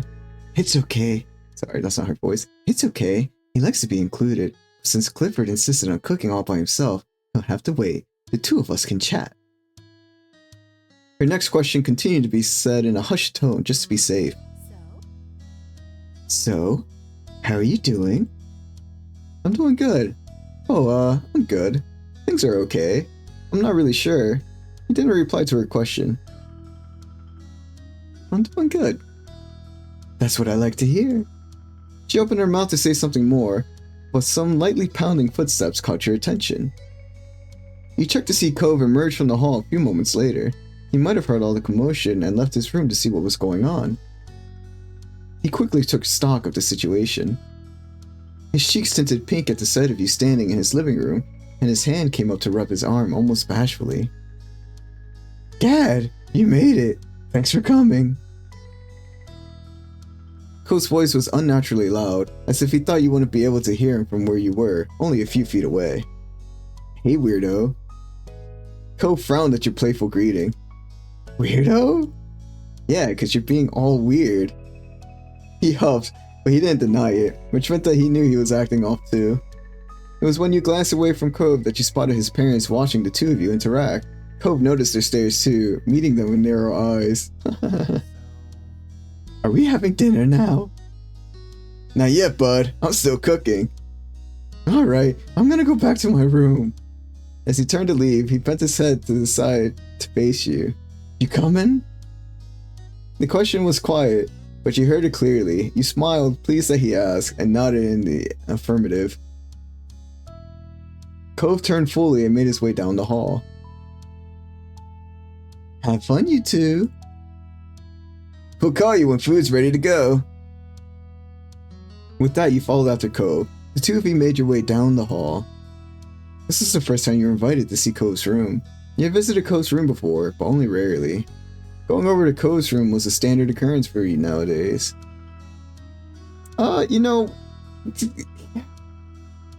We've known each other for 5 years, right? It wouldn't be like that weird for us to go to his room. At least a few times. Like, I know we don't spend a lot of time, or I guess we haven't distinctly been told that we've been spending time over at his place. But that doesn't mean that we haven't been, right? So, we don't have to make it like it's a first time occurrence or a rare one. Maybe it is standard for us to go over there, right? Maybe there's nothing weird about us going to his bedroom. Cove got to the door first, opening it and stepping inside. You joined him. There was a mat on the floor in front of the door. As you stepped over the threshold into his room, you felt the crunch of sand beneath your feet. The sensation was nothing new to you, of course. Cove constantly came back to his room covered in sand, not bothering to clean himself off at the front door, and got it all over his personal space. Oh, Cove. That's just how he was, a little bit of a mess. It's fair. You hadn't heard Mr. Holden ever scold him for it, not like your moms would have done if you'd done it. You can sit wherever you want. Cove himself took a seat at the edge of his large bed, looking like the picture of comfort, and let you decide. He didn't sit anywhere. He sat down in a chair. He sat next to Cove on his bed. He'd probably sat down in the chair. Actually, if the bed's right there, and there's room enough for both of us, why not sit down on the bed, right? What's personal space? Oh, not the yawning already. As soon as you sat down next to him, Cove grew tense, his back went stiff, and he ducked his head away. He tried to hide a trembling smile. Oh my god. He said it under his breath, as if he didn't want you to hear. You obviously did, and easily, since you were right beside him. You were nervous about that. You smiled comfortingly at him. You chuckled over it. You felt very charmed by his reaction. I guess we could smile at him. He raised his eyebrows. You both kept noticing the other's every move. You only shrugged back. It's nothing, don't worry about it. You're like an open book, you know that? You're such a sweet guy, Cove. You're adorable. You're adorable is something I totally would say. any phrase, any point of my life.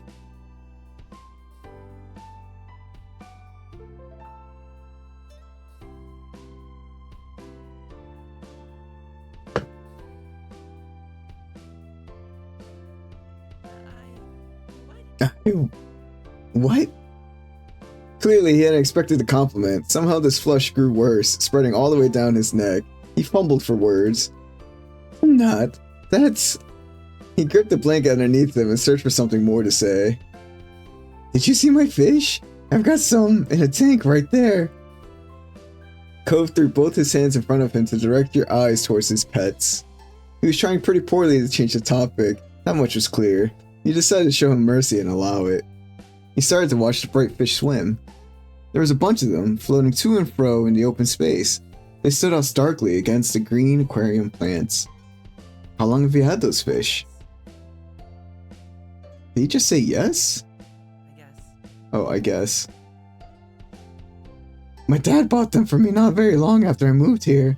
I guess it's been years now. Wow, that's a long time. You peered carefully into the tank. The fish looked to be doing well. You must take good care of them. Most of them were small, but there was one especially big one. What are their names? I don't name them. Well, not really. He lifted an eyebrow at that. He continued to the explanations sheepishly. Mostly I just call them things based on what they look like. Squirt for the small one, tangerine for the really orange one, that sort of thing. I've had a lot of fish, and I'm not good at coming up with names. You found that funny. You found that surprising. You found that relatable. Relatable 100%. You didn't have any pets, but you always had trouble naming your stuffed animals or whatever else. It was such a hard choice. Ah, a couple of them have other types of names. He pointed to a small orangish red fish. It was minding its own business away from the others. My dad named her Dreamcatcher, and that other one's Mark. Mom came up with that one. Cove smiled to himself, his eyes reflecting the glow from the tank. You let other people name your fish? Nice. Yeah, it's nice. He turned to you, tilting his head to one side. There was a considering look on his face. Do you want to name one? Yeah, I do. Can I? No thanks. Yeah, so, can I? His smile grew a little at your interest. Sure. There's a few who don't have names right now, the newer ones. You can pick which you want to name. He pointed each of the recent acquisitions out to you. The first was the smallest fish in the tank. It was completely orange and zipped all over the place, running laps around the others. The second was the slightly bigger and red. Its tail was dotted with black spots, which almost resembled freckles. The last fish was the biggest one. Its multicolored scales rippled under the bright light of the tank as it slowly made its way across the vast expanse. You went with... we'll go with the medium fish. Medium fish. Cove only nodded at your answer, waiting for you to decide on a suitable name. You watched the fish you chose closely. As you did, a name eventually came to you. Frank, Sunbeam, Gil, Gad, Cove. Type in your own answer.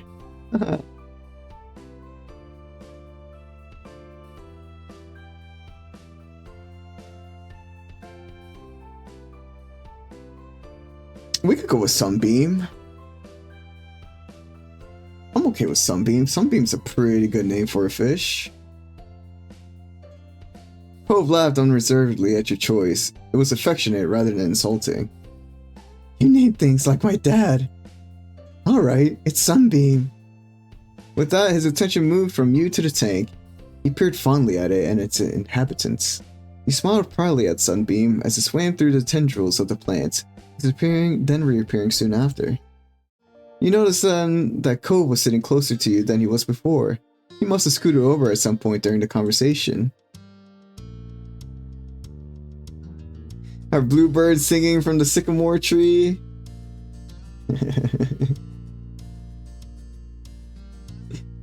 What's going on, GBC?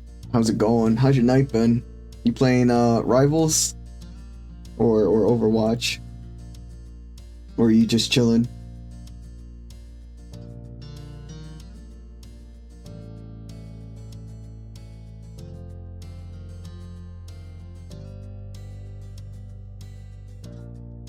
chilling? Hell yeah. That's what we like to hear. Nothing but a nice chill night, right?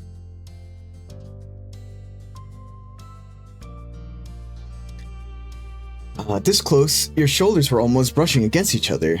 Your heartbeat picked up a little at the realization. You know, I'm not allowed to have pets in my house, not even fish. The corners of Cove's lips turned down at that. That doesn't sound fair. You probably play Overwatch? Or you can uninstall Overwatch and be free of the parasites once and for all, GBC.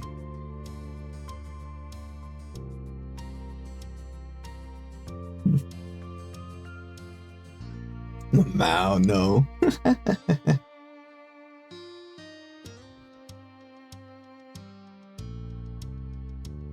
There are no parasites in your life.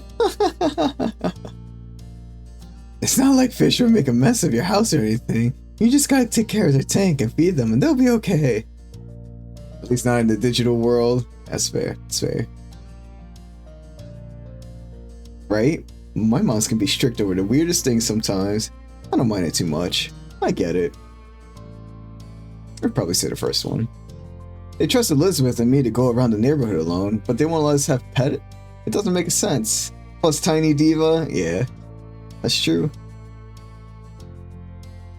You know, this is, I know I don't play Overwatch anymore, but GBC, I have a I gotta show you the I'm pretty sure you know the Ramattra skin.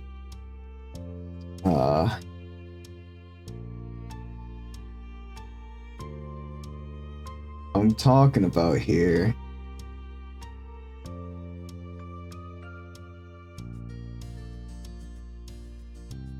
This one. I'm gonna send it to you. But I kind of want to make a helmet that's based off of this skin. Here's a better picture of it.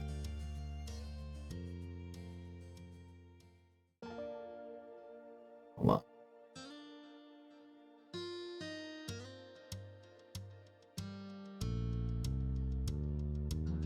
I want to make the whole fit.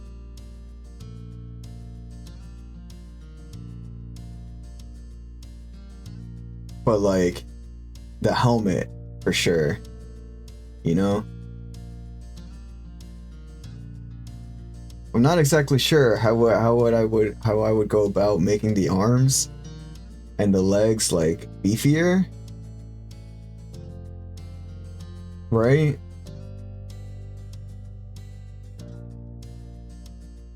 Or like how that transformation would go. I'm thinking maybe like that episode of SpongeBob where he's got the fake arms, right? And like have it underneath the armor that he's wearing there. And then when I like transform, it's like they inflate and it's just like inflatable arms at that point. You know what I'm saying? Anchor arms. Yeah. It's a good skin. Yeah, that's the one I use on him now. It's pretty good. But that's I have a 3D printer here. And I kind of want to mess with it to try and build it.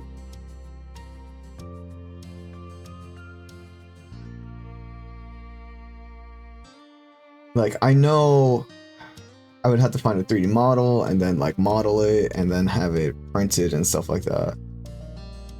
But the helmet can just be that, right? I don't need the rest of the outfit, just a helmet. That would be pretty sick.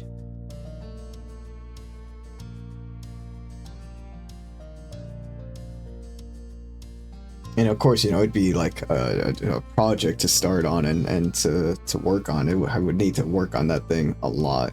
I'm not sure if I'd had the time for that, but it would be cool. It would be definitely cool to have that kind of helmet. Yeah. The helmet is really like the big thing. The other stuff is, it's like you could, I don't know how you would make that, but I feel like it wouldn't be that difficult to make. Maybe like the alternate form his punchy form would be really difficult to make, right? Because I don't really know, again, like how that would work out, like some sort of transformation. I feel like you would need to either choose one or the other form and just kind of stick with that and not have it like be a transformer. Maybe you could have like a little compartment that'll open up and, you know, have the muscle arms just like pop out and then have it deflate and then have it go back in. I don't know. It'd be interesting to try and build. But the helmet for sure, I really want to create that because that helmet looks sick as fuck. Maybe when you're even older, they'll let you? I don't know. They seem pretty against it. Your current conversation brought to mind a memory from years ago. You launched into it without any warning, earning you a brief confused look from Cove. One time, Elizabeth, came back from playing at the beach and just shut herself in her room. She only came down for food, and then she ran back upstairs straight after. It was kind of weird. My mom didn't think much of it at first though.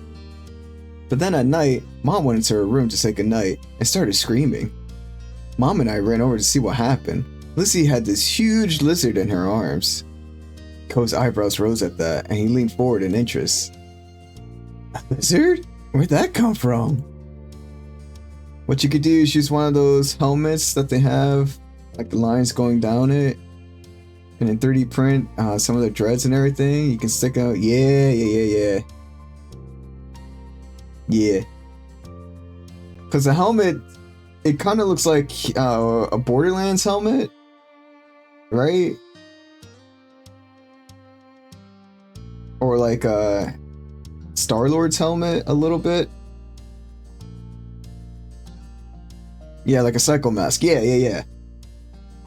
And just have like spaces for it where you could put the locks, the dreads coming out from it.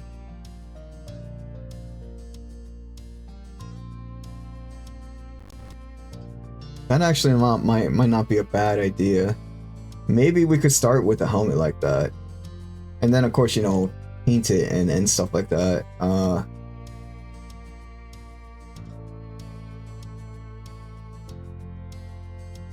Looking at it, right, like part of the helmet is glass. Maybe we can put like colored plastic at the top. It just looks like it might get hot, which is, you know, it's whatever, but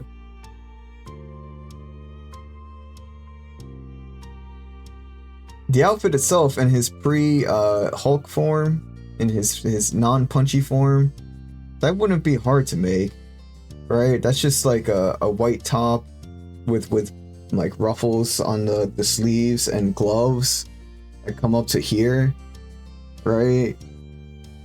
That doesn't seem so bad.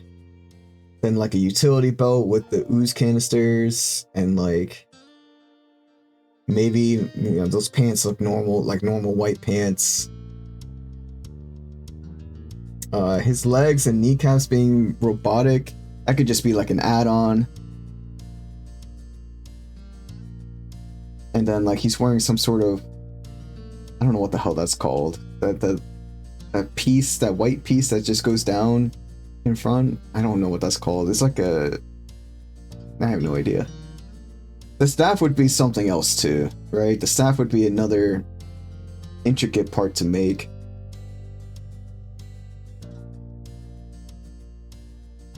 Chrome silver top. Like a lab coat? Yeah, I could see that. I can definitely see that.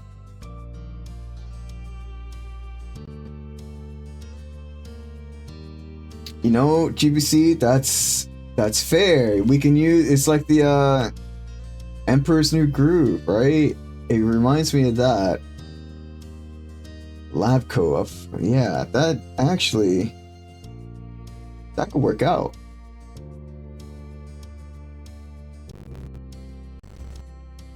Elizabeth said she saw it half buried in the sand and didn't know what it was. Then she pulled it out and got the answer, so she brought it home. She hid the lizard in her room for most of the day because she wanted to keep it. Time to pull the lever, yeah. Yeah, but how cool would that be? I really need to start thinking about how to make that, because that would be really fucking cool to have. Maybe I can find a 3D model of it and I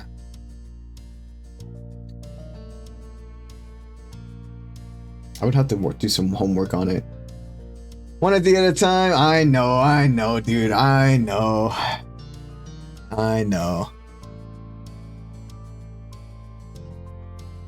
Well, if I'm gonna do like one artistic thing, one artistic hobby, right? Then that would be it instead of the 3D cards I was gonna make. Right? That would be my one thing to make for the year, and not like, I don't know. It would have to put my other projects on hold, like not on hold, but yeah. I know you're right. I already don't have enough time as it is already. Maybe when I get that up and running, which I don't even know how that's gonna work, but one project at a time. You're right. It's an idea though. It's an idea that we'll put on hold for now. She hid the lizard in her room for most of the day because she wanted to keep it. Mom and Ma were not happy. They worried about putting it out during night, but she was going to have to let it go in the morning. Yeah, I know. There's so much that I need to do. There's so much I need to do before I get that project started. That project, like the Ramatra helmet project. But the other one, yeah, no, I got a lot of work that I need to continue to make that baby grow, you know? To give life to it and to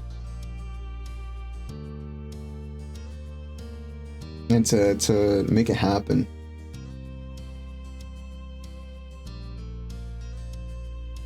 Lizzie was really upset. She did bring it back to the beach eventually, but she wouldn't talk to anyone for days. When she did get over it, it was almost like it never happened. You laugh thinking back at the time. Elizabeth had always been stubborn, but when she was younger, she forgot grudges quickly. Now it wasn't so easy. Cove had been quiet for most of the story, apart from the reveal of the lizard. He had a thoughtful look on his face. I can't even imagine what it'd be like to have a sibling. You gave serious thought to his statement before you told him. It's fun. There are ups and downs. You're lucky to be an only child. It's a nice idea in general, but my sister is Elizabeth. I don't know how to explain what it's like. There are ups and downs, but like, it is fun. I had having two older brothers and a younger sister, like, it's I do enjoy my family greatly. It's one of those things, like, it is fun. It is fun to have. There are ups and downs, that's true.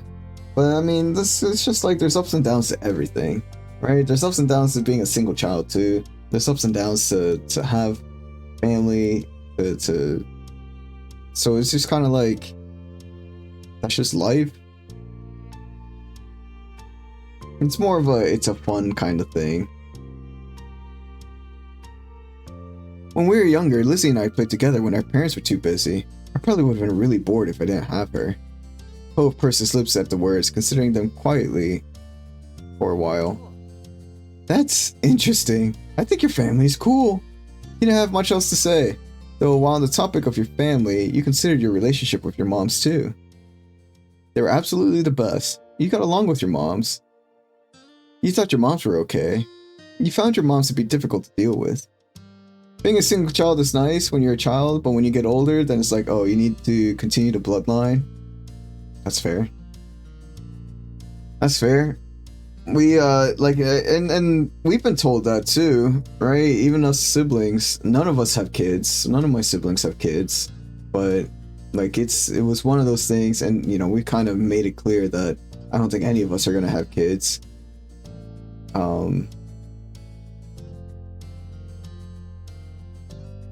But no, it's understandable. That's understandable. I don't know how I feel about that. A part of me does, but a part of me doesn't, you know?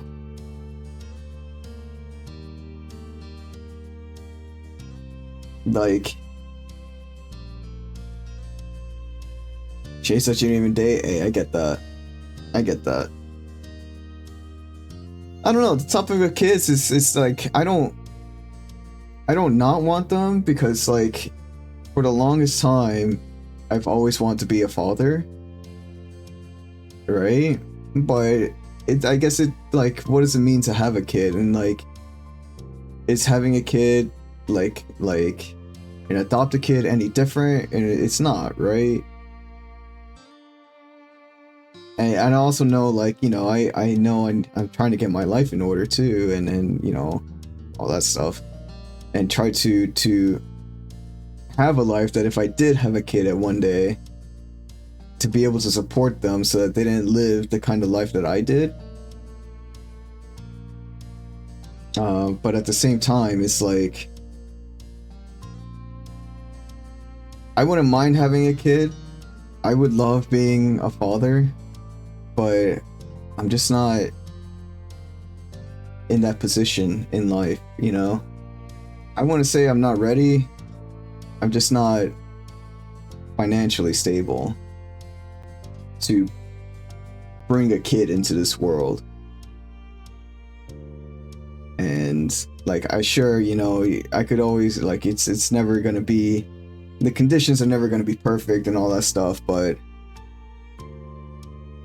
again, that doesn't mean I can't be, like, up a gad. I see it now. It's the hat, isn't it? But again, it's one of those things that, like, right now, I can't see it. And, like, with my medical, you know, with my illness and stuff like that, it is hard for me to see bringing more life into this world. But that doesn't mean I can't be a father figure to many other people, right? It doesn't mean that I can't help others the way that a parent would help me. It doesn't mean that I can't be nice and kind and treat others like my own. So like, do I want kids? Yes and no. But also, like, I guess it's my framework of how I see people, right? And if people want or need that father figure to provide guidance, I wouldn't be opposed to giving it. I wouldn't be their dad, and I would know that, like, you know, the boundaries of setting boundaries so that to not overstep them. But at the same time, I'm okay with having long talks. I'm okay with sharing my life. I'm okay with providing insight and useful information and helping others that need it. Really? I know, it was wild, right?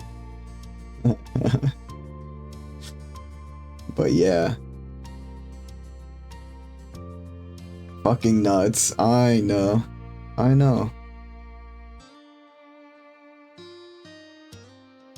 I think I'm just a community or family oriented person, and like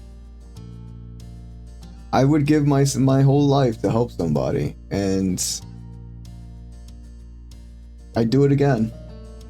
10 out of 10 times I do it again. Did you see our new emote, GBC?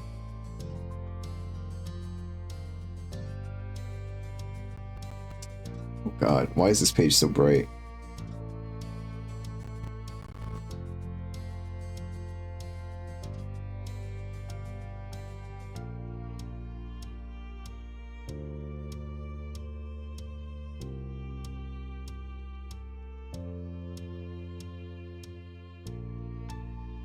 Evie posted it earlier. I don't think I can. It's showing up for me for some reason. Maybe I need to refresh. Let me try that. I added a Cat Jam one to my emote list, animated emotes on the channel.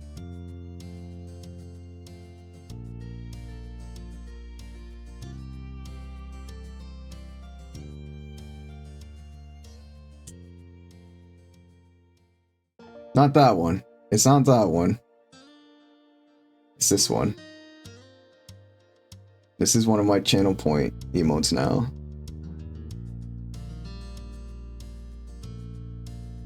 Yeah, the OG.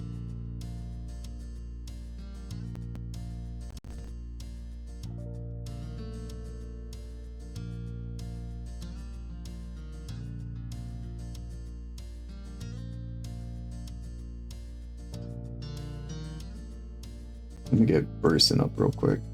I know. Yapping and not playing the game, right? What else is new for us? What else is new for us?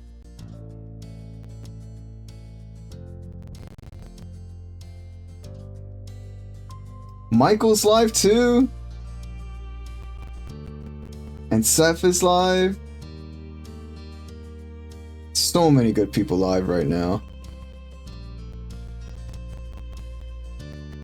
I kind of want to like just end stream now so that we can raid Michael. That'd be hilarious.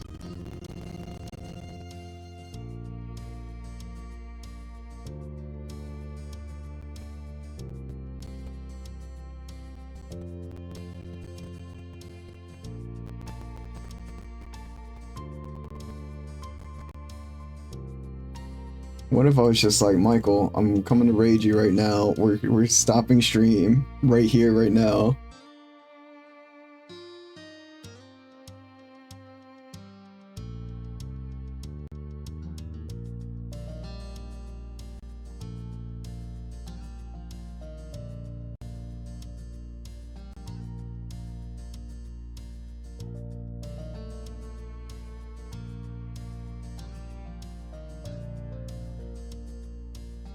Yo, Seth with the Silent Hill 3 starting soon screen. Oh, that's good.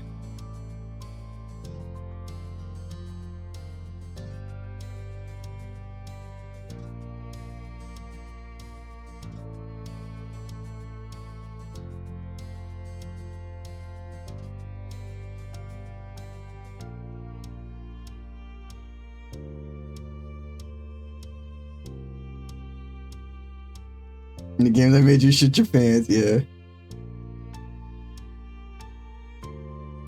I mean, hell, you broke the record today. I'll take that link. Yeah, that's true. We did break the record today, right? We yapped for a while. We haven't even had dinner yet, or for this game, or in real life. We had cheese and crackers earlier, which I guess was our dinner. But what if we raided Michael? Like, honestly, what if we raided Michael? Honestly, I might do that right now. I know. We're just gonna end so abruptly, right? But it's for the bit. It's for the bit. Welcome back to Our Life. I know, we haven't really played much of this game. We didn't even make it past the teen moments. We'll be back tomorrow with more Our Life. We are actually gonna play the game tomorrow. We're gonna raid Michael. I don't know how long he's gonna be streaming for. Probably not long. But we're gonna raid him because why not? And it'll give us time to work on our maybe play. No. The yapping is gonna stop at 1 hour tops. 1 hour tops yapping, and then after that we'll continue the game for realsies.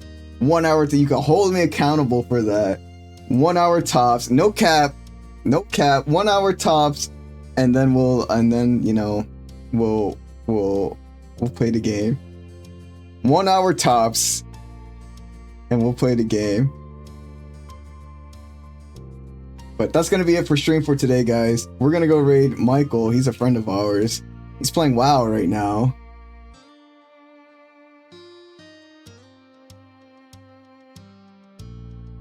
And yeah, he's new to raiding. He's new to streaming. So let's go show him some love. We'll be back tomorrow around 6 p.m. Eastern. We're gonna be streaming more Our Life, and we gotta get our workout into. Yeah, we'll be streaming more of Our Life, and we'll actually finish more moments and actually play the game more instead of yapping for like 2.5, 3 hours. Did I say steaming? Streaming. But yeah, we'll be back tomorrow, 6 p.m. Eastern. More Our Life. Yeah.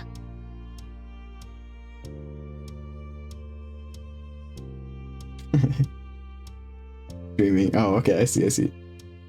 But yeah, catch y'all tomorrow. Thank you all again so much for all the support. Jules for the raid. Mr. Jude for the sub. For the channel point redemptions.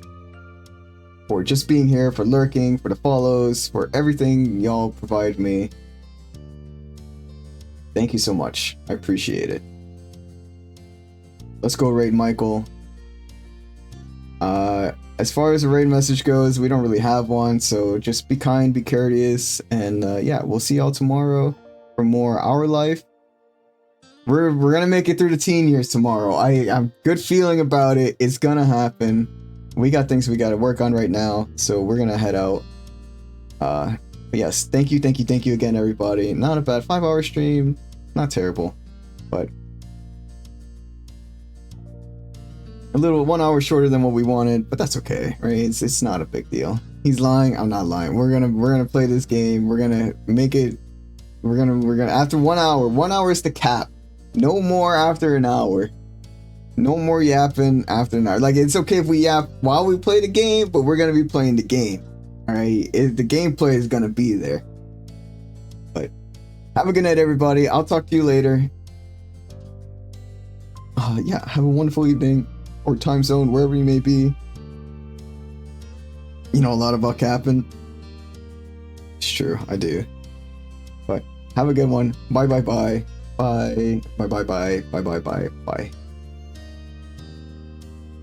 See y'all tomorrow, 6 p.m. Eastern. We'll be there. Bye.